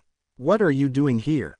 Nezu called me and asked me to come here in case you need to be portrayed in a positive light. In exchange, I'll get a few exclusives with his help. The woman winked. The medics took All Might's body away. All of you, step aside. Enji Todoroki commanded. I'm tasked with disposing of the villain's body.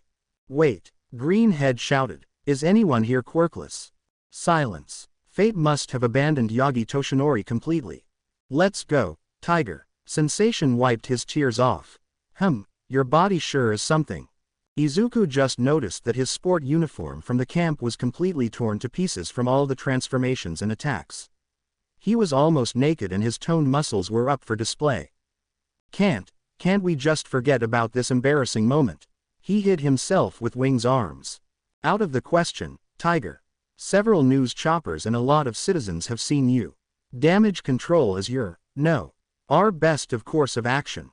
Tell me what happened. Izuku told her about training with WWP, running to save Izumi, being tricked by the villain who killed AM and saving civilians instead of retreating to safety. We need a killer title for this.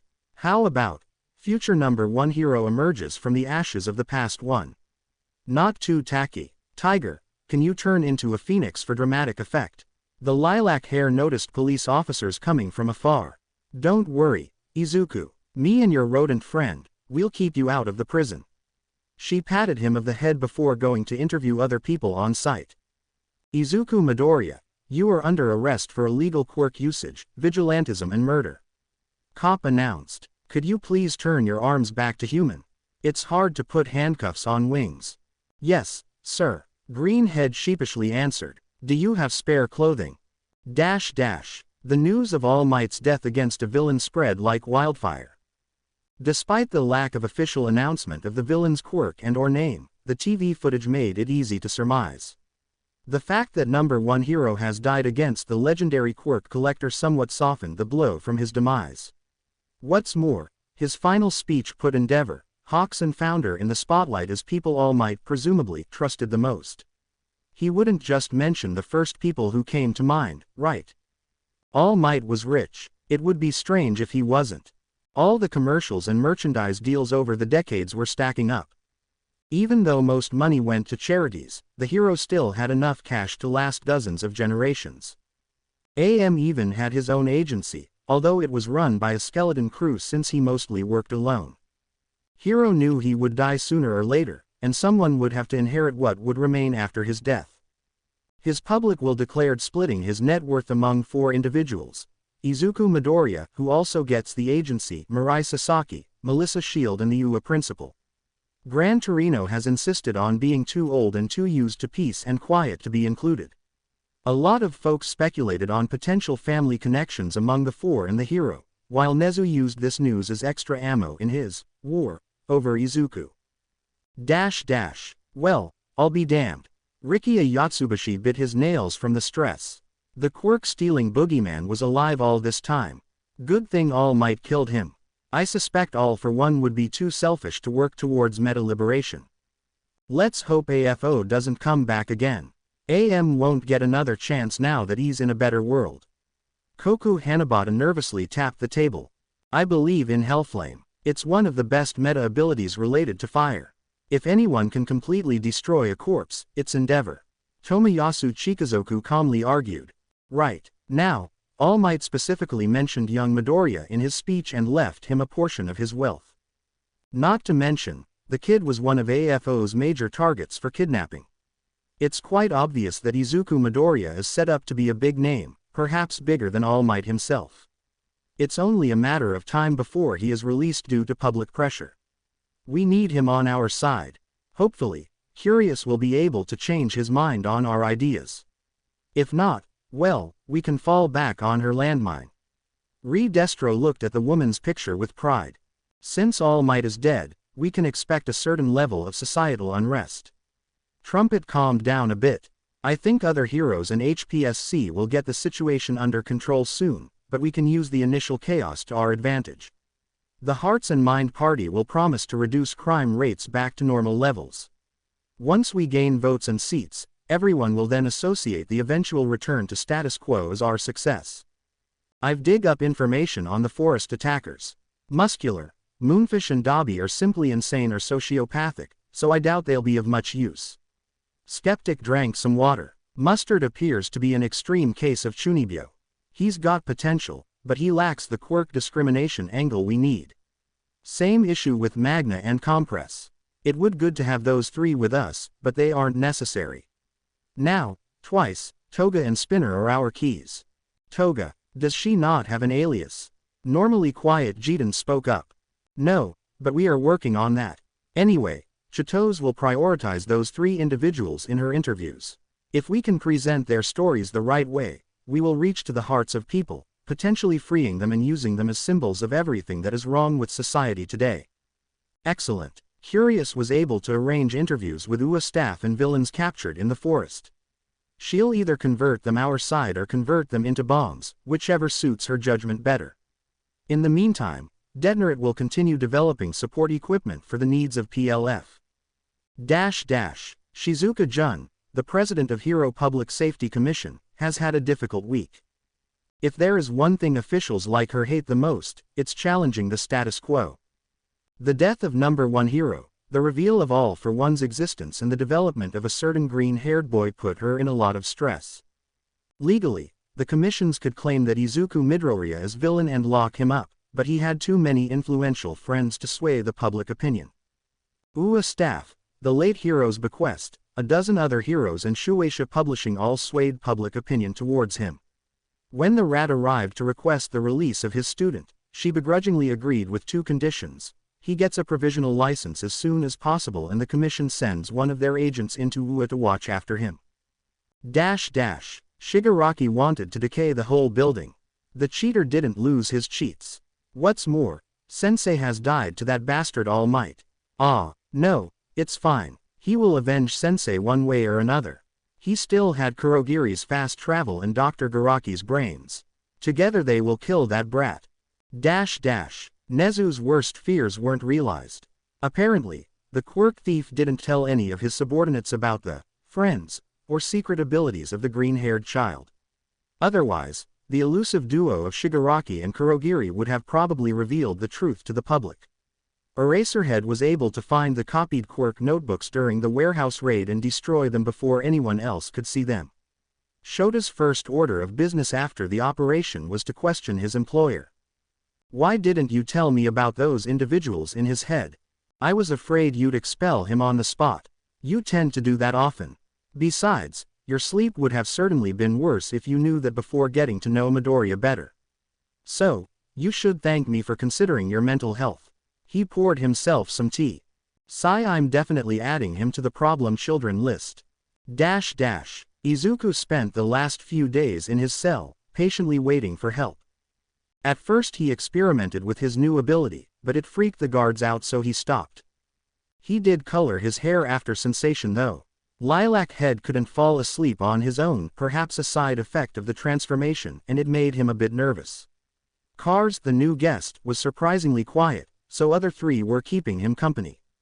His cell opened and he was met by his mother and father. Inko hugged the boy as hard as she could, while Izuku looked at the principal with a guilty expression. "Sorry, sir, I've put myself behind bars again. You're not the only who needs to apologize. I've focused on the forest raid so much that I've completely overlooked your mother's safety." "I'm sorry, Mrs. Midoriya." Rat bowed down. "And no, it's fine, really. I just want to take Izuku home." "Of course, but first we must go to my office and discuss some things." Principal Nezu has gathered everyone who knew about Izuku's secret in his office. Both Midoriya's, all Hagakuri's, Detective Naomasa Tsukauchi, Psychologist Kanuyo Kissen and Pro Heroes Midnight, Ragdoll and Eraserhead. The boy changed his hair color back to normal. Let's make one thing abundantly clear. It's a miracle that AFO or his minions didn't reveal the truth. My guess is that he was planning to keep the info to himself along with the quirk and thus kept other villains in the dark. No one, I repeat, no one in this room will talk about this issue to anyone else. We will also not write about this in a diary or anything like that. If we get another search situation, you will all contact me as soon as possible. Midoriya and I will look through the quirks of popular heroes, villains to identify who else can discover this by accident. Am I making myself clear? Rat would need a vacation after this. Yes, yeah, sure. Stop writing down secrets, kid. What will happen to us? Himitsuo Hagakuri, father, asked. Once we find all the rat traitors that have been cooperating with the boogeyman, you will stand trial. Detective deadpanned. Blackmail or not, you did use stolen money for your business. Someone will find that out eventually. Well, I suppose it's easier to say I've stolen it myself than admit I've been working with the biggest villain in the world. Sigh, look, I'll take any punishment, even death, as long as Kuria and Toru are safe and sound. Honey, it's my fault too. The floating feminine cloth said. I should have stopped you when I noticed your gambling addiction. No, it's my fault, end of story. You'll take over the family business and provide for Toru. There might not be any business left. Tsukauchi intervened. Depending on how court plays out, your assets might get confiscated. What? Kuria asked. But I'm only a nurse. How will I provide for my daughter? I know. Izuku raised his hand. Toru has been living with me for a while. I'm sure her mother can move in too. That's okay with you, right mom? Inko nodded with a sigh. Thank you, young man. Himitsuo bowed down. You've been fixing the mess I've created because of my foolishness. Well, in a way fixing mess other people make is a hero's job, hee hee. If we wanted to make cash on gambling, he should build his own casino. Speaking of mess, Aizawa entered the conversation. Are we going to tell other students about the traitor? They might be suspecting wrong people. What do you think, young Hagakuri? Gulp. I'm not sure. What should I do, Izuku? I've chosen to forgive you, but I can't tell if others will be as merciful. So, keep it a secret. All right, I'll tell the students that traitor was coerced and that they no longer pose a threat. A vague statement like this will hopefully be enough. What now? Nimari wondered. Right now you are all dismissed. Midoriya, we will discuss your new ability and whoever is behind it later. For now, have some rest. Nezu pulled out a stack of papers. I'll enjoy some family time with my wife and child. It might be my last. I'm going to sleep for at least 10 hours. Midoriya, you and Bakugo will pay for disobeying Vlad King's orders later. Now is not the time to put him under stress, Eraserhead. Dr. Kissen corrected the hero. Midoriya family and two heroes were on their way to Izuku's home. I'm sorry for doubting you, Midoriya. Tomoko said. You are a hero, regardless of whatever mess is in your brain. When that blonde girl is that they wanted kidnap me and Kota, my heart skipped a beat. Call me Izuku. You were talking about Himiko Toga, right? What happened to her? Police told us that her parasite started to glow and hid within her head. Apparently, it completely merged with her brain. The sleepy heroine answered. What? My flesh buds don't work like that. They only cover the outer layer of the brain. I suspect it has something to do with your awakening, or whatever it was. She's been acting the quiet, but she keeps asking you to come over. I'll go visit her tomorrow. Izuku made a promise. Anyway, I'm grateful that you've gone out of your way to bring Izumi back. Shino and I convinced the other pussycats to not hold grudge against Nezu. Ragdoll said. Thanks. I've also convinced them that you deserve a reward. Do you like men's hands? No. Okay, I'll let Yuara know. Are you planning to leave me out of the good time, Izuku? R-rated hero smiled at the blushing teen. Please, stop. I'm dying of embarrassment, Mama Midoriya complained. Midoriya's house was full to the brim. His classmates, some people from other classes, several heroes and a few other adults. Midori, Deku, Izuku, founder. I'm back. Midoriya received a loud slap from Kendo. Don't ever scare me like that again. She screamed at him. Yeah, okay, sorry. Mina went for a kiss. See, that's how you greet a hero, Red. She showed her tongue in a mocking way. Itsuka rolled her eyes before doing the same. Seriously though, don't do that. I was worried. Izumi Kota reluctantly come close while keeping an eye of the alien. Sorry for, you know what. I'm glad you and your mom are okay. He handed over a crude drawing of the Midoriyas. Thank you. I'll hang it on a wall. What did I miss, guys? All Might's official funeral, Iida answered. I've seen a lot of people there. His death will have dire consequences. We have to try even harder without him to be heroes. We need to make sure villains don't take his death as permission to act. Everyone cheered to that. All Might has left you a quarter of his wealth. Welcome to the club. Momo offered her hand, which Midoriya gladly shook. People think you, A.M., Melissa and Sir Night-Eye are related. Shoto told him. As that? Not true. I don't know about others, but I'm definitely not his son or nephew.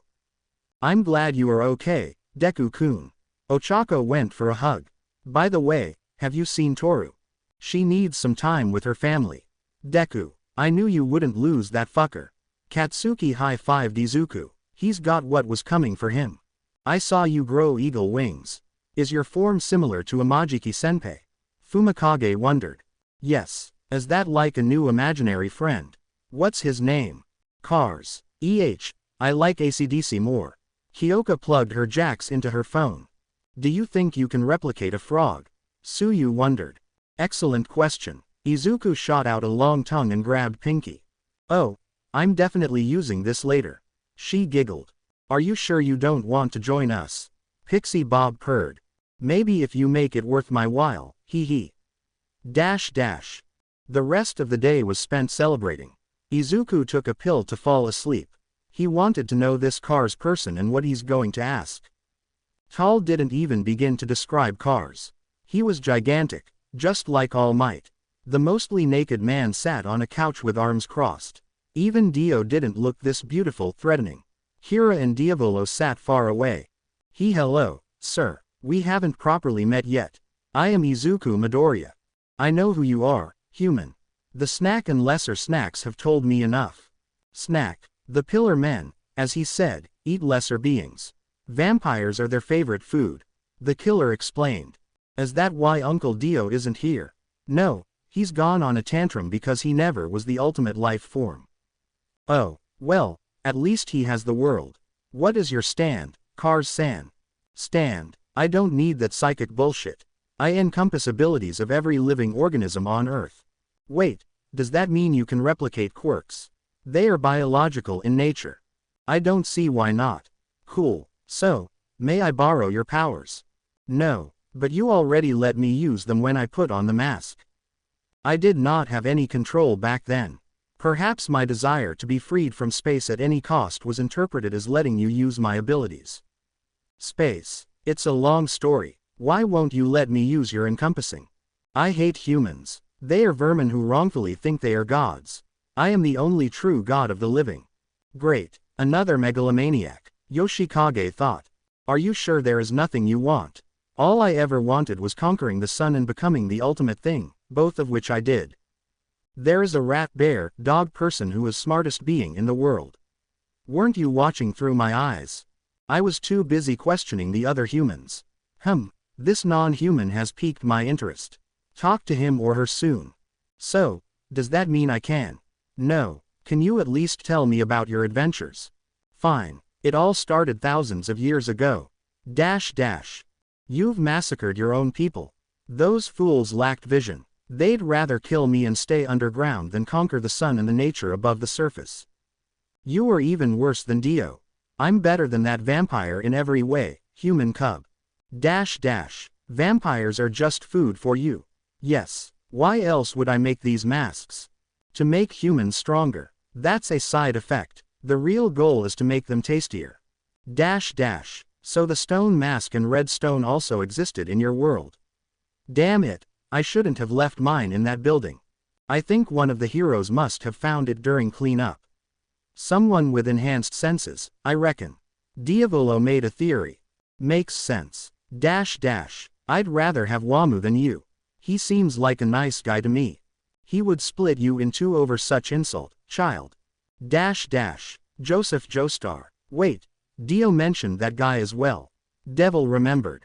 He and Jotaro sure like to stick their noses in other people's business. Killer was agitated. Are sure this was intentional? Yes, he said so himself, luring me into a volcano and baiting me to trigger it so I would be launched into space. He might have been a human, but his intelligence was admirable. I have a feeling this was dumb luck. Honestly, I'd rather float in space forever than suffer in the death loop again. Opposite for me. Why, I am the ultimate thing. I would have broken out eventually. Note to self. Never piss off Ochako, especially if I can't die. Midoriya went to visit the buff blonde in his room. Are you okay, sir? I'm fine. Leave me alone. Izuku, the vampire, looked grumpy. I just wanted to say, I love you. You are like a dad to me. Greenhead hugged him. Sigh, I love you too. Dio hugged him back. 3 days ago. Here. Uabami handed over the mask fragments and the stone to Kriti. Good thing my quirk noticed strange warmth coming from the stone. I can't believe you would throw away so much money for these items. Midoriya told me he underwent quirk awakening using these objects. They must be powerful. Besides, much money is subjective. I'm proud of you, Battle Fist. You've gotten yourself a fine girlfriend. Call me if you get an awakening too. Present. Izuku woke up as a human. He saw Uraraka having breakfast and remembered Kars's fate. Hi, Deku-kun. Ochako-chan, is everything alright? Are you feeling at home?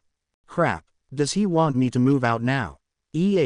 Sure, everything is fine, Deku. Well, if you ever need anything, let me know. They both laughed awkwardly. So, how are your parents? Pretty good, actually. They've got a sweet renovation deal in the area destroyed during All Might's last fight. It's just like Tokiyami-kun has foreseen. You've kept the hope and healing has begun. I bet they'll be rich in no time. I need to shut up. He probably wants me to leave because I don't date him. See you later, Ochako. Mom, did the villains hurt or threaten you? A girl wanted to stab me for some reason, and the big bad shapeshifter stole my quirk. Inko sighed. I've been trying to learn how to live without it. I'm sorry, Mom. Tears appeared in his eyes. It's fine, Pumpkin. I never over-relied on telekinesis anyway. All that matters to me is that you are happy, Izuku. Midoriyas hugged each other. So that's all I know about the Pillar Man, sir. Greenhead finished his report. I can't say I completely disagree on Kars on subject of humans. They tend to be cruel and irrational at times. Sir, do you hate me too? No, I don't hate all humans. Only the stupid ones. That probably means most of them.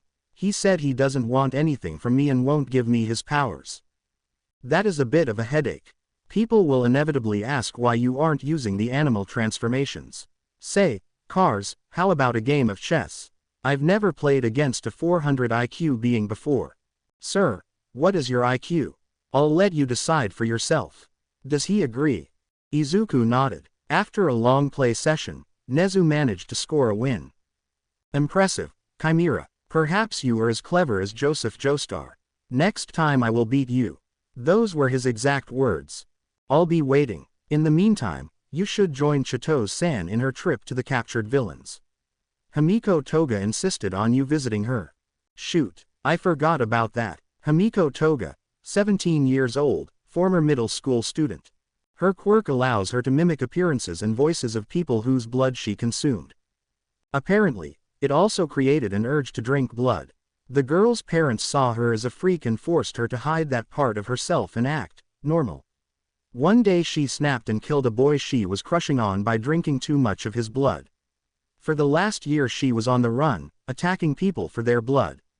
Dozens of assault and battery cases, some thefts and a few second-degree murders sprinkled in. That's all I've managed to gather on her. Chitose finished her little report. I really feel bad for her. As part-time vampire, I get that blood can be necessary, assuming her quirk to similar enough to my transformation. Izuku sighed. Do you think you would have become the same if you were permanently a vampire? No. On the day of my first transformation, Mom told me she will love me no matter and I shouldn't become a villain just because people around me. I guess kindness runs in your family, Tiger. Maybe that girl would have been okay if her parents were like Inko. What happened to her parents? They have publicly disowned her after the first killing and moved to a different part of the country. Somehow they even managed to avoid legal repercussions, I'm not sure why. In any case, we are unlikely to meet them. Himiko herself never mentioned them once. The poor girl was villain in the making. Greenhead gulped. Tell me about it. She's a perfect example of why I and Rikia fight for the better future. The reason I convinced Nezu to let me interview those attackers is because I hope that their stories can be used to shed light on quirk discrimination. If they can be rehabilitated, it's even better. Now, you told me you did something to Himiko's brain. Yes, when she attacked me, I put a mind-controlling flesh bud in her brain so that she would reveal everything she knew. Then I got kidnapped, experienced quirk awakening, which probably affect the parasite as well. Now it seems like the thing too intertwined with her brain to be removed. What's more, the worms die if I become human again, but this one persisted. So, she's under your mind control forever. Well, until we can find a way to change that. I'm having some quirk issues, so I can't use the evolved form right now. Do your targets remain conscious when they controlled?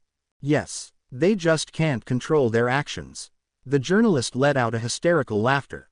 Why are you laughing? This is not funny. She wiped off a tear. I've come to a conclusion that the girl is a free spirit, in terms of her views on life. She'd rather abandon comfort of her home to do what she wants, i.e. steal blood. Being put on a backseat in her own body and serving someone must feel like fate worse than death for her. Ha ha ha. I agree, kid, it is pretty funny. The teen sunk into his seat from the realization. Relax, Tiger, it wasn't your fault circumstances turned out this way. I'm sure there is a guy who can disassemble her brain and reassemble it without the alien body. We just haven't found him yet. Yeah, okay. Can you do me a favor? Her tone got serious. Sure, don't turn me into your puppet, please. I love you, but I do need some autonomy in my life. I would never.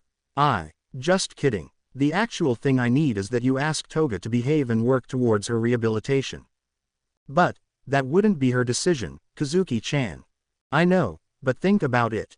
If her tragedy makes common knowledge, and she works towards her betterment, every discriminated person will receive hope. Hope that perhaps things can become better. If we put a good word for her, we might even get her on parole. Sometimes lies are necessary to do the right thing, Izuku. Okay, she won't be the only person I'll try to help, of course. I'll conduct interviews with everyone who attacked your group. Well, everyone's still alive. Moonfish has been executed today and Dabi can die at any moment. Chitose and Midoriya were led into the cell, where Toga already waiting for Master Izu-kun. She jumped to hug the boy. Himiko, I'm truly sorry, he started crying. Sorry for what? The girl got confused. For making you lose control. Oh, you are talking about old me. The new me is in control now. Say what? The woman was confused. The old Himiko Toga is now nothing more that voice in my head. The new Himiko, me, is in charge. So are you a new personality? Yes. We have the same memories, but our goals in life are different. Hers was to drink people's blood and become them. Mine is to serve you, Izuku. She pointed at the shocked teen. Crap. This evolution got out of control. Can you put old you in charge? No. The girl shook her head. Why would I? She's a meanie anyway. Okay. Can you tell us what she's telling you? You are a monster. I finally put off the mask and now you've surgically attached it back. How could you, Izuku? That's her words. Sigh, I'm sorry, Himiko. I promise I'll find a way to fix this mess somehow. What's there to fix? I'm perfect as is. Look, new Toga, we need a favor from you. The woman said in a commanding tone. Don't tell other people about this whole situation to others. If anyone asks, you've decided to chill out and behave like a normal person again. I'll kill you, blue-skinned bitch. Can I tell them I've changed because I love Izuku? Yeah, sure. Love working as a mental cure would make for a good headline. I'll do anything for you, Izuku. You just need to ask me. She made smile with all of her teeth. Do it, please. In the meantime, I'll try to get you a good lawyer and fix your brain. Okie dokie. Before you two leave, may I ask for a few favors? Sure. I'd like some blood. My head hurts during withdrawals, and old me hadn't had a successful drink in weeks. Okay. I'll ask people in this facility to provide you. Just don't mimic the donor, they might freak out. What else? I want to bite you a bit. Well, I'm human, so this should be safe. Izuku nodded. The blonde bit his neck with a look of ecstasy in her eyes. Finally, she stopped and Lilac Hair put a bandage on the wound. Before leaving, she gave the girl a handshake. Be a good girl and Tiger will have you, okay? Okay. I'm in the same room as you two. Are you sure you don't need me anymore today? Yes, I'll question the other people myself. If they try something dumb, my fist do the talking. Her bracelet turned a sturdy-looking gauntlet. Cool. Good luck. Dobby was a dead man walking. His body ran of hearted, coffee and sadism, and that's before the forest raid. All Might's attack made him bedridden and ensured his upcoming demise. He couldn't even use his quirk again as doing so would destroy his life support machinery. The man was angry. Not at his predicament, but as how unfair fate has treated him. His quirk was too incompatible with this body, he was all but forgotten by his family and he couldn't even get a chance at vengeance. What's more, Endeavor got the accursed #1 hero spot. That fucker must have made a devil with the devil if he got away with all of his deeds. The curious journalist entered his cell. Hey, Dobby. Leave me alone. Is that really the last the world will hear of you? Not? Burn in hell? Or? My fire shone the brightest? I imagined you'd have something more interesting to say. Why are you pestering me, woman? I've been told that you'll die from multiple organ failures within a week. I'm trying to get an interview while you are still alive. Weak? Shit. This might be my only chance. You want a big scoop, right?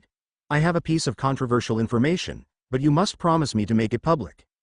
Promise. Her fingers were crossed behind her back. My name Tuya Todoroki. Ha ha ha. Good one. It's not a joke. If you compare our DNA, if you will see the 99% chance. But how? Aren't you supposed to be dead? You burned in a forest fire years ago. I survived because flames of my hatred were stronger than flames outside. I've scraped by somehow, waiting for an opportunity to avenge my father. That's why I took part in that attack. I wanted to kill Shoto, but that smiling bastard broke me for the last time. Please, take my hair and prove to the world that Endeavor's eldest son is Dobby. I'll see that I can do. Lilac Hair leaned closer as if she wanted to kiss him. The woman took a few strands from his head and pinched his nose. Don't you want your family to come? And be their laughing stock? No, thanks.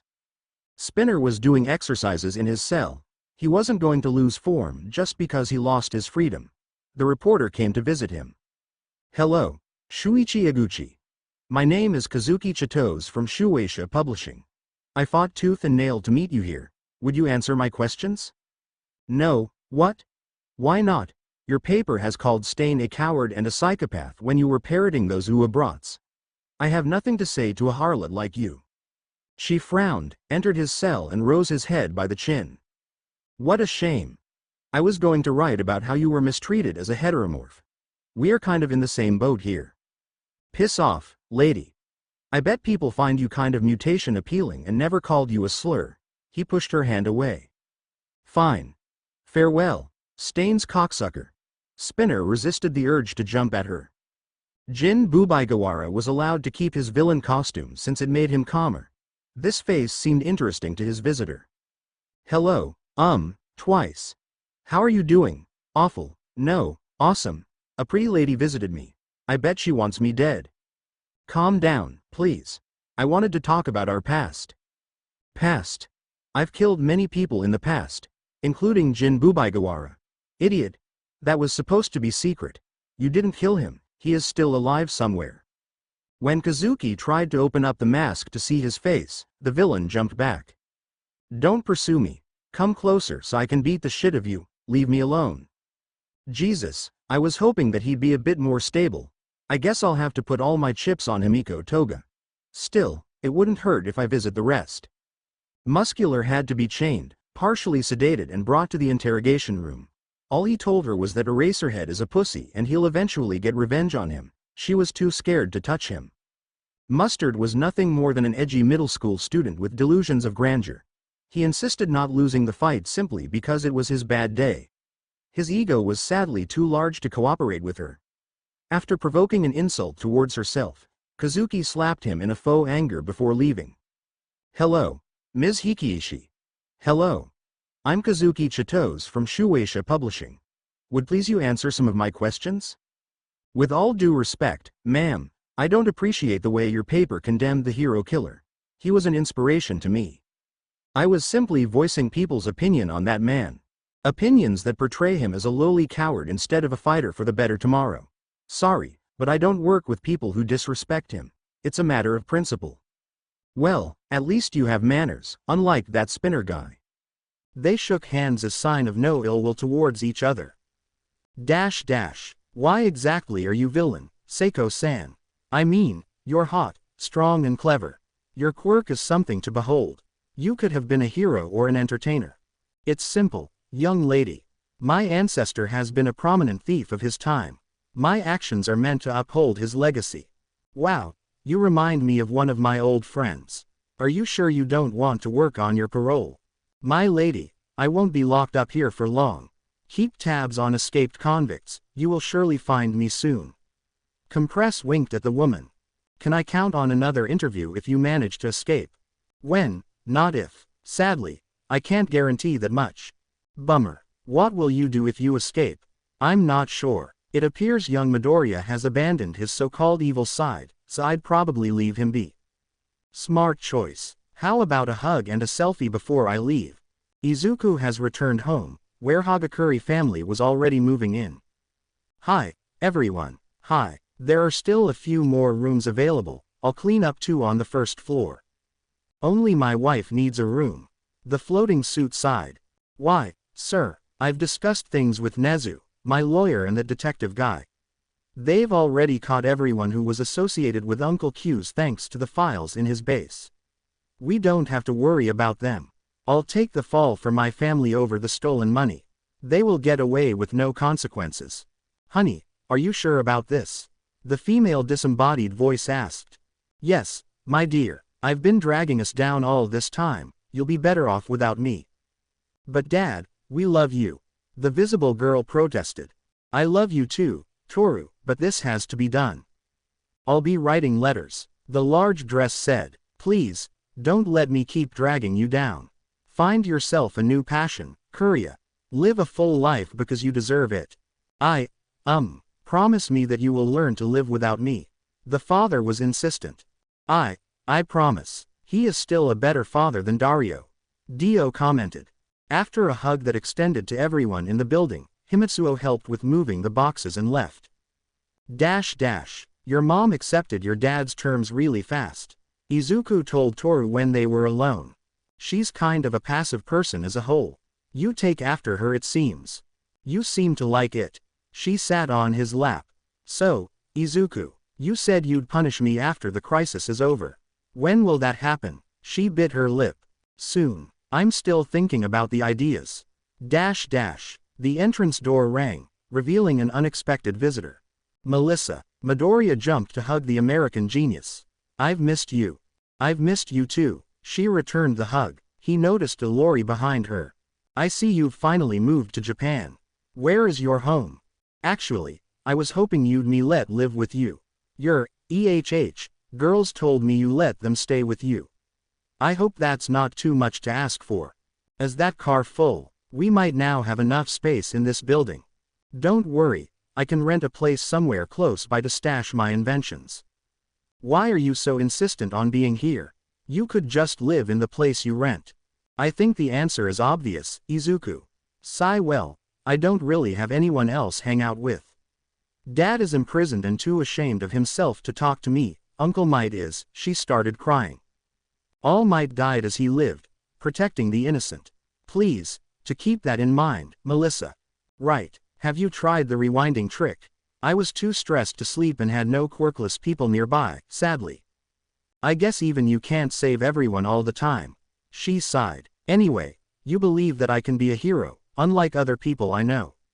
I want to be with you, so we can help each other achieve our dreams. Okay, I'll introduce you to others. No, I want to do it myself. This would be good language practice. Melissa spoke with a noticeable accent, but everyone was able to understand her. Inko jokingly said that house turned into a hotel and she should charge the people here. Ochako did not find that joke funny. Mina came to visit her boyfriend. Upon discovering the new tenants, she asked Midori for a private talk. They hid in his room. When I asked you to move here, you said it'd be crowded. Now I see 2 more people coming in the same day. Why are they getting preferential treatment? She crossed her arms. Mrs. Hagakure has the same problem as Uraraka and Melissa considers me her only friend right now. Ochako's parents recently got some kind of lucrative deal after the Kamino raid. Why don't you tell her to move out? Izuku's eyes widened. What if she throws me into space? She wouldn't have the balls, kiddo.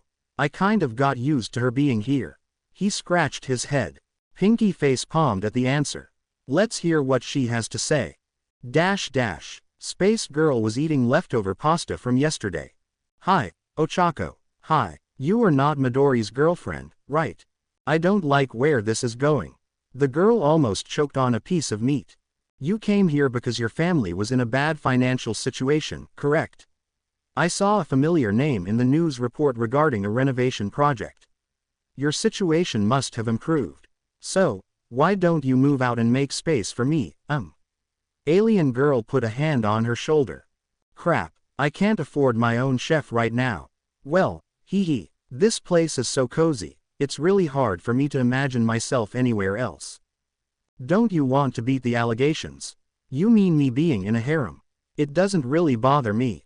Okay, it does, but not enough to warrant moving out.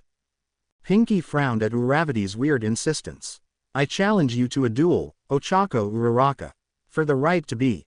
Mina, please, stop. Izuku pulled her away from the brunette. You were right, I wasn't fair with you. I'll start preparing a room for you. Sweet. Kiss. Are your mom and dad? Of course they agreed. Alien Queen. Midori has finally let me move to his house. You want to join? Fist of Justice. No, thanks. I like to heave some time away from him and Yaomomo. What's the occasion by the way? Alien Queen. He let Toru's mom and that girl from my island in, so I pressured him to let me join as well. The girl apparently wants to be a friend, if you catch my drift. Fist of Justice. Bruh, next thing you know he'll bust that crazy blonde out of prison so she can suck him dry every morning. Alien Queen. Are you jealous? Fist of Justice. No, I'm rather disturbed. Is there a limit to how many girls he wants? Alien Queen. Probably not. Well, since he is spreading himself thin, I'll probably find someone on the side like you did, Red. Fist of Justice. Momo isn't a side piece, Pink. I love her as much as I do Izuku. I also hate them about equally. Alien Queen. Hate. Fist of Justice.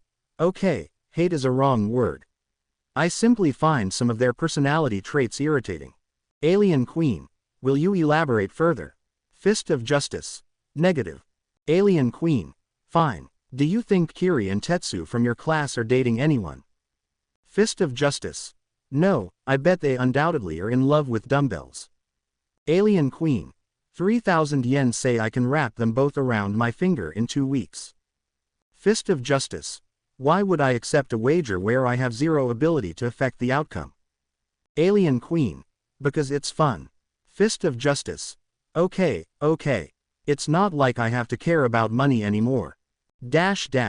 Pumpkin. At this rate we'll have to move to a bigger house. Mama Midoriya approached her child. I'd rather not. I am so used to living here. Once you decide to have kids with one of the girls, or if you accept a few more residents, we'll run out of rooms. True. Try to look up something close to All Might's agency, please. We can pay from his money.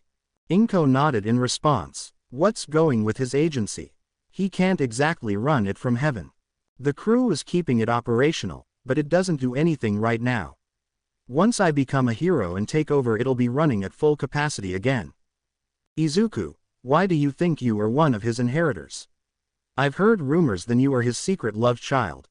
Preposterous. I've never even met that hero personally. You did. Remember Yagi Toshinori from the birthday party? That was him. Oh, that's unexpected. His health was declining, so he looked like a skeleton when not on a job.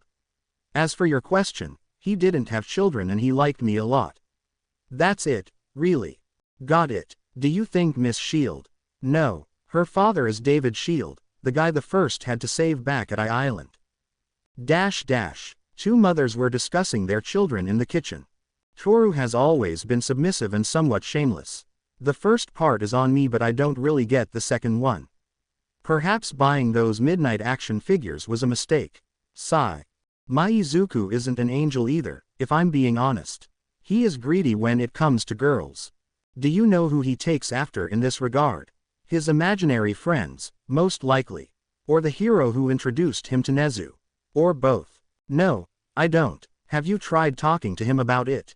Try talking down a serial killer and a delusional vampire. I did, but he always shrugged it off. I suppose it's not that big of a deal given his heroic aspirations. I guess it's not that bad if they both enjoy it. Although, that tattoo seems like overkill. What tattoo? Actually, don't tell me. I might die from embarrassment. Izuku, Toru and Mina were dressed in their pajamas. They entered the room to grab their midnight snacks. We are going to sleep in my room today. Green-haired boy said as he audibly slapped Toru's butt. The elder Hagakure gulped and looked away. Sure, pumpkin. Just don't make too much noise. Inko laughed nervously. As the three teenagers left, the two women continued their conversation. I thought you were going to say something to him, Hagakure-san. Call me Kuria. I don't think I have the right to go against him, not after everything he's done for me and my family. Melissa and Ochako were discussing something. The blonde saw the trio and got a bit embarrassed over how open they are about their relationship. Mina tried luring her in, but she insisted on doing things slowly. They locked themselves up in Izuku's room and soon there were the moans. Sleeping must be hard when they are so loud. You get used to it. Brunette shrugged. I'm surprised that you live here without being his girlfriend. I assumed. Everyone assumes that, trust me.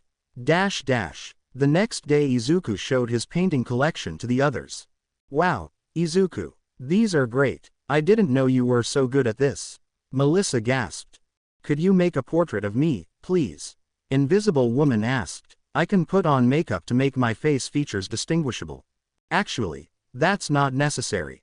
Izuku put away his hair, ignoring giggles at his small face, and projected Epitaph's prediction on the wall. The vague outlines of Kuria's face could be seen gasping. Gasp incredible. I've heard of quirks that can detect invisible folks through sounds or heat, but this is something else. I'll make a painting with the help of my quirk. Me too. Blonde raised her hand. Why didn't you tell me about this earlier, Izuku? Toru wondered. Honestly, I forgot this was a feature. I just never had to use King Crimson when you were close and invisible. You should have remembered earlier. I know how we can apply this ability together. The girl made a devious smile despite her mother being in the same room. Now that All Might is no longer with us, we need new heroics teachers. Until then, homeroom teachers will have to do. Teachers. Everyone was surprised. Yes, at least 2 of them. HPSC will send Hawks to educate children and keep an eye on them. I can't get rid of him, but I can dilute his potential influence by forcing him to share the role with another hero. Thankfully, late All Might's generous donation to UA lets us not worry about financial aspect of this question. Any suggestions? Principal asked his staff. Endeavor. He's got plenty of experience from teaching his sidekicks, not to mention his remarkable control over his quirk. Vlad King said.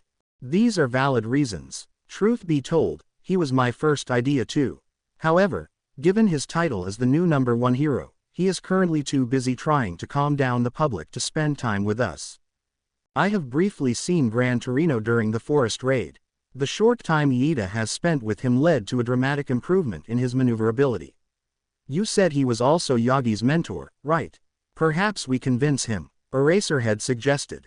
I must admit that young Mineta's skills also improved under him. 1B homeroom teacher confessed. Believe it or not, he was also among my first ideas. Sadly, he told me he is way too tired to work for extended periods of time. I'll try to make him come for a visit every once in a while. Fat Gum seems like a good candidate. Cowboy said. The fellow has experience working with police and underground heroes while primarily focusing on Limelight. Frankly, I think having hero within top 50 rankings instead of top 1 might be beneficial for students' expectations. Most of them won't reach top 10 anyway, regardless of how much they try. Toyomitsu-san will let them know how to do best with a moderately good quirk. Hiro instinctively tapped his revolver. I've never seen you two interact, Snipe. How do you know him so well? Smintos wondered. 2 students have approached me to recommend him, Amajiki and Yaoyorozu. Upon closer inspection, I've come to agree with their reasoning. I nominate Sir Night-Eye. Ectoplasm put the bespectacled hero's photo on the table. He helped young Tagata go from a laughingstock during his first year to a powerhouse that leads the UA's Big 3 right now. He and young Midoriya were insistent on his inclusion. I'd say Best Jeanist would be a great choice. Midnight voiced her opinion. Heroics are as much about image as they are about action these days. Fiber Hero has fantastic control over his quirk, experience in teaching and experience in promoting himself. I'm sure students would love him. Well, I don't have a concrete opinion on this matter. 13 scratched her head. But Najire Hato from the Big 3 asked me to nominate the Dragon Hero. She said that Tatsuma-san is an awesome hero who deserves to be #1 in everyone's hearts. I'm quoting her, by the way. This seems like a surface-level praise, to be honest. Nezu had to admit. Like I said, I am simply a massager. Space Hero shrugged. Ha ha, I almost want to hire Yukio just so to see young Hato excited. How about a hero from a different country? Like Star and Stripe. Power Loader made a suggestion. Interesting idea. I know that she respects AM a lot, so that could be used to convince her. She also knows Japanese, so we won't have to worry language barriers. I don't know if she has relevant experience, though. Plus, Uncle Sam might not let his best hero leave the country for years, but I'll see what I can do. A student from 1B asked me to vouch for Kamui Woods.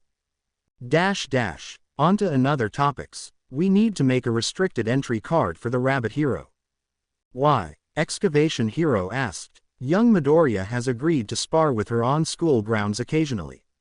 I don't see a problem with this, as long as she complies with UA rules where she's here. That reckless girl will try to break both of them, won't she? Recovery Girl sighed. Cheer up, Chio. Rat giggled. You'll only have to worry about one of them. Curse you and your contracts, Nezu. Higuri, the Shield Girl is officially part of U course now. Try to make a positive first impression. With likes of Mei Hatsume. That's impossible.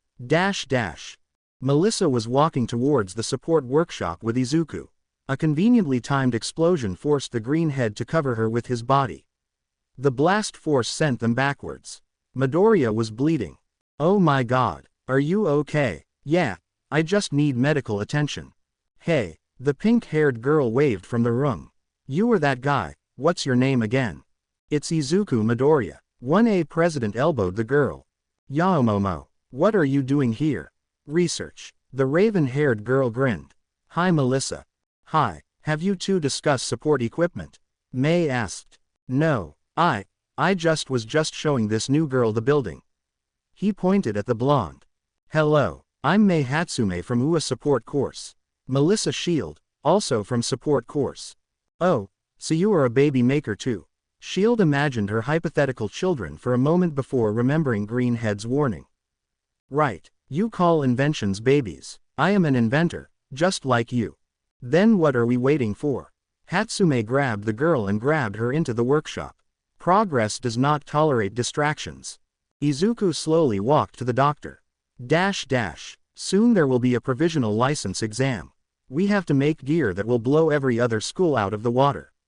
Plus ultra. Momo raised her fist. I didn't know you spend so much time in the workshop, Momo. When you combine two great minds and an unlimited supply of resources, you are bound for greatness. I guess now it's 3 minds. The girl wrapped her arms around other girls' necks. Aren't there 40 people in support course? You see, most of them lack the spark. May smiled. They just want to repair costumes and get paid for doing so. It's so lame. Momo and I are the only students with a spark. And a few loose screws, judging from what Izuku told me. You said unlimited supply. Is your quirk that good, Yaomomo? Yes. As long as you don't ask for living organisms and give me time to prepare, I can make pretty much anything. Dolls, swords, motorcycles, drones, miniguns, rocket launchers. You name it, I've got it. So cool. Melissa blue eyes sparkled like stars. Are you sure you're not American like me? Perhaps in spirit, hee hee. We'll crush the exam. I'll make a suit that will let me compete with pro heroes. We'll make the best babies in the world. You two need to write a 10,000-word essay on why disobeying orders of your superiors is a bad idea. Am I making myself clear? Aizawa said with a tired tone. Yes, sensei. Izuku wanted to sigh. What an asshole, Katsuki thought. Boys left the teacher's office. The guy sure has a stick up his ass. Right, Deku. Let's just finish the task and move on, Kachan. Green Devil has created a group chat inner circle. Green Devil added Fist of Justice, Iron Maiden, Alien Queen and You Can't See Me. Green Devil. Hey, everyone. I have decided to make this chat so we can schedule our dates and share news better. Alien Queen. I've convinced 2 guys from 1B to date me. Fist of Justice. What? It's only been 5 days. Alien Queen. You owe me, Red. Green Devil. How did you do it? Alien Queen. I told them I only date manly guys, with manly being whatever fits my mood. You should have seen determination on their faces. Alien Queen. Midori, I haven't seen you use animals in a while. Is your quirk okay? Green Devil. Cars doesn't feel like sharing right now. Alien Queen. What a jerk. I have so many ideas for that ability. Fist of Justice. I don't even want to know. You Can't See Me changed their username to Pet. Pet changed Green Devil's username of Master. Alien Queen. Daring, aren't you? Fist of Justice. I'm not calling you that, Izuku. Master changed Fist of Justice's username of Mistress. Master. Better. Mistress changed their username to Fist of Justice. Fist of Justice. Please, keep me out of your weird pet dynamics. Master. Alright, Pet. Did you want to say something to us, Master? Master. Yes, you remember Kazuki-chan from the news. I promised to go on a date with her. Fist of Justice. She's almost old enough to be your mother. Alien Queen. She reminds me of myself a bit. Pet. May I go with you? Master. No, sit at home, you're grounded. Pet. L. Fist of Justice. Do you date every girl from that hotel? Master. No, only special ones. Fist of Justice. Is Chito's special because puts you in her news? Master. You can call it that. Maruko and Founder were sparring again. After analyzing their last battle, Greenhead came to a conclusion that blocking her kicks is ineffective, so he should focus on redirecting them instead. This worked surprisingly well, and the fight ended with him taking less damage than before. Although, Part of the reason must have the harsh warning from Recovery Girl. You are getting better at this, kid. One day you might actually kick my ass. Your ass, right, he quietly snickered. I heard that. So sorry. Kazuki and Izuku were having a romantic dinner in a fancy restaurant. Their meal of choice was pasta. Just like in cheap romantic comedies, they ended up kissing after grabbing one piece of macaroni from the opposite sides. The blue-skinned woman led the green-head to have danced with him. Unfortunately, he didn't have much experience with slow partner dances, so stomped on her feet a lot. Yup, that's definitely Midoriya. Jiro pointed at a distant table, with an adult woman whose voice I don't recognize. Should we go and say hi? Shoji wondered. That would be rude. Yaoyorozu shook her head. I'll definitely have to warn Kendo though. Himiko Toga's court case was quite interesting. Her victims and their relatives insisted on harsh punishment, however, her defense had a lot of sway. She helped with locating the major villain's hideout, had backing from several heroes after Izuku's pled and public support after a tear-jerking article about her was published. What's more, her behavior seemed to improve after she fell in love. The final sentence was 2 years in prison with possibility of parole. Midoriya went to visit Toga after the process was over. Izu. She jumped at him. I missed you. Yeah, I missed you too. In 2 years I'll be released and serve you forever. Hopefully, I find a way to help you by that time. Why can't you just leave her as is? It's not fair for her, sir. Would fixing old her be fair to the new her? I never thought about it that way. Thought about what? Blonde was confused. I need you to put old Himiko on the phone, please. One day I'll find a way to break free. Then we'll finally become one. As if, old me. The girl laughed out loud. Listen, old Toga, I feel bad for you and I want to help, but I need you to cooperate. We can't let you go on a killing spree after putting so much effort to defend you. You are just as bad as my parents. You want me to willingly put on the mask on after you remove the stitches. I'm not a mask, you bitch. I'm my own person. She slapped herself in an attempt to silence the voice. Good thing Doppio was loyal to me. We'd never get anything done otherwise. I agree. Perhaps we need a better motivator. Calm down, please. He grabbed her arms. Old one, if you don't cooperate, I'll just forget about you and embrace the new one. If I could lie to you, I'd say she doesn't care. Her words are, no, please, don't, erase me. That's better. He nodded. I'll try to find a solution to this problem, but you'll have to learn how to live without killing left and right. All I can hear now is incoherent rambling. It's better than nothing. I'll be on my way. Izuku turned around. Wait. The girl grabbed his arm. Guards usually don't come here at this time of day. How about we have some fun before you leave? Blonde licked her lips. I even have old me's consent. We'll have to come up with a better naming system later. Please. The girl hugged him in an attempt to not let him leave. Fine. Let's make it quick. Himiko pulled Izuku in for a kiss. As they were making out, they asked if she can show him a mimicry trick. He nodded and she took a bit of blood from his arm.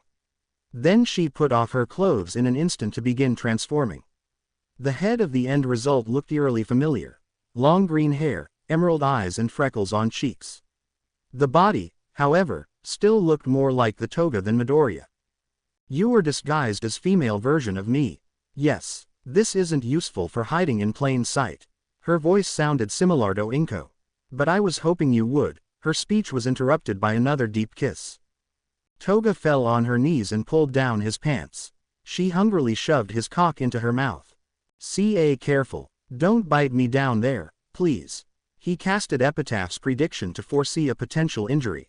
The girl kept moving her head, increasing the intensity every second. Her tongue nicely wrapped around his member. Just as Izuku almost approached climax, she stopped and sat on her bed, spreading her pussy. Green-haired boy took her hands, crossing their fingers, and slammed his body against hers with decisive motions. They kept pushing and pushing until it was time to pull. The green-haired girl tried to lock him with her legs, but his extra arms took care of that issue. No, please, inside. She almost wanted to cry. Izuku shot his load on her belly, making the girl bend over to lick herself. Why were you so eager? I mean, we don't have to go that far so quickly. He asked while panting. Because I love you and, she giggled. Because I was hoping to get an early parole due to my pregnancy. That is actually clever. So, can we do it? I need to discuss things with other people first. He pulled his pants back up. She'd probably get along with Toru. Both have stealth-related quirks and subservient personalities. You can bring blood of other people to me, she said as her disguise started to melt. What is the safest way to make Kachan bleed? Toru has vowed to never ever break Izuku's trust again. In fact, she'd never go against his wishes at all, which served as an unpleasant reminder of a different girl. Partially because she was into this, partially because she felt obligated after he forgave her treason so easily. The greenhead wanted her to put a heart tattoo on her crotch area, akin to a succubus.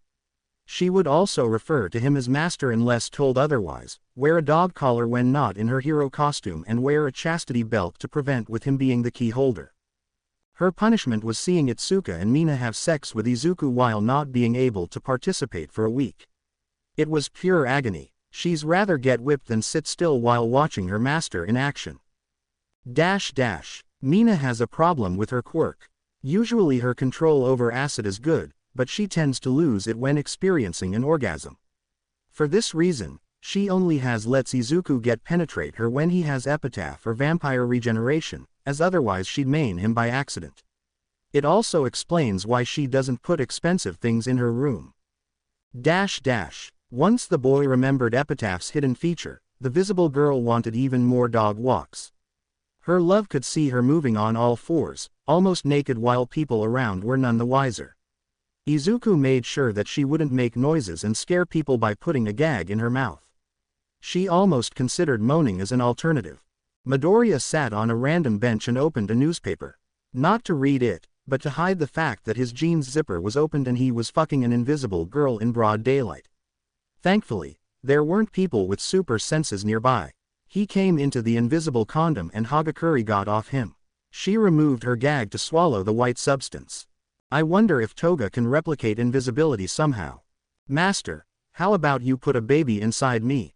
The invisible girl whispered. I wouldn't even mind putting my hero career aside. I would mind. He shook his head. Your quirk is incredible for underground operations. Putting you out of work would be a disservice to the world. He noticed her pouting.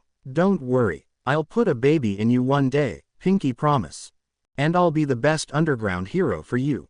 Their pinkies touched each other. Kazuki and Izuku went to her apartment.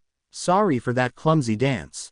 I've only ever danced with Mina, but her moves are a lot more energetic than yours. You can make up for that by dancing in my room. Is this your favorite set of clothes? She pointed at his suit. No, it's just a regular suit. Perfect. I've come up with a way to use my quirk in bed. I'm all for it. He got excited. She began drawing lines on his suit with her finger. Tiny explosions were tearing the fabric and tickling the person underneath. Chito's kneeled to do the same with the lower part. Midoriya's apparel got torn into pieces. If there is one thing that turns me on aside from hands, it's creative usage of quirks. I know, Tiger. The explosions on Izuku's underwear felt stimulating.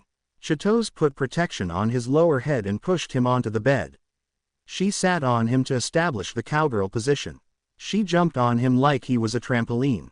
I'm coming, he warned a moment before the deed. A ticking sensation around his cock has appeared right as he said the words. King Crimson. He moved out of the way quickly. To his relief, the sperm came outside of her body. What? She got confused. Ah, damn it, I think we just got skipped. Kazuki-chan, I think you've accidentally set off your quirk during your orgasm. Accidentally. Lilac Hair burst in laughter. Tiger, do you think I'd accidentally blow things up in my 30s?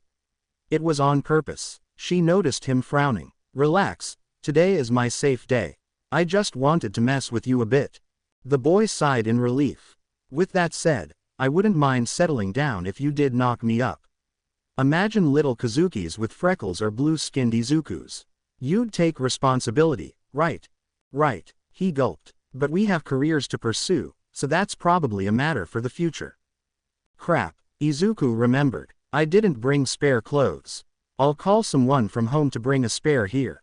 Asked the pink-skinned girl. Ha ha ha. We might bond over unusual colors. Dash dash. 3 pussycats came to Izuku's room dressed in their hero costumes. Inko, Kuria and Ochako decided to spend time outside house, while Mina and Toru stayed. We wanted to say thank you for saving Kota, Mandalay said. And to call dibs, Pixie Bob continued. And, apologize for making a bad first impression. Ragdoll picked up. I told others about the hand thing. We've decided to let you play with our hands. Thanks. The 3 women began caressing the boy's face and arms. Tomoko noticed an erection coming up and consulted her quirk. Search told her that handjobs were his weakness. She unzipped his pants and began stroking his rising dick. Hey, I wanted to be first.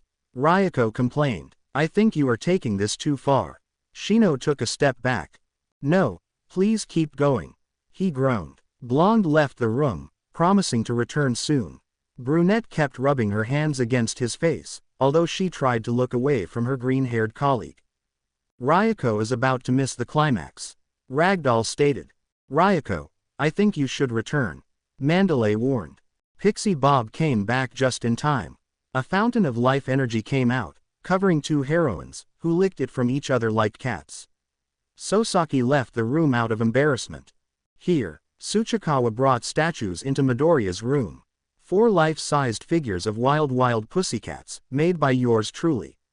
Look, they even have detachable hands. Thanks you very much. Izuku hugged both women. If you decide to join our agency, we'd very grateful. Tomoko handed him a calling card. Call us if you want to work with us. Or if you want to settle down. Ryoko winked at him. Wait, I wanted to ask. How are you moving your tails? None of you hack extreme cat mutations if I remember correctly. We have butt plugs connected to our helmet's overlays with a Bluetooth link. Inexpensive and does wonders for our image, Pixie Bob grinned. The heroes noticed the student trying to write this info down. Izuku, she was kidding. The tails are part of the uniform. Ragdoll intervened. Figures. It would probably be strange if you wore plugs during work. Kendo wanted to spend the night with 1A representatives. The boy saw the girls pull out their expensive-looking plugs. Isn't that inconvenient? He wondered. Only when she turns on the vibrations. Momo answered. I didn't know you were that kinky, Itsuka. Izuku smiled. Shut up or I'll make you wear one too. Redhead barked. Okay. I was just trying to be supportive. 1B president woke with Yaomomo and Izuku sleeping very close to her. They were all covered in lipstick marks of colors green, black and orange. She saw how cute their faces looked with all the colors mashed together and how tightly their arms were wrapped around her body. Their mouths were close to her nipples, as if they wanted to suck on them. She saw various sex toys created yesterday. You two might be spoiled and a bit degenerate, but I wouldn't trade you for the world. She thought while caressing their bodies. I hope Izuku will agree to a plug. Kyoka had to take part in dumb role-playing sessions for months. One time she and Mezu had to cosplay ponies and carry Momo's carriage. Thank God the big guy was strong enough to the entire job. Now she had to wear baby clothes whenever Raven Hair asked her to play. For several weeks she was fed with a baby bottle, but this time the genius tossed it aside and put her boobs in Violet Hair's mouth. Momo, how long have you been pregnant? The rocker screamed and pushed the tit away. What makes you think I am pregnant? Yaomomo deadpanned. I felt milk coming from you. She pointed at her tongue. How else would it come out if not? Rocker realized what was going on inside. Clever girl. Momo patted her daughter on the head. I've asked you to stop hurting my brain. You jumped to a conclusion yourself, Kyoka. If you were to stop and think, you might have noticed that my milk tastes like pasteurized dairy. That is because I can't create bacteria. Was this baby playing just an excuse to mess with me again? Maybe, maybe not. Genius giggled. Now, open wide. Mommy still has milk for you. Jiro quietly opened her mouth to keep sucking. Momo was helping Kyoka tune her guitar. Have you ever thought about leaving me? Taller girl asked. Every time you do a stupid prank or show your god complex. Sigh, but then I remember all the luxury and encouragement and realize that life wouldn't be the same without you. Shorter girl hugged her lover. Ah, is that why your butt tattoo says heaven and hell? Yes, it perfectly describes how I feel about you, Yaomomo. Yaoyorozu learnt that she can't take Shoji going all out on her, but she might be able to handle 3 dicks at once. For this reason, she gave Jiro and Kendo strap-ons that were comparable to the mutant in size. She lasted quite a bit thanks to training, but still not as long as she was hoping for. The trio washed her, put her in her bed and wished her good night. Mezu, I must say, your cock is really large. The largest one I've ever seen. Redhead enlarged her hand to make a point. Granted, my sample size is just 2. Thank you. Mutant was glad his mask hid his red cheeks. Yeah, you would destroy me in bed. I can't handle Momo's toys, so she has to make smaller for me. Kyoka pointed her jacks at his crotch. This is getting awkward. Let's change the subject. Big Brain. Hello, young Midoriya. Green Devil. Hello. Big Brain. UA has successfully chosen 2 heroes as heroics teachers. They will be brought up to speed regarding your secret abilities. Green Devil. 2. Big Brain. Yes, I believe it's the most optimal choice at the moment. Green Devil. Who are they exactly? Big Brain. I don't want to ruin the surprise. Big Brain. No, Sir Night-Eye isn't one of them. Green Devil. Damn it. Class 1A gas gathered near the entrance to Ground Gamma. The students were actively discussing who'd be their new heroics teacher. They were approached by 2 slim men. One had large red wings behind his back and the other was eating popcorn. Hello, students. I am Keigo Takami, also known as Hawks. Currently you are the number 2 hero and the youngest one in top 10. Your quirk lets you freely control individual feather of your wings. Everyone looked at Izuku, who nervously chuckled. Sorry, force of habit. A very annoying habit. No harm done, kid. The winged hero laughed it off. Toyomitsu-san. Momo waved at the eater. I am so glad you came to UA. I'm glad too. All thanks to you and Sunniator. The fat hero munched on his food.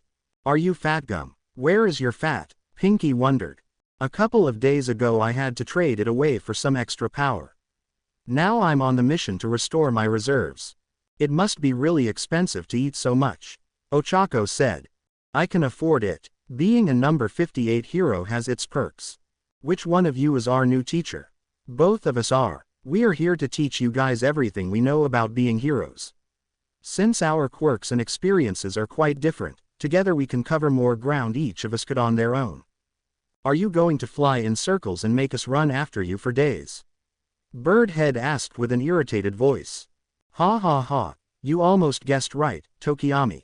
Today's task is to get from point A to point B as fast as you can. You will start at the entrance and move towards the hostage.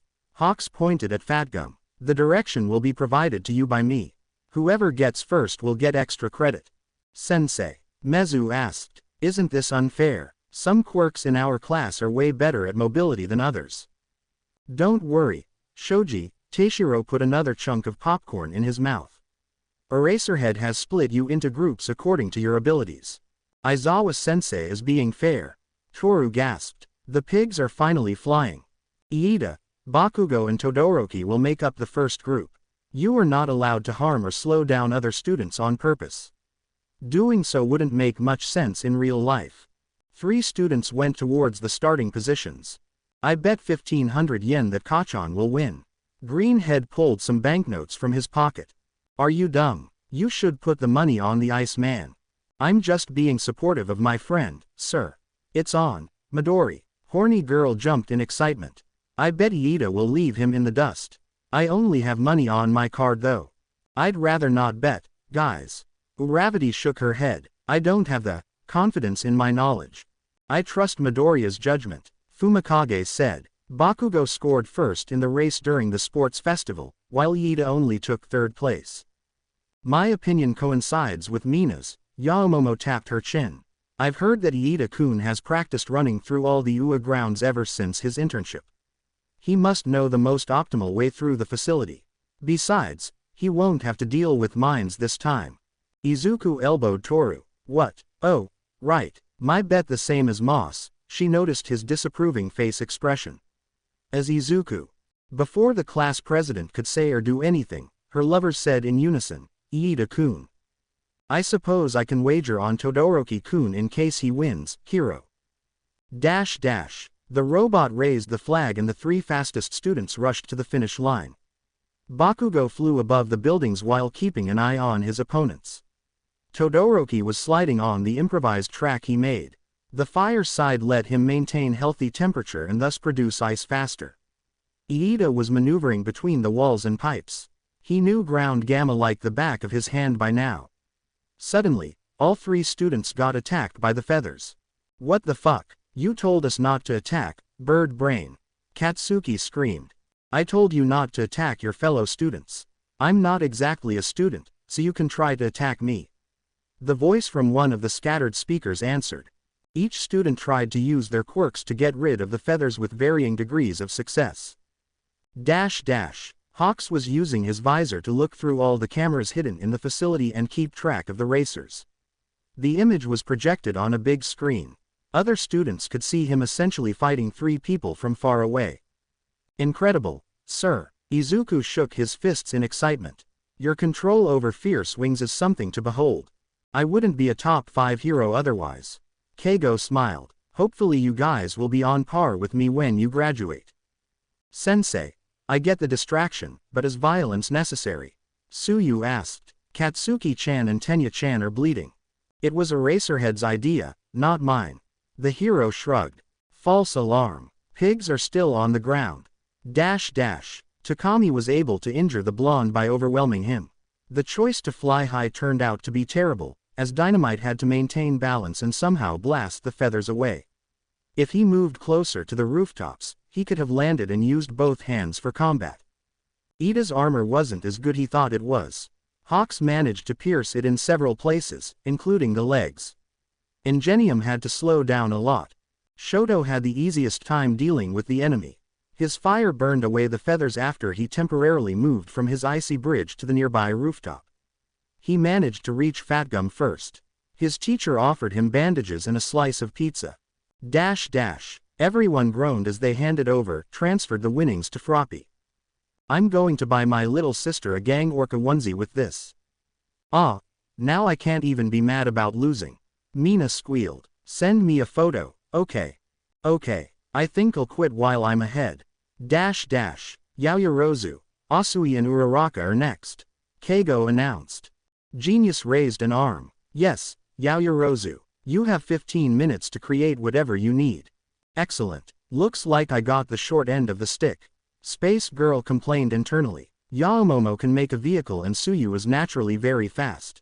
It's still hard for me to not feel nauseous when I use my quirk on myself. An idea emerged in her head. She walked towards the vice president. Deku-kun, could lend me some stopped time. Please, she whispered in his ear. Sorry, but I already used 1 pill today. 2 or more and my head starts to spin. Ochako pouted at the answer. I wonder what they were whispering about. A date, perhaps. Dual-haired teen thought to himself. Uraraka-san, I can help you. Yaoyorozu gave her nausea medicine and a glass of water. What, for me? But I'm your opponent. Brunette was shocked. It's nothing, really. I want to make sure you won't throw up in the middle of the day. Thanks Momo, you are the best. Uravati hugged Kriti. Tsuyu-chan, do you need something right now? No, I'm good. Dash dash. Yaoyorozu created a jetpack and a portable flamethrower for herself. Her rivals were unpleasantly surprised by this revelation. It's a good thing I wasn't in the first group. Now I have the benefit of foreknowledge. Your backpack looks familiar. Did Hatsume-san share her blueprints with you? We've made a simplified design to allow for fast and efficient creation. It's not as fast as hers best model, but it is relatively easy to make. Raven-haired girl kissed her weapon. This baby should be enough to keep Takami-sensei at bay. Remind me to never get on your bad side, Hiro. How confident are you in your victory, Yaomomo? Ochako asked. Honestly, about 80%. 15% assume that I'll receive the vast majority of sensei's attention. 5% are for unforeseeable developments. Hatsume's devices tend to explode frequently. Aren't you going to account for that? I tested this device thoroughly. It doesn't have any structural vulnerabilities. In addition, my creations are perfect, unless I add flaws intentionally. Yaoyorozu made a smug face. I should have asked for a weapon. I guess the medicine was just a consolation. Are you guys betting on each other? Hawks noticed how his students got tense. Relax, I'm not going to tell your homeroom teacher. Just being curious. Yup. Do you wish to partake, sensei? Mina asked. If I did, I'd probably hard focus on stopping the other two. Yeah, makes sense. This time the majority of people put their money on Momo, with two exceptions. Katsuki reluctantly chose Suyu and Tenya refused the game entirely. Asui tried her best to run and jump. Unfortunately, there wasn't much she could do against the number 2 hero. Her tongue and her body were cut in several places, although Hawks made sure to not cause too much damage. Uraraka tried to copy Mineta by removing her gravity and of jumping off the walls. While a decent idea in theory, in practice it didn't do her much good. Even her utility knife was snatched by the feathers. As expected, the recommended student beat the other girls by a wide margin. She didn't even have to undo zippers on her costume and create additional gear. Her turning control when flying allowed her to quickly spin and send the fire towards the moving projectiles. Momo gracefully landed on the finish line. The BMI hero offered her a burger to refill her tank, which she gladly accepted. It appears Yaoyorozu has copied my quirk. Shoto deadpanned. Don't let Monoma hear that. He'd get a brain aneurysm. Izuku warned him. I'm so telling him that. Mina giggled. Midoriya, Ashido and Tokiyami, you are next. Hawks pointed at the students in question. Alright, who's betting on whom? Kyoka rubbed her palms. This is disgraceful behavior. Bespectacled boy complained. Think of it as a mental exercise, Iida-kun. Yaomomo patted him on the shoulder. We are trying to assess our classmates and gauge their ability to move in this environment. Well, if you put it that way, then I suppose Ashido-san should be the best suited out of the three. Does this mean you will wager, Hiro? No. Bakugo, Todoroki and Hagakure put money on Greenhead's catapulting strategy, while Yaoyorozu and company chose Ashido. Others refused this round for various reasons. Killer Queen was the worst stand for this occasion. Izuku couldn't propel himself with explosions like Kachan because he lacked the blast-resistant body. On top of that, KQ wasn't as strong as its peers, so it couldn't throw him as far. At least it was fast enough to punch and explode the feathers, so at least that wasn't an issue. Bird Boy heavily disliked the idea of being thrown by his own quirk, but he couldn't come up with better plan than to copy Midoriya. Dark Shadow was adequate at deflecting the attacks. Additionally, Tokiyami moved through shaded areas as much as possible to help DS. Still, things felt a little too easy. Fumikage could tell that something was off. Alien Girl used the holes in her shoes to generate slippery acid on the ground and slide on it. She also sprayed corrosive acid from her hands to potentially destroy the feathers. She still got cut, but not as much people with zero ranged options. Tsukuyomi barely won against the founder, so everyone got their money back. The boys politely refused takoyaki offered by Fatgum. I didn't expect Tokiyami-kun to copy Midoriya-kun's technique. He seemed too obsessed with being perceived as cool. Froppy shared her thoughts. Desperate times call for desperate measures. Kriti concluded. This time the betting was intense, as each participant had a distinct advantage. Shoji's height would allow him to outrun others. Tenya, verbally. Suyu, also verbally. Shoto Jiro had a ranged attack that could cover a wide area. Mina, Momo, Katsuki, Hagakure was invisible. Izuku, Fumikage, Ochako, internally. The 1A giant did a good job of running and fighting against his teacher at the same time. His solid aim with pistols and the fact he can have a dozen eyes and arms simultaneously meant he was ready to oppose fierce wings. Rocker Girl used the sound amplifiers on her suit to send sonic waves at the feathers. Her acute hearing also meant she knew exactly how many opponents were coming and from which angle. The gunshot sounds were her biggest issue. Invisible Girl ran forward without being targeted, although she tried to make sure not to make noise. Since all three students were mentally and physically prepared to fight against Sensei, Mezu ended up winning on the basis that he ran the fastest. His reward was mochi prepared by Teichiro. Shoto refused the prize money, claiming that he doesn't really need it.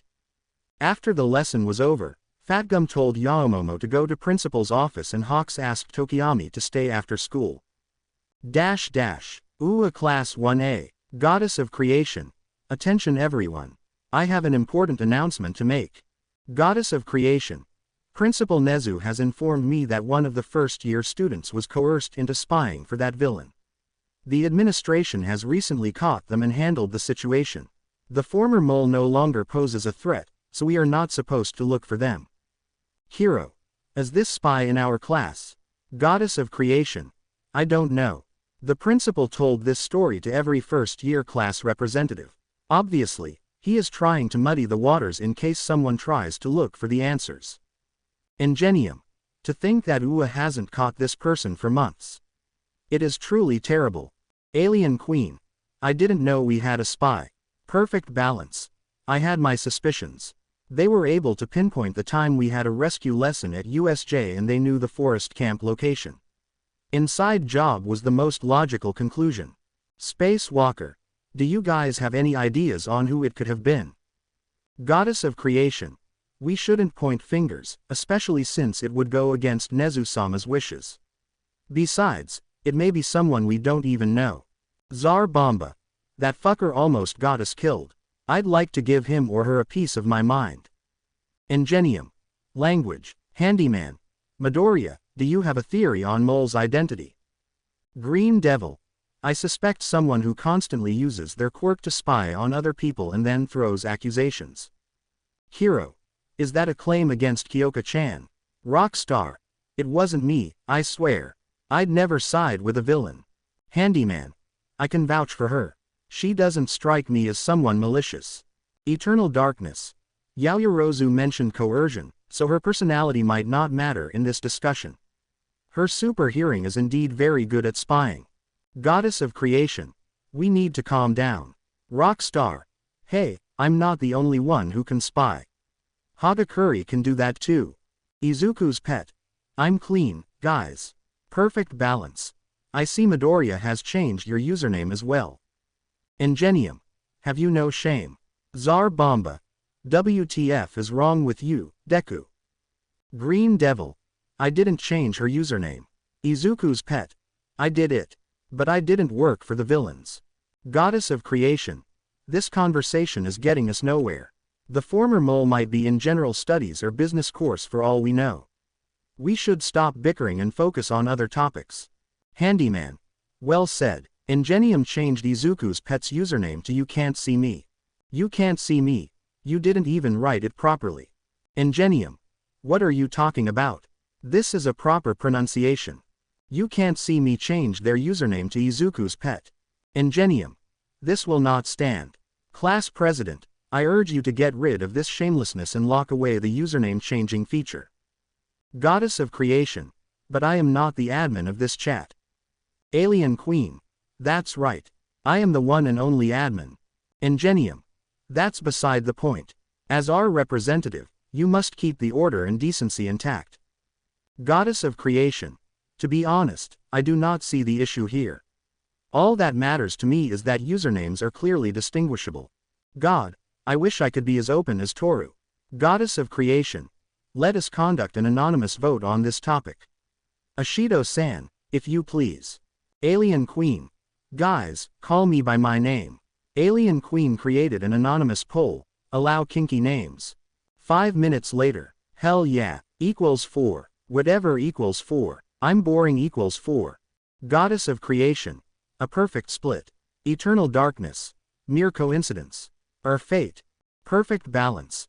I presume Midoriya, Mina and Hagakure voted positively. Tsar Bomba. Who's the fourth degenerate? Is that you, round face? Space Walker. Nope, I was against this whole idea. Hero. I don't think the culprit would want to answer. It has to be Yaomomo. She'd make me walk on all fours in public if she could.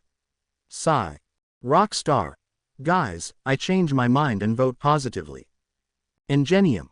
For all we know, you could have voted so in the first place. Handyman. That is a fair assumption. I also change my vote to positive. Izuku's pet. Thanks, guys. Ingenium. I can't believe this. Zar Bomba. Me neither. What do you want? Tokiyami wasn't eager to stay alone with the number 2 hero. I believe I owe you an apology, kid. Takami offered his hand. I had too much stuff on my hands back then, so I couldn't exactly teach anything useful. I would like to amend that and teach you something neat. After some thinking, the kid shook the hand offered to him. I know that you are hiding something in the darkness, but I am willing to overlook that if it means personal growth. Splendid. Let's go and see if you can fly. It was time for another appointment with Dr. Kissen. Izuku relayed her all the information once again to make sure she didn't miss anything. All for one tried to steal your quirk. Yes, I think that just like Nito Monoma from school, his quirk requires skin contact to activate. What's weird is how the steal went. Mom said her telekinesis was taken instantly, but in my case we both must have lost consciousness and got trapped in my head. Hira-san blew the intruder away. I suppose even your inner villains have a heart after all if they declined his offer. Although, Diavolo sounds like he being simply cautions. True, I couldn't bring myself to trust that man. Ma'am, is All Might's death my fault? I mean, I willingly walked into a trap prepared by that villain. I do not believe so, Izuku. According to your report, he rushed to kill that person immediately after finding you two. It means he saw the villain as too big of a threat to ignore. Given his ability to steal quirks, it was a sensible choice. Besides, Nezu told me that heroes were already zeroing in on the hideouts. Regardless of your decision, All Might would have to fight all for one. She frowned. Do you think his quirk could resist stealing like yours? Yagi mentioned it being theft-proof. He fought this villain twice, and he was confident to get within melee range, so most likely yes. Izuku gulped.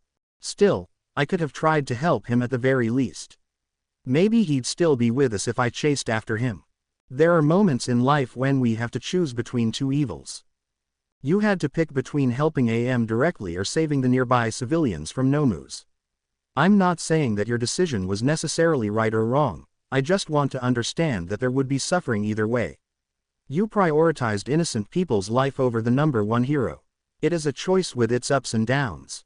We can't talk to the man now, but I have a feeling that he wouldn't condemn your decision. His life was no doubt full of difficult choices, so he could hardly blame you. I understand. Kanuyo leaned closer to hug her patient. Cheer up, Izuku. What did I tell you about dwelling on the past? It will not help me grow. I should focus on present and future. That's the spirit. Now, your new guest is extremely interesting. A sole survivor of an ancient civilization who became the ultimate life form but got defeated by human ingenuity. And I thought nothing could top the 100-year vampire. At this rate, my next guest will be a god. Greenhead joked. Cars doesn't let you use his abilities because he hates humanity. Correct. Nezu-sama is not a human, so he gets a pass. They play chess through me. How often does the principal win? Out of 77 games, I lost 42 times. Why the hell are you counting that? More often than he loses. Wow, he is even smarter than I thought. One shudders to imagine that would happen if Nezu and Cars were in one body. We'd probably all be worshipping him as a deity, he. I hope that you two would come to an understanding. It would be tough to explain why you suddenly stopped using animals. I mean, I could emulate Todoroki and put the blame on some deep emotional trauma. Let's hope it doesn't come to that. A hero who doesn't give it their all is hardly an inspiring symbol. That much is true. Izuku nodded. Now, let's discuss Himiko Toga. She proposed getting pregnant as a way to get early parole. I see the potential, but there are two major issues with this idea. First, she technically isn't the same girl as before. As I told you, I created a new personality by accident. I don't it'd be fair for original Toga if she doesn't want a baby. Second, it would not be a good look for me. I try not to be selfish, but Nimari-sama taught me how much image matters in heroics. Himiko, she harmed and killed innocent people. I think folks would accept me trying to help her reintegrate into society. However, attempts to get her pregnant would likely be seen as taking advantage of her situation, regardless of what she says. As such, I think it'd be better if we shelve this idea far behind. I agree. Do you have any idea what to do with her split personality problem? The Pillar Man doesn't know how to solve this issue because he never tried mind controlling anyone. If he actually lets me use his power again, I'll try to experiment and look for a solution. I've also been looking for a quirk or technology that can help, but those brought no result. Can you help, Miss Kissin? Maybe it's possible to fix her on a mental level somehow. I never worked with Did before and I am not even sure if this is the same. Still, I'll try to look for a specialist. That brings another question, however. Say we find a wonder doctor who can get rid of the flesh bud without issues. I can see two problems arising immediately. If New Toga considers herself a separate person, would the remedy be fair for her? She might disappear. I don't have an answer. Her creation was an accident, and she clearly dislikes the old Himiko, but I don't really know how to handle this. I was hoping to come up with an answer by the time a feasible solution comes along. Moving on, a part of the girl's defense hinged on her exemplary behavior. If the true personality is still vicious, who's to say she won't commit more crimes if she gets in control? She won't. I'll figure out, I promise. I will find a way to set things right. The boy started crying. Izuku, I know you are a good person, and I understand your desire to help people. I want you to think about this situation and decide for yourself what the right decision to make is. Please, do not act on impulses. She wiped his tears. Sob. Okay. Calm down, my boy. Everything will be alright. Melissa was summoned to Nezu's office. Hello, Miss Shield. Hello, sir. How is UA treating you so far? Awesome. I've got make so many cool things. Great. It has come to my attention that you desire to be a hero despite lacking a quirk. Yeah, the blonde raised her fist. My brain and the brawn of my inventions will let me achieve my dream. What an admirable goal. Would you like to field test your inventions? Is that even a question? Of course I do. In 3 days heroics course students will have a joint lesson. You and a few people from the general studies will be added for variety. What kind of situation will be emulated during the lesson? She took out her phone. I'm afraid I can't disclose too much information right now. Try to be as flexible as possible. All right. The girl gave thumb up. One more thing. I need you to tell me the extent to which you know young Midoriya's quirk. Big brain. Hello, young Midoriya. In 3 days we will conduct an exercise that involves people from 1B and beyond the hero course. I advise you to practice subtlety if you decide to use classified abilities. Green Devil. Hello. Understood, sir. As you know, the provisional license exam is right around the corner. Eraserhead said as he led his class. Since at least one of the tests involves cooperating with people from other hero schools, we decided to conduct a joint training exercise. You'll get experience in working with someone you don't know well. Does this mean we'll be studying with 1B today? Tenya asked. Affirmative. 1B students and several other people will be present today. Someone from general studies, I presume.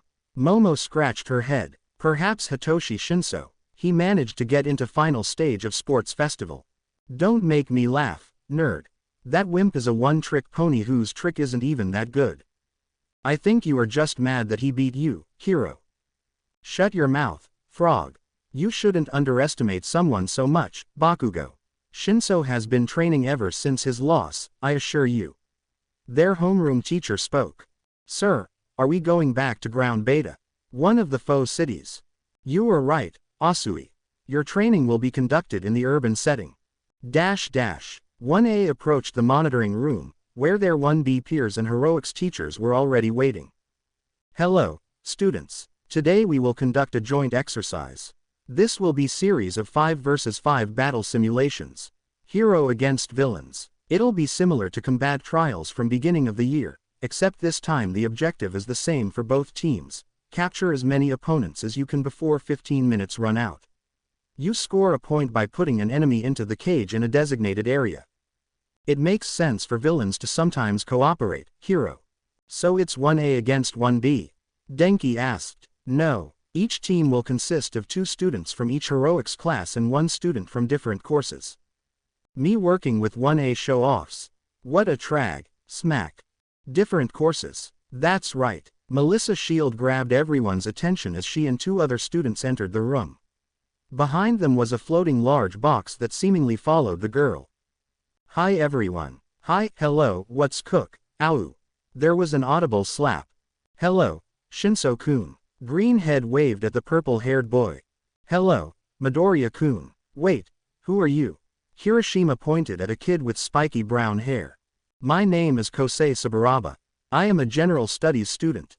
You might remember me from the sports festival. Silence. Or maybe not. Sensei, why do we have to team up with people from outside the class? Minoru raised his hand. In the real world your own understanding of your partners would vary. Think of you classmates as heroes, sidekicks who work in the same agency. You have near-perfect understanding of each other's quirks and personalities. People from 1A are more like heroes from the same city but different agency. You know something, but probably not much. Students from beyond the hero course are like newbies or fresh transfers, as you basically know nothing about them. I had to work with different combinations of these 3 ally types throughout the years. This will be an invaluable experience. Fatgum ended his speech by chewing on a granola bar. It's also an opportunity to prove we deserve to be in the hero course. Kosei held his fist near his smiling face. I was told that today's performance would decide if I could transfer during the second year. Maybe they shouldn't have cut the class sizes so much then. Momo thought to herself. I'm here to field test my inventions. Shield pointed at the floating box. Mr. Nezu told me not to discuss potential transfers in front of Mr. Aizawa. I'm surprised that pink-haired girl isn't here then. Hatsume. She said it's not worth it to leave the workshop if there are no cameras or sponsors to watch. Now that formalities are out of the way, Hawks pointed at the screen. Let us see the team compositions. The first round is as follows. A. Midoriya, Monoma, Saburaba, Shoji and Tokage. B. Yaoyorozu, Shield, Reiko, Pony and Uraraka. You will have 15 minutes to prepare and discuss strategies. Also, while discussions on who will win and why are welcome, we do not encourage wagering money. Eraserhead looked at his class with a frown. My quirk lets me copy up to 4 quirks for 10 minutes. Previously I had to touch people every time to activate copy, but now I just wrap their hair around my fingers. It's quite convenient because quirk factor in hair persists for about a month. Blonde looked at the 1A giant with a concerned expression. You've got a problem with me? Mezu asked. Aside from you being a 1A ruffian, your quirk is a pain. What's that supposed to mean? Tentacle's hands clenched into fists. You see, transformation and emitter types are quick and easy for me to copy. Mutations, on the other hand, are quite painful to replicate. Minetta's hair, for example, would only cause pain in the head area, but larger mutations affect more of my body. Does this mean you won't copy my quirk? Shoji calmed down.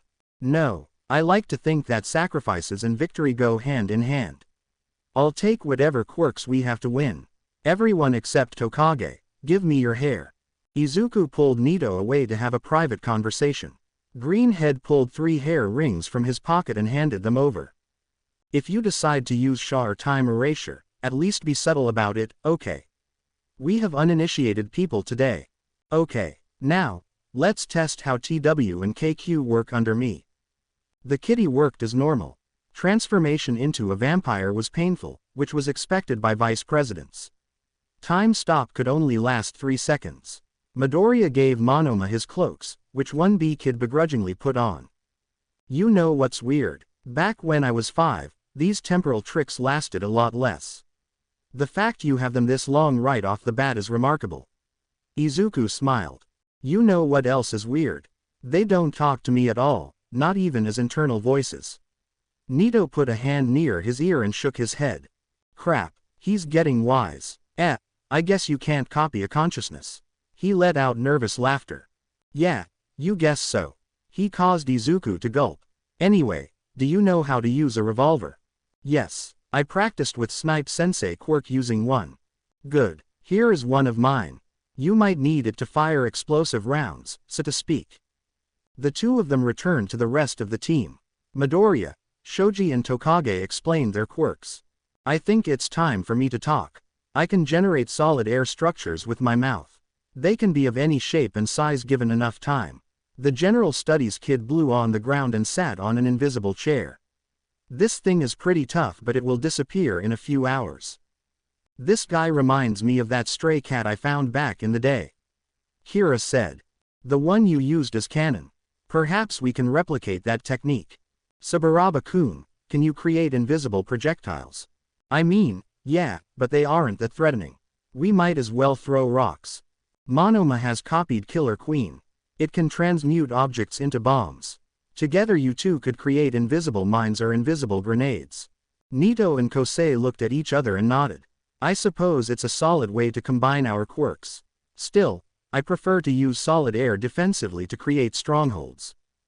Guys, Setsuna spoke up, I could use my flight to flank the other team with invisible explosives. Sadly, that plan has its limitations. Blonde shook his head. KQ can only make one bomb at a time, and I can only use one quirk at any given moment. What a bummer. Anyway, I know how we can take them down. The large floating box opened up, revealing a set of red, white and blue power armor, as well as many additional gizmos. I call it Iron Maiden. Melissa began putting on her suit. You can grab whatever you want from the storage. I have all I need in this suit. There are notes that explain what each gadget does. The colors and name of this suit make you look British. Crap, I'll have ad starts later then. I'm taking the jetpack. Ochako jumped ahead of everyone else. The girls started to look through the assortment of arms and utilities. Most of them seemed useless in a current situation, but some caught their attention. This is just a rocket launcher. Horny girl pointed at the weapon. I don't hear excitement in your voice, Tsutonori-san. Momo tried to inspect the weapon. Not all Americans are obsessed with guns, Yaoro, Yaoyazo, Yaorozu. Call me Momo or Yaomomo. This state-of-the-art prototype fires projectiles that release rapidly solidifying cement when detonated. Shield lifted the bazooka. It's supposed to be used to reinforce crumbling structures, but in a pinch it could also be used against people. Just hope it doesn't get stuck in their lungs. Two geniuses laughed at the notion, leaving Uraraka and Tsutonori disturbed. Finally, everyone took what they wanted and discussion shifted towards quirks. My quirk removes gravity from objects. I can affect several tons of mass before hitting my limit. Space Girl stopped talking for a moment. It also grants resistance to time stop. Wait, really? Pony was surprised. Gravitational time dilation. Momo theorized. Yes, that's what Deku-kun thinks too. Other people under effects of zero gravity can see within frozen time, but I can even move for 2 seconds. It must be creepy to have such deep connection with your boyfriend's quirk. Reiko said with a calm voice. Creepy. Shield raised an eyebrow. That's her way of saying cool. Pony waved dismissively. My quirk lets me telekinetically move objects. Usually my limit is about 80 kilograms, but with Uraraka's help I can carry a lot more. Awesome. Which quirk from Midoriya do you think we'll have to deal with? Let's assume the worst outcome. He uses his sleeping pills or his hair to let Monoma copy all three. In case that happens, don't hesitate to use UV weapons against either of them. Everyone here has requested them from support department, right? Not me. Uravati shook her head. Me neither. Iron Maiden did the same thing. The remaining 3 girls explained how their quirks work in finer detail. No one could recall how the G-Dead kid's quirk worked. Raven-haired girl offered additional gear to her teammates.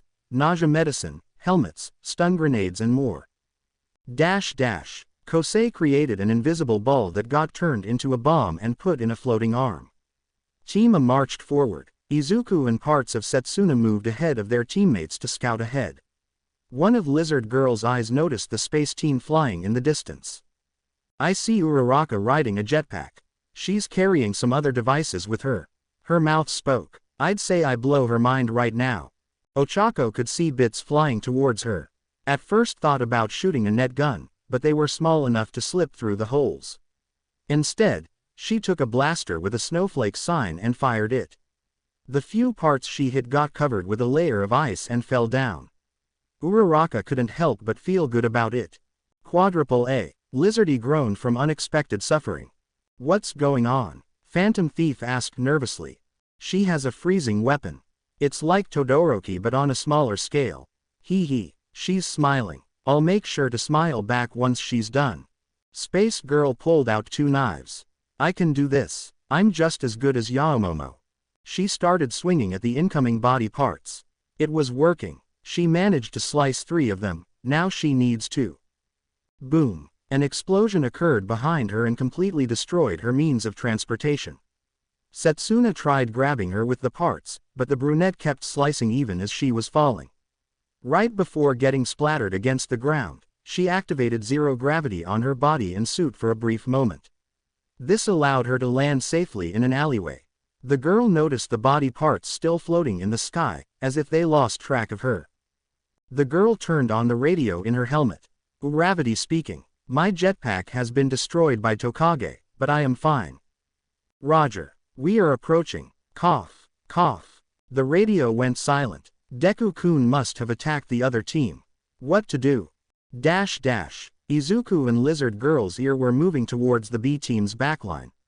He could see Reiko, Pony and Momo moving forward while constantly checking their surroundings. They were about 5 meters apart from each other. He saw strange devices attached to them, including ultraviolet blasters, as well as strange helmets on their heads. At least I don't have to fight Shoji-kun. His quirk would be a real pain in the neck against King Crimson. All 3 of them have rely on ranged combat. Dio noticed. They won't be able to do much up close. Go for Yaoyorozu first, Diavolo advised. Her quirk is the most troublesome out of the 3. You should probably pretend to be confused for a bit, like that rat told you to. Hira reminded his host. Okay, King Crimson. Midoriya moved towards the girls. He could see Sutonora pressing a button on her helmet, likely to use it as a radio. Are helmets supposed to protect from bonking? Whatever, I'll just hit her in the back. As time resumed its motion, Greenhead looked around him to feign confusion. He didn't notice pink gas coming from Momo right as she charged away from him. The smell was familiar. It was Kayama-sensei's quirk. Izuku coughed as he was losing consciousness. In a moment of desperation, he jumped at Yaomomo again. King Crimson easily deflected bullets, horns and giant blocks of cement coming its way, and its user pulled out an engraved revolver. Pony managed to block its shot with a horn. Midoriya fell asleep right before he could escape this fate or strike his classmate. Genius was sweating bullets under her costume. It was close. Very close. Ravenhead admitted. He wanted to shoot me with the gun I made. I'll take this as a compliment. Well, it worked, and that's all that matters. American took the Sleeping Beauty into her arms and attached several horns into her costume. I'll put him in the cell and be right back. Should we wait for her?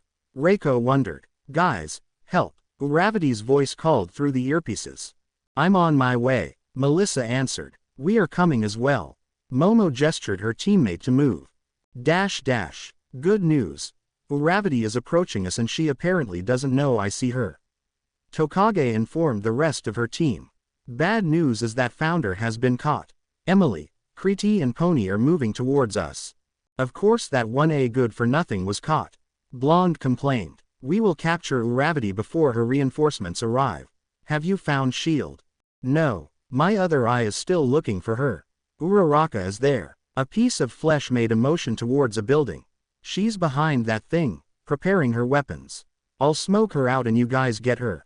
I am here. A large metal chunk called them out from a different rooftop. Chima saw a robot. No, not robot. It was Melissa. She was using an advanced set of armor and holding something akin to a bazooka. Her first shot got blocked by Saburaba's air wall, and everyone could see the projectile spreading a rapidly solidifying agent. American threw bomb on the flying platform to destroy it. Team B moved out of the way to avoid the debris, and Kosei made another projectile for KQ to enhance. Melissa started hovering in midair to assault her opponents from different angles. Mezu tried shooting her, but his pistols bounced off of her armor. All the hope was on Lizardy to sneakily deliver another explosive ball. The blonde girl suddenly flew to her side to avoid the invisible barricade and fired another rocket. It exploded and covered Setsuna's flying pieces and Kosei. At the same time, Ochako has been forced into enemy team's field of view by Setsuna. She tapped her bare hand with fingers from another hand and pulled out a UV weapon. Brunette saw that Monoma was covered with a cloak and made an assumption on his current quirk. "Do I have to do all the work?" Monoma asked himself as he copied the world in pain and hurry. Za Warudo. Time has stopped. Holy Diver swiftly put on the cloak and started removing the weird substance bits from his classmate and the Gen Ed kid before it could solidify and trap them. Nito himself whipped out Izuku's revolver and pulled the trigger on Ochako's arm. "Curses," the blonde boy proclaimed after realizing it wasn't going to fire. "Ha, what a doofus." Uraraka resisted the urge to smile. "Chemical reactions don't work in, what the hell are you doing?" 2 seconds remain. He pronounced it like it was a mantra. Space Girl started quaking in her boots as she Monoma's next actions. He opened the gun, pulled out the current bullet and slammed it against the cylinder. She could swear she saw a spark. 1 second remains. The boy put the bullet back, closed the weapon and aimed it at her.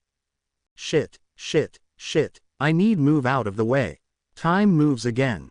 Right before time stop ended, Ochako jumped to her left. What the hell? The gun fired but ended up missing. Uraraka blasted off his arm before he could fire another shot. You bitch. 1B Vice President fell on his knee from the pain. Tentacle noticed what was going on and shot Uravity's arms and a leg to prevent her from causing Phantom Thief any more harm. The girl dropped her weapon as a result. Melissa hurried to her rescue, but flew into a timely constructed air wall. Monoma, we need another explosive. The last one must have failed because you switched quirks. Tokage said, it's the only way we can damage that suit. I need some time to reattach my missing arm.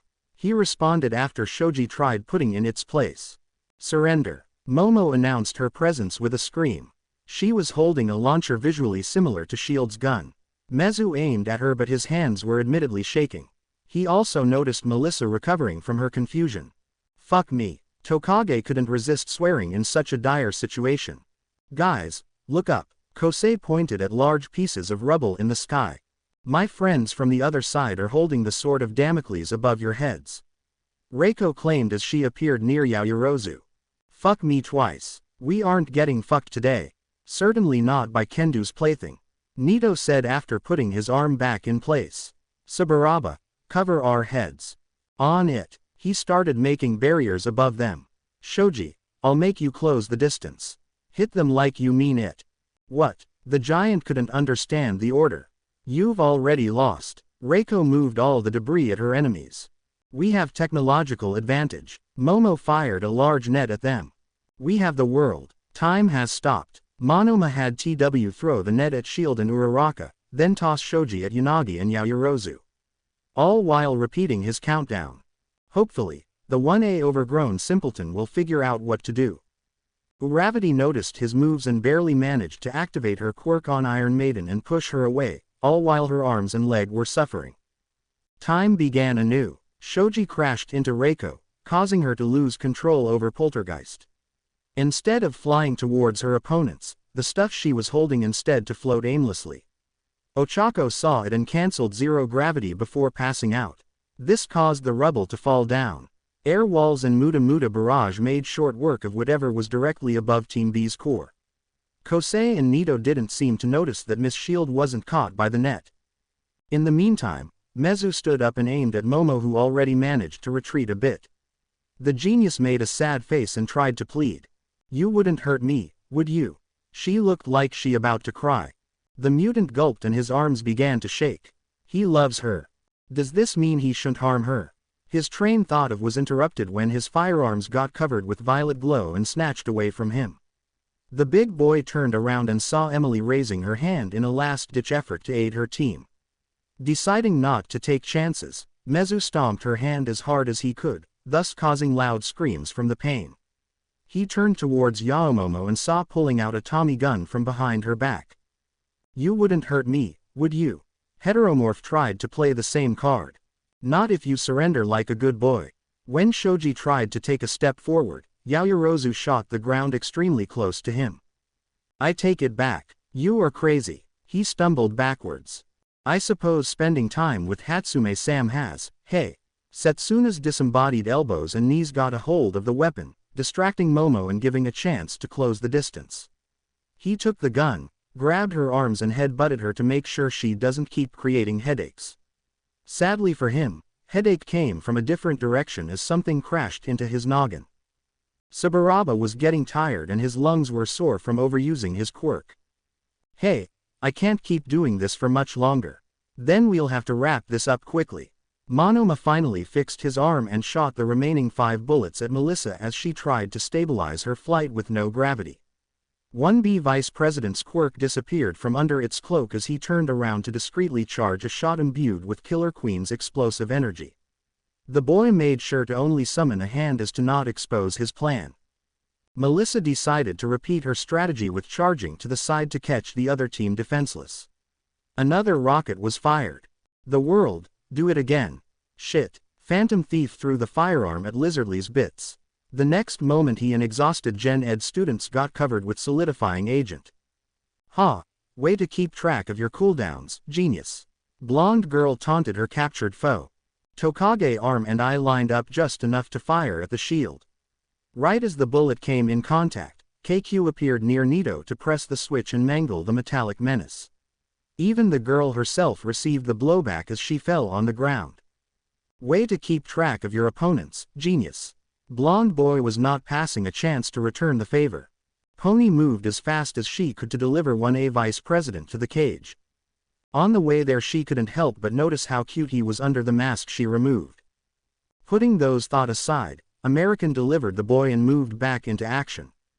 She could hear screams, shots and explosions coming from afar. The exchange student arrived to witness the result of the massacre. 2 opponents were stuck in place, 2 of her teammates lying on the ground, another received a headbutt and the 4th got blasted to bits in front of her eyes. Desperate she shot horns at her the closest person, who happened to be 1A. After the first projectile hit him on the head, he managed to deflect with his octo-blow technique. Shoji, Tokage, Nito screamed, grab 2 or 3 girls and get back to our base. There is no way Tsutonori can get me or Saburaba to her cage. Students in question nodded and grabbed everyone besides Pony and trapped Ochako. Mezu kept incoming horns at bay with his arms and Kosei used his last bits of stamina to protect himself and Nito from the horny girl.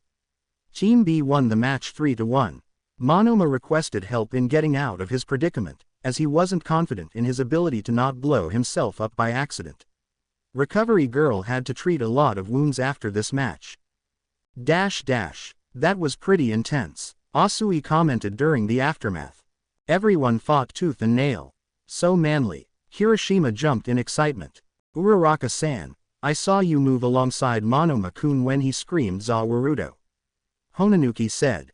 Yeah, I can totally move within frozen time when my quirk is active on me. Uraraka smiled. Deku-kun told me about it after sports festival and I've been training it ever since. You see, usually I set of hero suit weightless so that it can protect me without weighing me down. In this case, however, it was the opposite. I used zero gravity on my body but left my suit weighted so I wouldn't fly away. Midoriya, you mind explaining me why you chose not to inform me of this? Monoma asked with demanding tone. Honestly, with so much on my mind, I forgot about this. Greenhead nervously chuckled. Forgot? More like you omitted this to prop up your girlfriend at my expense. Blonde almost spitted on other people by accident. Let's give young Midoriya the benefit of a doubt here. We can't expect everyone to remember every little detail. Fatgum intervened. Now, Midoriya, can you tell us what was your plan when you attacked 3 opponents all by yourself? Izuku glanced at Gen Ed kids watching him. I was going to sneak up on them, strike Yaomomo and then potentially wound others with my revolver. Unfortunately, a time skip occurred right as I was about to move, so I got confused for a second. The rest you already saw. We were expecting a time-stop ambush. Momo spoke up, which is why the helmets I created were equipped with cameras watching our backs, as well to offer protection from hits and gases. Since I was incredibly tense at that moment, I jumped as soon as I saw Midoriya-kun.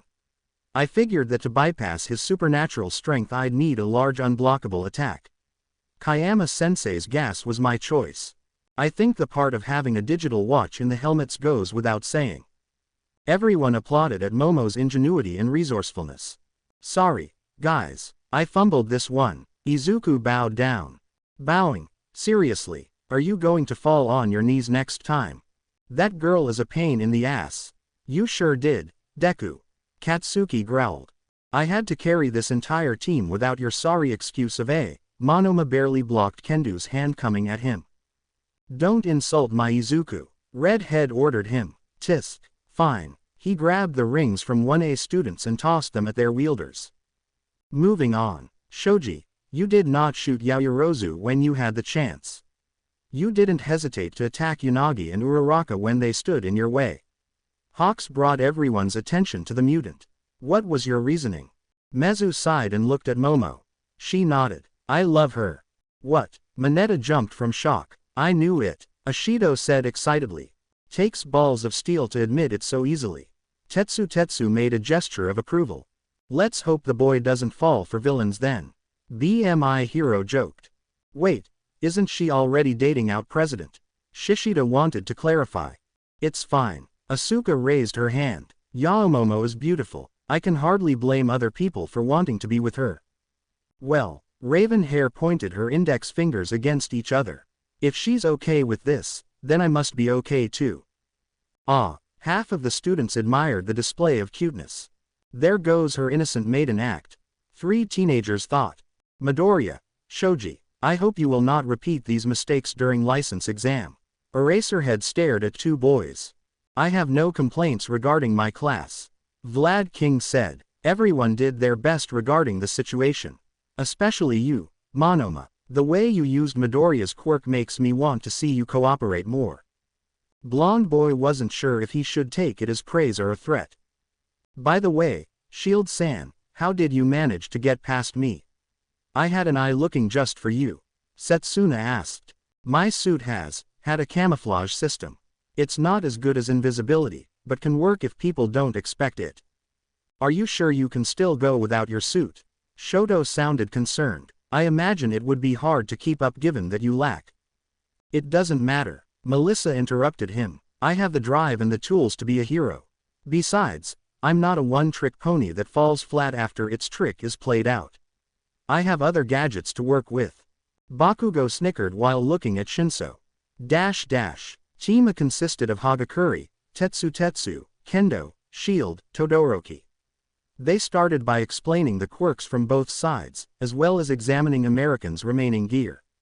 We have earpieces, so that already a plus. Itsuka spoke up. I'd say we have to watch out for Mudman the most.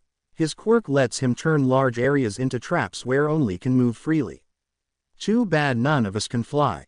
Yeah, my only 2 hovering devices got destroyed in the last battle. She made a smile. I have an idea how to counter the brainwashing in case you get caught. She handed over weird-looking bracelets. These tasers are designed to harm others, but if you wear them a certain way, they will hit you instead. I'll adjust the charge to minimum and make it work every minute unless you manually postpone it. Wouldn't it be a hindrance if we get into a fight? In that case, press this button to detach the device completely. Alright, so, what's our plan? Toru asked others. We march forward and fight like men. Tetsu activated his quirk. No, we don't. Kendo slapped the back of his head. We'll split up. Tetsu, Shield and Todoroki will be the main anchor, while Hagakure and I scout the situation and try flank them if possible. No one on the other team can see past invisibility, so we should take advantage of this. That's assuming they won't camp in an area surrounded by soft ground. Why should we follow you lead, Kendo? Dual-haired boy asked. I'm the 1B representative. Give me credit where it's due. I suppose that is a valid argument. I'll be in charge. Bakugo yelled at his teammates. No way, I should be in charge. Hiroshima tried to out-yell him. I do not trust either of you to be good leaders. Tokiyami claimed. We need to stop screaming at each other. Honanuki tried to take charge of the conversation. Yeah, I'm like 70% sure the other team has some sort of plan. Shinso spoke. I suggested a democratic approach. Everyone votes for anyone other than themselves. Fine, okay, fair enough, do I get 2 votes? No, Dark Shadow doesn't count as a separate being. You hurt my feelings. The sentient quirk emerged and pretended to cry. I vote for Tokiyami. Lipless student pointed and bird boy. Me too. Gen Ed kid pulled out a kinky-looking mask from his pocket. I'll do what Juzo did. Ajiro patted him on the shoulder. Fucking assholes. Blonde boy on the verge of attacking. While this is not a position I was craving, the flow of fate must have decided this outcome for me. I will do my best as the leader of this team. First of all, I'd like to hear about our quirks. My quirk lets me mind control people when they verbally respond to my words. I am unable to make people do complex tasks and the effect wears off if their body experiences shock. I can only affect one person at a time, but there is no limit on how many people I can put into trance. Sadly, recordings of my voice do not have the desirable effect. How the hell are you going to make use of brainwash? I'm sure Deku has told the other team about it. Katsuki barked. I'm glad you asked. He put on the mask. This device modifies my voice's properties to make it sound differently. Hitoshi pressed buttons on his wrist gadget. The world. Time is only mine. Izuku's voice came out instead. That totally sounds like. Red Riot's eyes became empty. Thank you for your cooperation, Kirishima-kun. Purple-haired boy cancelled his quirk.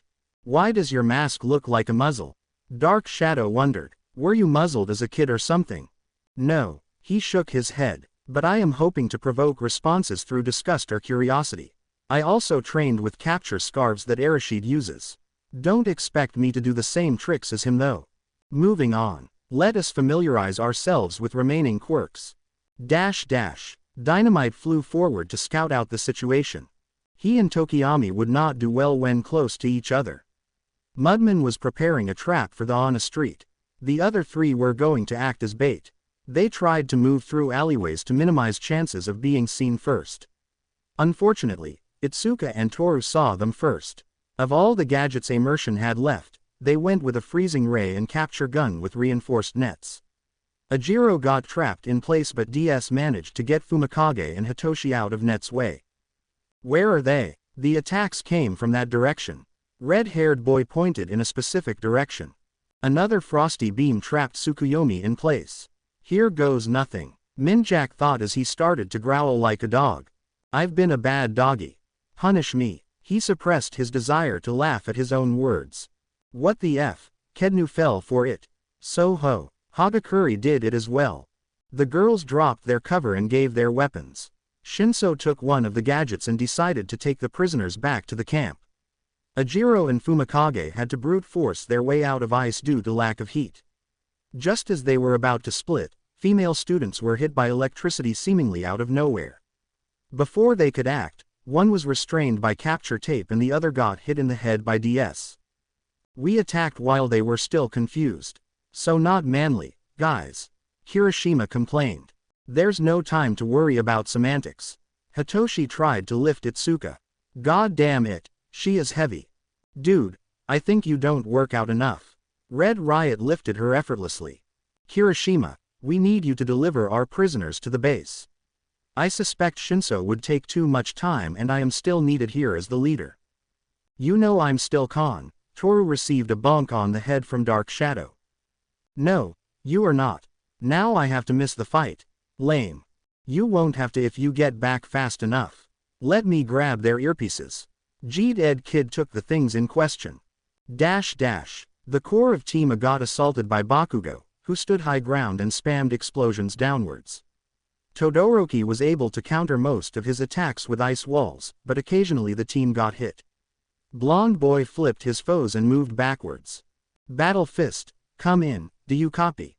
Blonde girl tried to contact her friends. Copy. The enemy combo somehow managed to detect us and keep track of us. Request backup on the Nakamichi Street.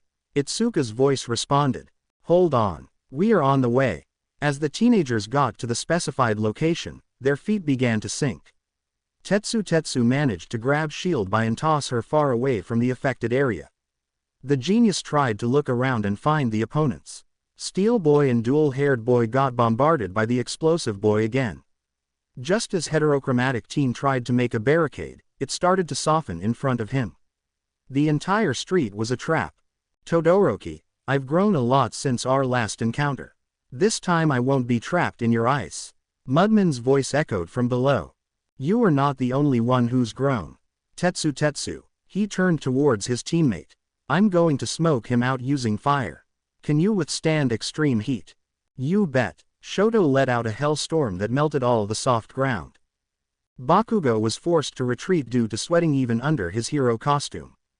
Juzo received some nasty burns in the process. Still, his effort wasn't in vain, as Todoroki himself got overheated despite his ice side, and Tetsu wasn't in top shape either. Dynamite returned and had the easiest time of his life fighting. A couple explosions later, Bakugo had to carry 3 people on his back, one of which still had metal covering his body. Melissa was forced to run away from the heat, while Fumikage had to run away from the bright light. The girl ran into Minjak and Tsukuyomi. Just as they pulled out stolen gadgets, Melissa whipped out a pistol and shot their arms. Shinso dropped his freeze blaster due to the wound, but Tokiyami was protected dark shadow. Bespectacles girl failed to dodge the net from her own net launcher. Recovery girl and Smentos got more work on their hands. Team B wins with a sweep. Fatgum announced. Todoroki destroyed a whole street. Mineta was grateful he wasn't there. I didn't get a chance to fight. Kirishima complained. At least you didn't get shot. Shinso pointed at his bandaged arm. That's how you get it done. Two-Face and his extras never stood a chance against me. Bakugo smiled with pride. I believe I did the most. Honanuki tried to speak up. Shut up. Blonde boy shook his fist at 1B student. I have a question. Asui raised her hand. Why did Melissa have a gun? It doesn't seem like an invention. I made it myself, which was practically the only requirement. Shield pointed finger guns at the frog girl. Thank goodness all the gun fanatics won't be in the next round. Suyu deadpanned. It was time for the final confrontation of the day. Team A were discussing their plans. Okay, does anyone here have a plan? Minoru asked. There is no need for trickery. My vines, while limited, can grow to tremendous lengths. I will capture everyone we come across. Shiozaki-san, we will not grow as heroes if you do all the work. The goal of this training is to promote teamwork. Very well. Vine girl frowned. I am listening. You better. Extra. Hitoshi put off his mask. Sorry, I thought a practical demonstration would be the best choice. Does brainwashing still work when used this thing? Of course, otherwise it would be useless to me. Mineta-kun, I'm curious. Suyu turned to him. Why do your balls never stick to your costume? My hero suit is made out of my hair. It was a pain to get enough of it when my head looks the way it looks. Does this mean if I were to wear your gloves, I could touch your balls without a worry? Frog girl asked calmly. Everyone but Shiozaki tried really hard not to laugh, as she was ready to slap anyone who found that funny. Yeah, I suppose you could. The grape boy fixed up his belt with M in its front. I kind of miss his ridiculous diaper. Juro snickered. I can pinpoint everyone's location in 3 kilometers radius. If they are talking, I might even be able to tell the exact person. She proudly raised her jacks. Shishida can do that as well, although he relies on sense smell. I have an idea how to throw him off, Kiro. Promise me you will not throw up. Shiozaki is by far the most powerful student in our class. Jirota claimed. We will most likely have to play by her rules until she's taken care of. I senses will pinpoint her location, then we'll try to neutralize her. Her vines are powerful, but she is subpar in close quarters combat. Is it really fair that we have to fight her? Denki complained. Why couldn't we have someone really good on our team? Like Juzo or Momo. At least you got me and not Shinso. Kosei tried to lighten up the mood. Don't give up so quickly. Mina jumped in joy. I'll melt whatever plants she throws our way. If I see an opening, I will try to get to her as fast as possible. Tenya said. What about the others? Midori told me that Shinso can mimic other voices. Ashido did a blah blah gesture. I'd say we either try not to respond to commands verbally. She showed thumbs down. Until he's taken care of, we use simple hand gestures or talk while we see each other mouths, okay. The girl covered her mouth. Okay, you were supposed to answer with a gesture. Chima moved forward to establish a stronghold closer to the center of the city. On their way there the students saw the molten street and felt relief over not fighting Todoroki. Earphone Jack could hear the other team approaching, so she told Maria to start spreading her quirk. It only took Ibara 1 minute to cover the neighboring blocks with vines. Chima got close to the border between her domain and the rest of the area. Crap, be careful, everyone, if we touch them, she'll attack us instantly. Denki warned his teammates. I have an idea. Saburaba started making platforms on the air. I can't make us fly, but I can make us walk above the ground. Why didn't use this before? Iida wondered. I was kind of busy trying not to eat rockets. Touché. Wait. Mina grabbed her teammates. Attention. Kyoka can hear us, I think. Someone has to stay behind and make noise to try and throw her off. I sense 3 Asuis coming our way. Gavadan pointed in a specific direction. At least, they all smell like Asui. Perfect. If we get them and retreat, we'll win. Kosei smiled. And let 2 villains escape. That is not. Look out. Jurito pushed Tenya away from a sticky ball. The one who threw the ball wasn't grape juice. It was Froppy. She wore his boots, gloves and used his cape too as a bag. Kosei began constructing a wall to block her off. Minoru himself appeared on the opposite side to harass his opponents with pop-off. Some balls got on Team A. Pinky had to prioritize removing them with acid. While this was happening, the 1B giant gestured his classmate to shoot an electricity-absorbing disc into a window. The boy complied with the order. As soon as it happened, everyone could hear Kaminari's voice screaming from pain. Frog Girl was fast, but brown-haired boy managed to predict her next move and construct a wall right in front of her. She tried to stand up, but recently freed Ingenium rushed in to knock her out. Mineta took a look at his teammates and laughed. What's so funny? You are outnumbered. Gen Ed Kid prepared to blow again. Are you sure? Team B looked around and saw that Shiozaki's vines surrounded them from all sides. She must have moved closer to them when they were distracted. They all got attacked by her quirk from all directions. Mina unleashed her most corrosive acid to fend off the vines. Mina-chan. Cough please, help. Suyu's hurt voice pleaded. Sure, where? Alien girl got brainwashed. Attack your teammates. Disguised Hitoshi sounded like he's about to die. Gavadan got hit in his legs by acid. When Ingenium tried to help him, he received a kick to the head from Mineta. Saburaba's walls got crushed by the Ibara. It painfully reminded him of a certain old pro hero. Team B captured their opposition, albeit with casualties on their side. Our plans was simple. I helped Shiozaki navigate her quirk to attack all of you from a safe distance. The other 3 had to distract you, otherwise you would get wise and retreat. I wholeheartedly apologize for involving myself in my team's trickery. Maria bowed before her defeated opponents. A ray of divine light fell on her person. Is that a quirk too? Izuku wondered. There is no need to apologize. Tenya did his iconic hand motion despite the headache. You've successfully captured the opposing team. You should be proud of your accomplishments. I agree. Hawks patted the girl on the shoulder. In the end of the day, capturing bad guys and saving innocent lives is what matters the most. You did exceptionally well today, Shiozaki. The way you attack multiple opponents from afar reminds me of my own style. We should also commend other students' efforts. Young Shinso was able to trick young Ishido after receiving a blast of electricity. I got incredibly lucky that my mask didn't short-circuit and that Asui got hurt too. Otherwise, they probably would have caught on. Right. Hitoshi awkwardly nodded. Young Saburaba, you did a solid job protecting your team from Froppy's onslaught. If Grape Juice didn't share his balls with her, you could have completely sealed him off. The hero raised the Gen Ed student's arms. Keep it and next year you might be transferred to his course. Thank you, sir. Now, don't get upset just because you lost. Winged Hero said, it's better to lose here, in a safe environment, than to do it in the field. The failure here is the opportunity to learn, but in the real world it will be a costly mistake. Your provisional license exam will be a case of real world, so try not to fail there. UA has standards to uphold, after all. Minetta's costume pieces were torn due to Asui's body being too large for them. He had to bring it to Power Loader to fix it. The exploding door didn't hurt him, as by that time it was common knowledge and his reactions were honed by fear of being kicked by Gran Torino. Kosei discovered that his has a bondage fetish after getting restrained by Ibarra's vines. Now he had to find out how to make the most religious person he knows go on a date with him. Ochako opened the entrance door.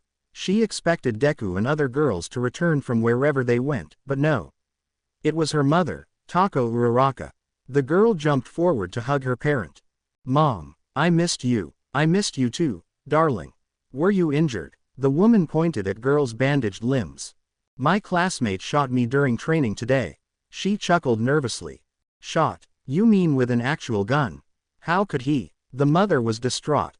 "I shot his teammate first, so it's only fair, hee. Don't worry, the school doctor has already removed the lead and sealed my wounds. I'll be in tip-top shape soon." Space Girl broke away from the hug. "By the way, why are you here?" she asked. "I came to negotiate certain renovation projects in the area. Might as well visit you, dear. How is this household doing?" "Well, it became a lot livelier in the last couple of weeks. There are more people living here. My two classmates Mina and Toru's mom and that Melissa girl from my island.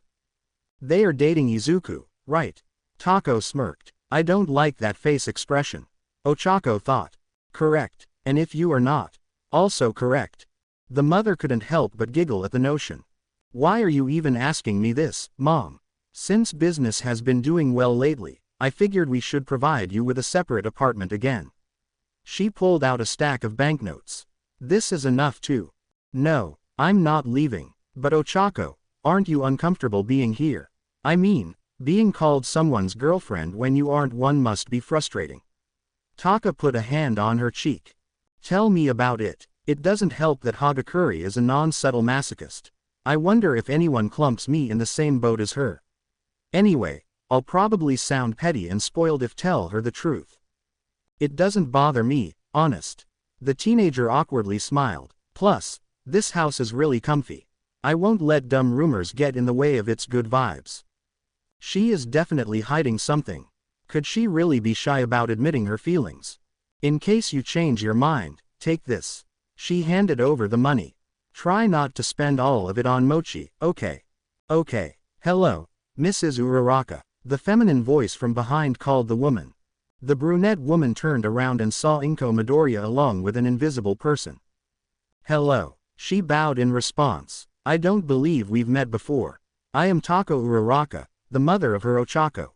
Kuria Hagakure, Toru's mother." The women shook hands. "Would you like to stay for dinner?" "Of course. I still remember the last time." Three mothers went to the kitchen to talk while Ochako left the building to go for a jog. Mama Midoriya pulled an expensive-looking wine from Izuku's stash. After a few glasses, the conversation went from unrelated topics to something. "I've talked to your daughter.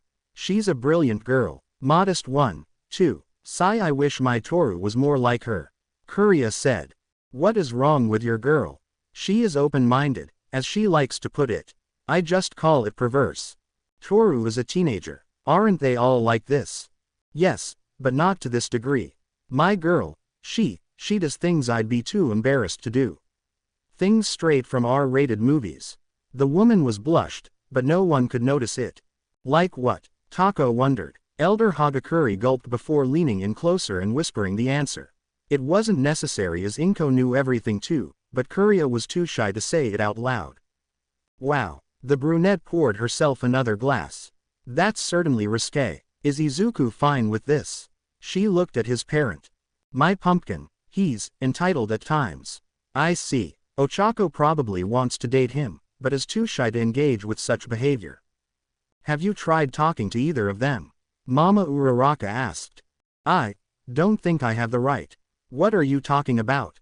Tako sounded concerned. "My husband and I, we failed as parents. Himitsuo lost our savings on gambling, then used stolen money to restart his newspaper and now he's behind bars. Sob, we lost everything again. This roof above our heads is courtesy of the boy." The sounds crying came from the floating clothes. Sounds familiar. Calm down, please. Inko hugged her. You should try your best to live past your mistakes. For your child's sake, at least. Sniff, you are right. I should be better for my hiccup. Toru. Kuria's hand moved towards the bottle. I think that's enough alcohol for one day. Green-haired woman took it away. Ah, you're no foon. She pouted, but it also went unnoticed. How is your husband doing? Inko asked Tako. Good, just like me. He wanted to come here too, but we really need in a different place at the moment. Looks like you're the only one here whose husband isn't a failure. Wine got to Mama Hagakuri's head. Uraraka didn't know what to say. She didn't this kind of reaction. I just wanted. Inko and I can only count on ourselves. Kuria drunkenly kissed Inko's cheek, causing her to blush. Ha ha ha, thanks. Midoriya was caught off guard by this. Anyway, I don't think that you can't voice your concerns simply because he lets you live here. Izuku seems like a reasonable person to me. Brown-haired woman said. I suppose you're hiccup right. Several hours went as the mothers discussed other topics, related to them or not. Izuku and Toru came from the hospital visit. They said hi to Ochako's mother and went to Greenhead's room. The remaining tenants returned home shortly after. Chef Tonio came in to make the dinner for everyone present. I must say, this food is delicious, sir. Tako licked her fingers. I feel like the pain in my back has vanished. I wouldn't be surprised if our cook has a secret quirk that somehow turns his meals into medicine. Mina commented. It wouldn't be the strangest quirk in the world. Melissa added. At this rate, we would have to take him away from you.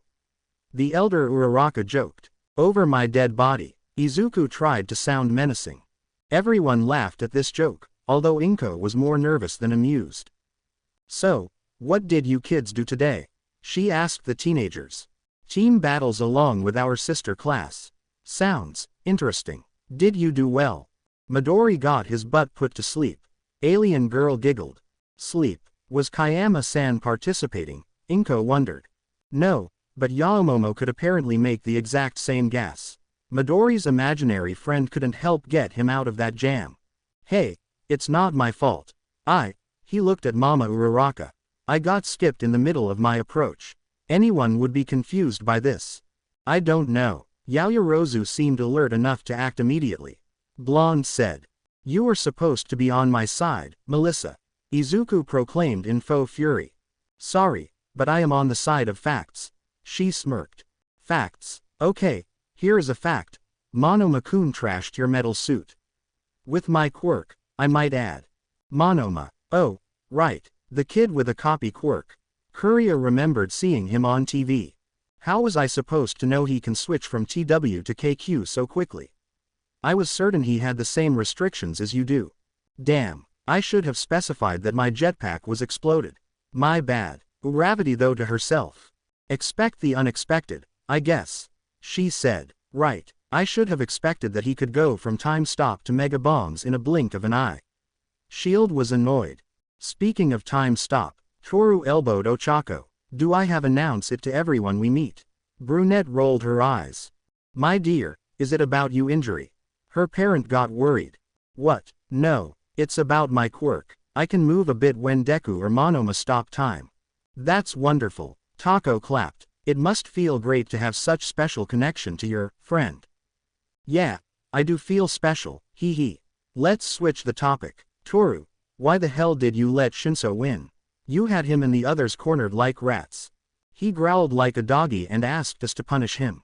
I thought it was hot and Kendo was taken aback. Ho, hot, Mama Hagakuri asked. It reminded of the good times I spent with Izuku. I just couldn't catch a break today.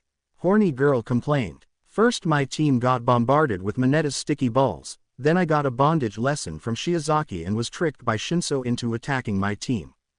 There. Remember what Takami-sensei told us, it's better to lose now and learn from it than to lose in the real world.